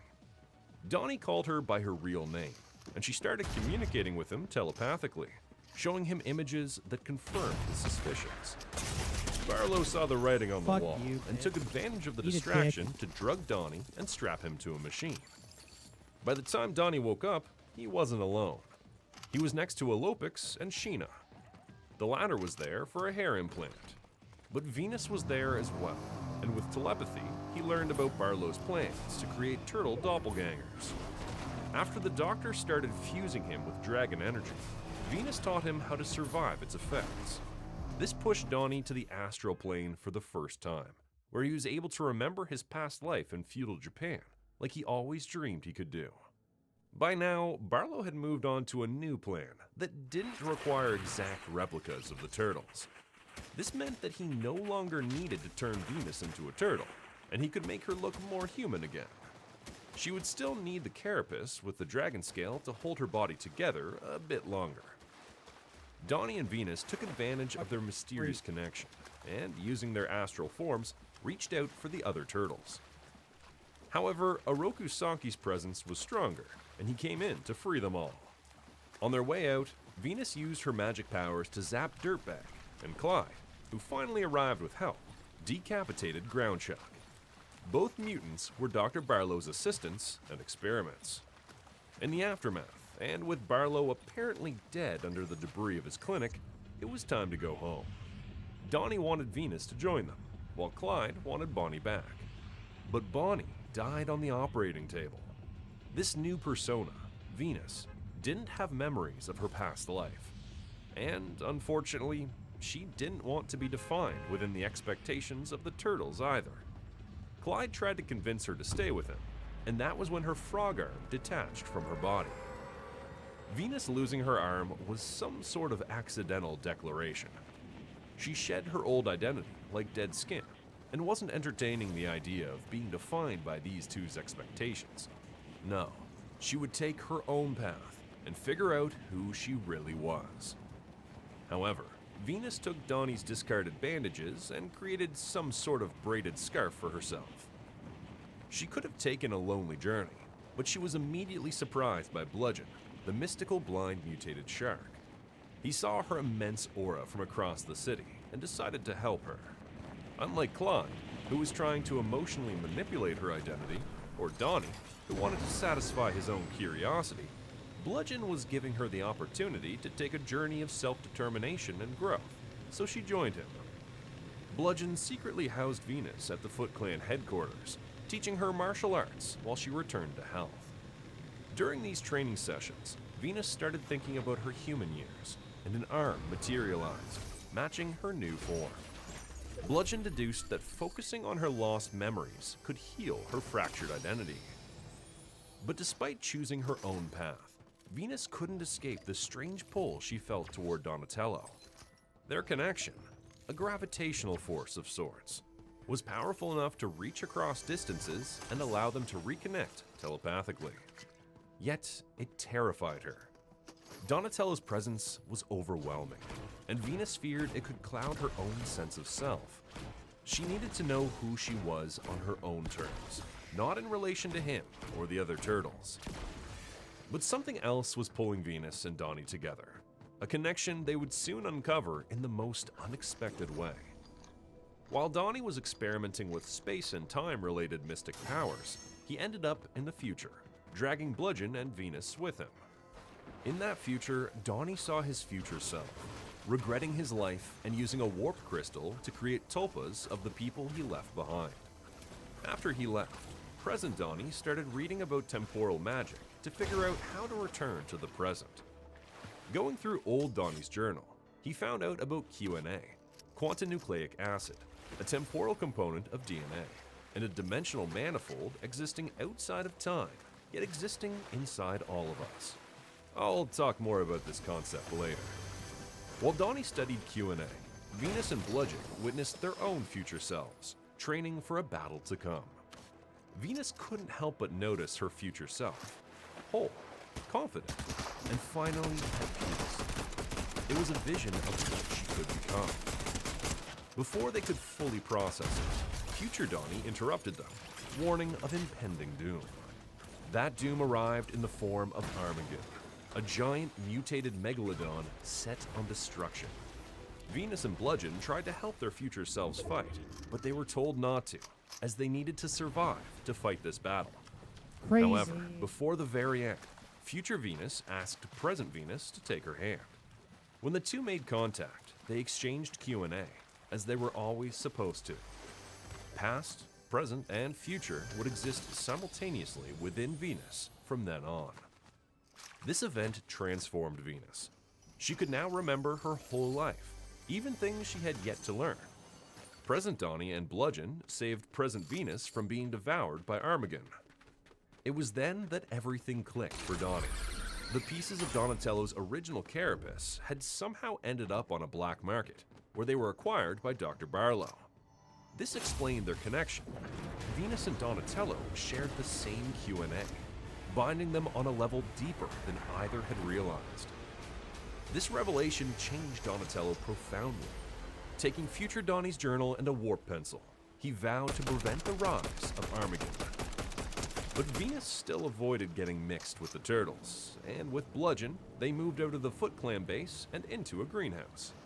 At the climax of the Armageddon game, no connection to Armageddon, the turtles finally learned the true nature of Q&A, thanks to Kitsune.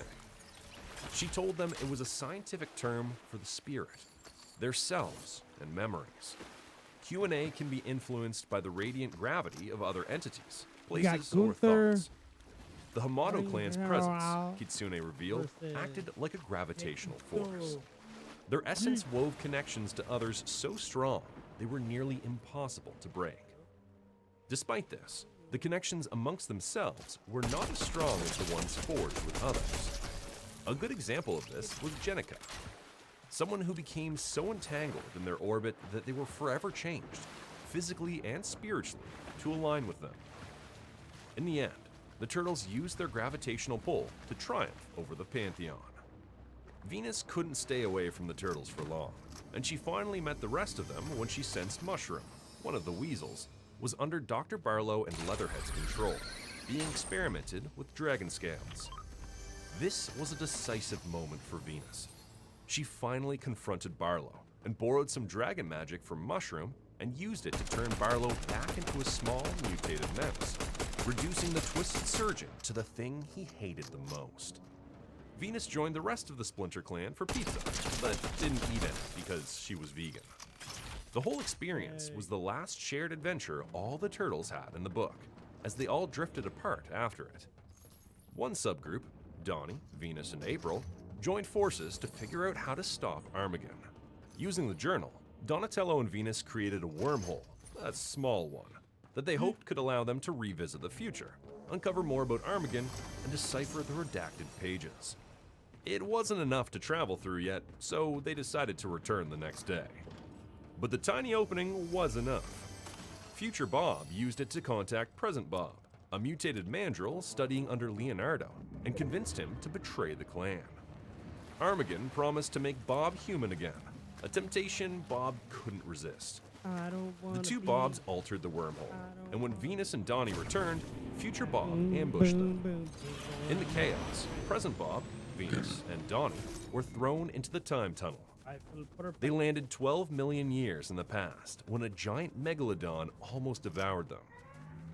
As the wormhole pulled them back, Donatello used magic to shield them, but the megalodon wasn't so lucky.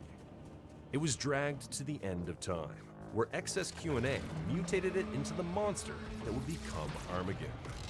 Angry and vengeful, Armageddon blamed Donatello for his grotesque transformation and swore to undo it by even erasing the turtles from existence if necessary.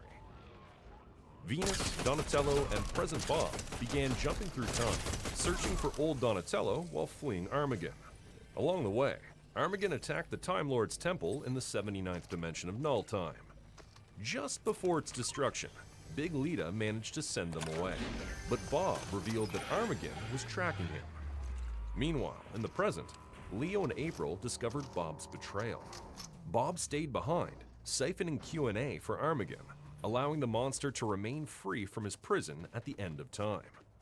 but his cover was eventually blown. Pressured to explain his methods, Bob demonstrated his abilities, turning present Lita back into her original human form. Perhaps Bob thought he was helping her, but for Lita, her mutation gave her family. For all his intentions, Bob couldn't understand that not all mutants wanted to be fixed. Future Bob pursued Donnie, Venus, and present Bob through the timeline. During one ambush, Future Bob threw present Bob into Armageddon, possibly sealing his own fate. Donnie and Venus pressed on, finally landing in New York on the night of the Turtles' mutation. There they were saved by Roy, Max, and Pris, tulpas created by old Donatello using a warp crystal with some of his Q&A. Their creation was Donnie's attempt to replace the family he alienated. These tulpas had part of his personality. Roy had his heroism, Max his sensitivity and anxiety, and Pris his obnoxious confidence. Perhaps because they reminded him of himself, he started hating them. Venus realized that it was their Q&A that she sensed, and not the real future Donatello. But they got their wishes when older Donnie showed up, and tired of his kids, he erased Max and threatened to do the same with the rest. Despite his cruelty, old Donatello finally gave Donnie and Venus the final pieces of the puzzle, the knowledge they needed to stop Armageddon. They went back to feudal Japan to prevent the monster from erasing the Turtles from the timeline. They arrived after the death of the Hamatos. They collected their Q&A with the intention of ensuring their reincarnation together at StockGen Labs. They came up with a plan to stop Armageddon there, using totems for each turtle, and therefore luring him into the Hamato gravitational pull. But to get him inside the Bellflower, they needed to downsize him, and the only way to do that was by jumping inside him and releasing an impermanent sigil. Donatello decided to sacrifice himself to do that.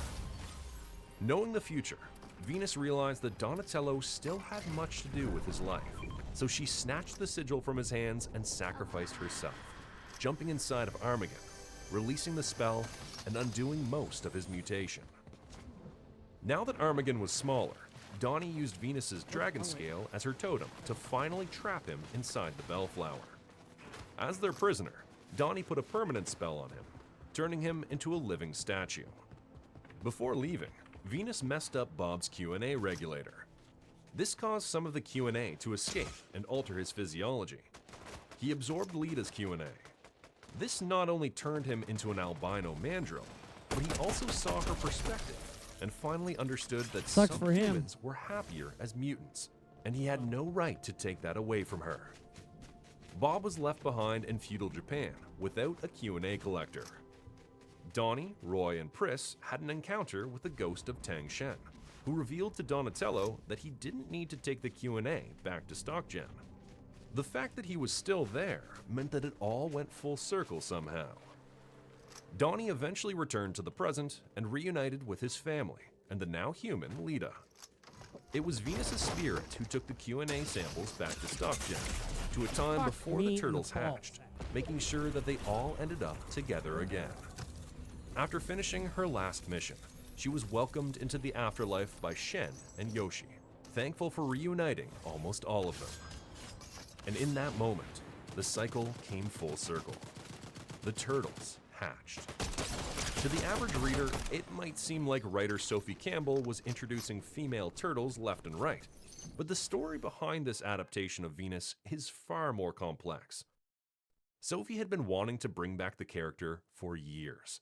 Unfortunately, when she took over the book, she was handed a brand new female Ninja Turtle that was pretty much a blank canvas. All of a sudden, Sophie had to figure out what to do with this character, and at one point, she even joked about it, saying that she could have just killed her off. Nevertheless, she took on the challenge that Tom Waltz left for her. It turned out it was only one of many legacy plots that Sophie had to figure out. When her original run got extended beyond 12 issues, her plans had to change, and she took the opportunity to finally introduce Venus. Her idea was to introduce her as a very young female turtle who would end up being adopted by the Splinter Clan. Jennika would have been revealed to be a tennis fan, and she would have named her Venus, like Venus Williams. But then it would be revealed that Cute. Venus would become a Time Lord in the future, wearing a yin-yang tattoo and using her classic Tessin. At the very last minute, she was told that they couldn't use Venus, and she had to change the character into a different one named Lita. Sophie still managed to add Venus in a small cameo of a scene from the future, but she wasn't named and was far away enough to avoid a copyright lawsuit. Months passed, and the option to use Venus became a possibility again. However, when Sophie pitched the character to Nickelodeon, they ran into some legal issues again. Hasbro owns Next Mutation, so certain characters are off limits. In any case, Nickelodeon came up with some rules to avoid trouble. First, her name couldn't be Venus de Milo, nor Mei-Pei-Chi. She could only be Venus. Second, she couldn't wear a braided mask. Nickelodeon figured out that these were two significant attributes of the character, and avoiding them could keep them on the good side of the law. Sophie's dream was about to come true, but there was an obvious problem.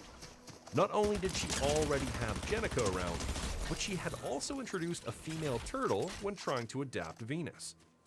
Trying to make her feel unique from the other turtles, she came up with the idea of not making her a real turtle, something that fit very well into her Jasper Barlow plot. Sophie was stressed up to the last minute. When the cover with Venus was finally revealed, it looked like they were going to need to come up with a new female turtle at the last minute. Fortunately, everything went well, and Venus was finally introduced in the pages of Teenage Mutant Ninja Turtles number 127. And yes, at the moment of this writing, Venus is in the afterlife. However, Sophie expressed her intentions to revisit the character in the future, so who knows? She may return in some way or another. Jasper Barlow himself was a combination of a couple of characters that were off limits, Dr. Queeze and Dr. Farrell. Both Barlow and Bob bring up the realities of an event like the mutagen bomb. Some people would inevitably feel the need to go back to being human, to the extent of betraying others and harming themselves. And in their cases, their self-hatred was above other people's freedoms. Now, before we start making any real-life comparisons, it is worth mentioning that Sophie never intended to make any connections between mutants and marginalized communities in real life, as she felt like that would have been too crude of an analogy. Instead, the key to understanding Venus is her punk identity. Venus is the perfect antithesis to Jasper Barlow. Where Barlow represents the oppressive standards of human society, forcing his ideals onto others, Venus rejects those standards. Her punk nature is about rebellion, self-determination, and refusing to be controlled. The punk nature of Venus is quite refreshing. These punk frogs, unlike the ones introduced in the Fred Wolf cartoon, were part of the punk movement. But beyond this, Venus, being a punk, informs her character completely. This is why she was made whole once she made contact with her future self. She stood away from anything that could have influenced her identity into something she didn't feel she was. This was the ultimate act of self-determination. True to her punk nature, she burned bright and went out on her own terms, making the most of her second life and eventually becoming the missing link that reunited the Hamatos as the Splinter Clan. In a way, she even defied the laws of gravity. The turtles' presence pulls people into their orbit, changing them, aligning them. But Venus influenced them instead of getting trapped by their pull. In a world that tried to tear her apart, you could say that this was her way of reclaiming herself. What do you think about this version of Venus? Do you think she succeeded in finding herself outside of the turtles' gravitational pull? Will you miss Lita and Venus? Let me know in the comments. Thanks for watching. See you next season.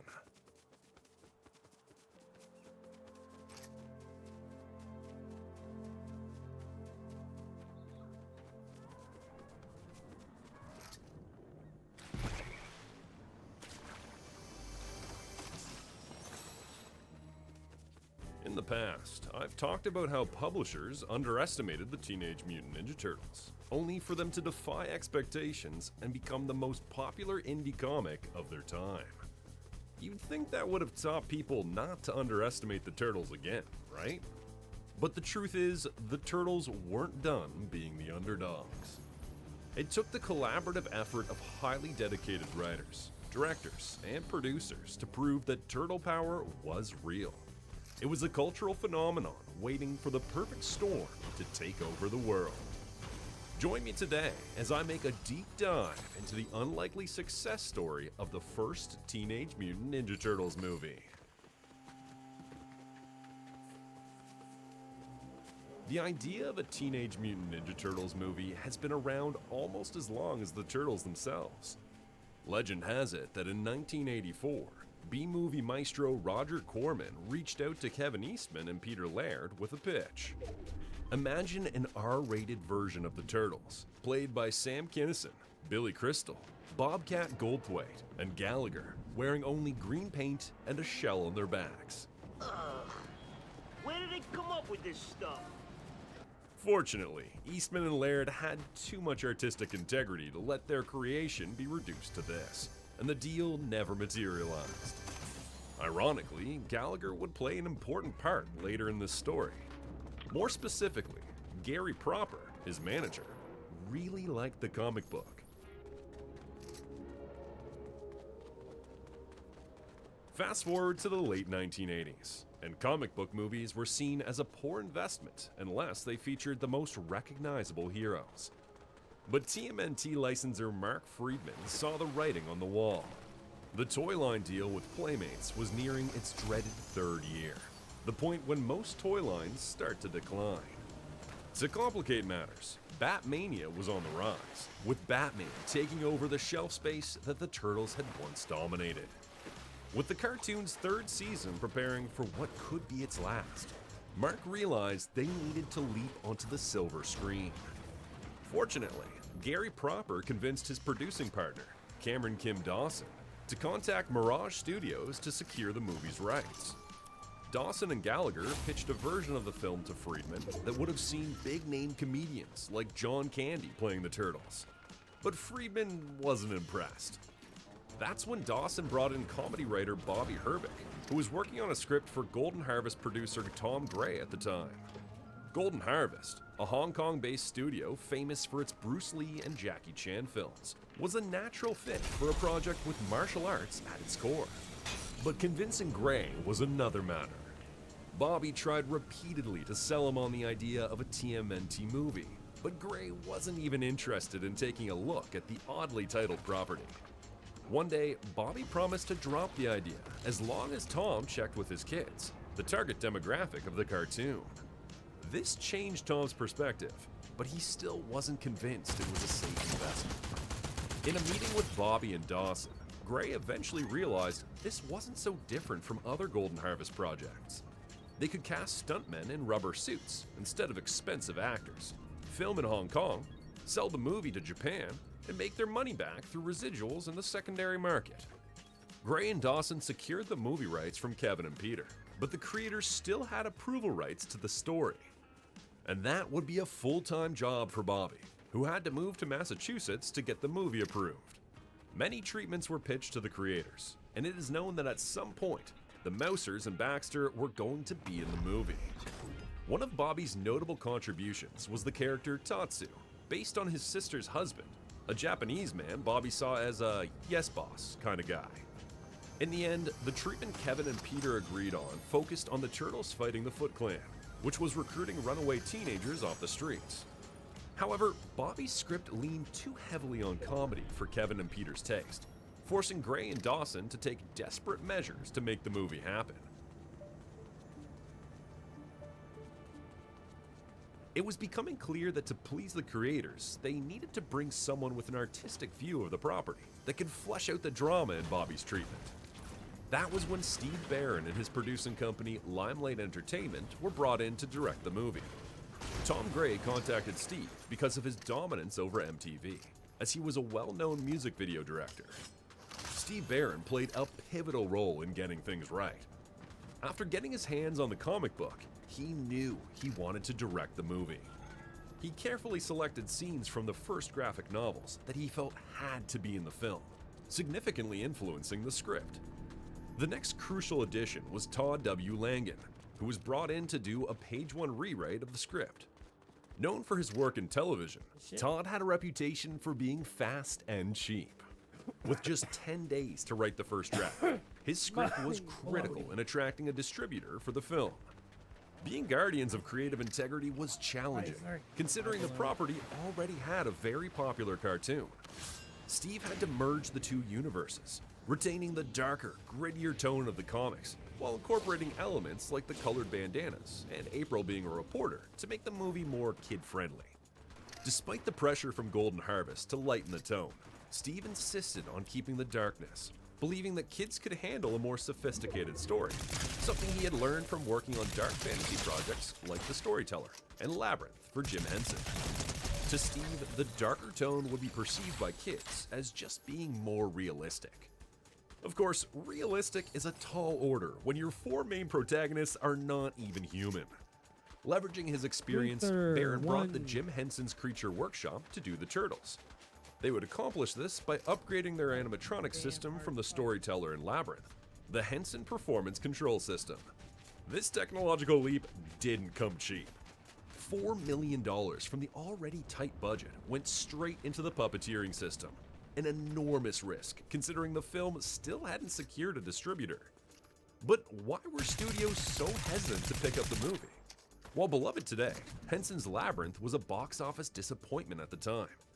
Then there were the recent failures of comic book and cartoon adaptations, such as Masters of the Universe and Howard the Duck. If even George Lucas couldn't make Howard the Duck a hit, what hope did these indie producers have? While Henson's team finished the suits in London, Tom Gray scrambled to secure funding. He struck a deal with 20th Century Fox for $6 million, but when the executive behind the deal was fired, the new regime pulled out. Time was running out.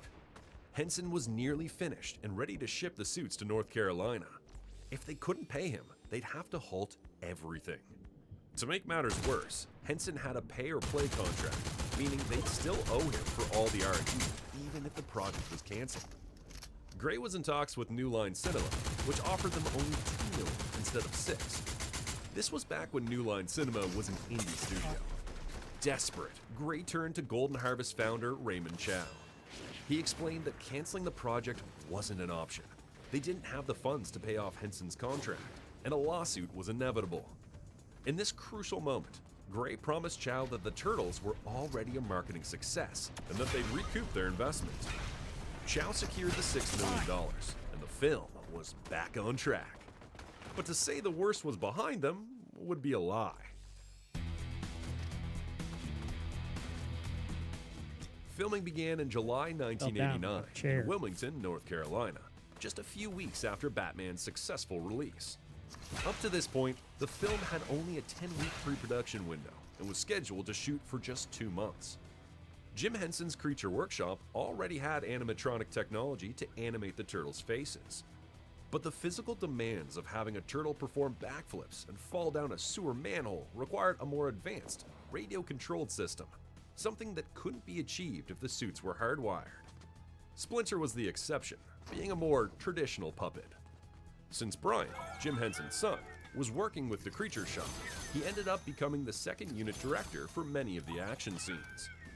However, the radio-controlled nature of the turtles presented unexpected complications, particularly when shooting at the farmhouse near the airport. Every time a plane passed nearby, the turtles' faces would glitch into nightmarish spasms, making filming impossible at times. This forced the crew to switch to a military frequency, which was illegal, but Brian Henson wouldn't find out until the Air Force came in knocking during the filming of the Dinosaurs TV show years later. As you can imagine, being inside one of these suits was hell. The shells housed the computers that controlled the facial expressions, adding significant weight to the scenes.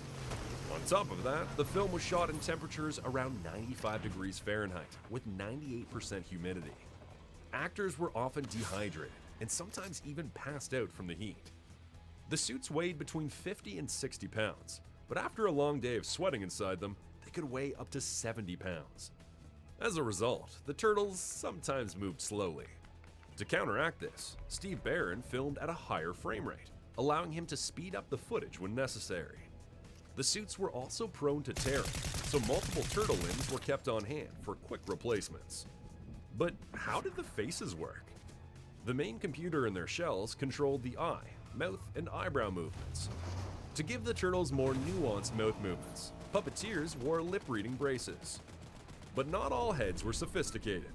There were two types of suits: those designed for the stuntmen, which were lighter and free of electronics, and the more complex suits worn by the actors. Acting inside these suits required perfect synchronization between the puppeteer and the actor. They delivered their lines simultaneously, creating a chaotic and surreal experience on set. That's like To keep references, only the puppeteer's lines were recorded, and these were later replaced All right. through ADR. As you might guess, the I'm gonna audio have from the to set stop couldn't be because my, used. Between the double delivery of the lines, the noise from the servos, and the deafening chorus of crickets that GPU invaded the is sets, all the lines, even those from the human Leave me alone, actors, bitch. had to be dubbed in post. If you think it was easier being a stunt actor, think again. While less complex, the stunt suits were still heavy and didn't provide much protection. A Donatello stuntman was injured and had to be replaced by Ernie Reyes Jr., who would later star as Keno in the sequel, a story in itself. Not all scenes were filmed in Wilmington. The production spent 4 days in New York for establishing shots, while everything else was filmed on sets, except for the Central Park scene, which was shot in a rural area. Here are some fun facts about the sets. The set for the final scene was previously used for Big Trouble in Little China.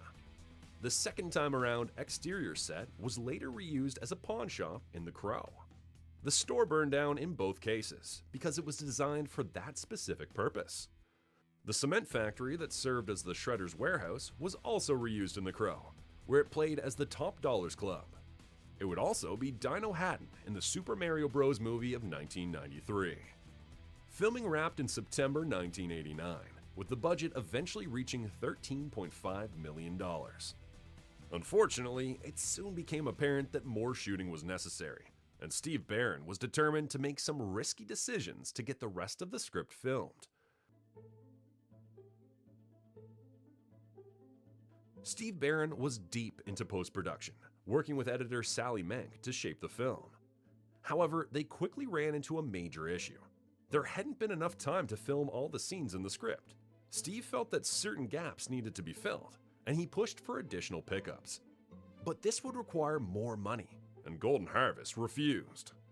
Sensing Steve's frustration, Jim Henson offered a helping hand by connecting him with Jeffrey Katzenberg from Disney. Steve met with Jeffrey behind Tom Gray's back. After watching the rough cut, Jeffrey was impressed and called Tom to offer Disney's distribution services. Tom declined the offer as politely as possible, but underneath, he was furious with Steve for going behind his back. Perhaps as a result of this, Steve and Sally's involvement with the movie ended shortly afterward. Many scenes or extended sequences were cut from the film, leaving enough material for what could have been a director's cut. By the end of 1989, the movie was tested with public screenings for kids, which were wildly successful. The response was so strong that New Line Cinema realized they hadn't printed enough copies of the film and had to scramble to double the amount before the official release. Despite this positive reaction, executives were still second-guessing the film and were pretty sure they were killing the franchise.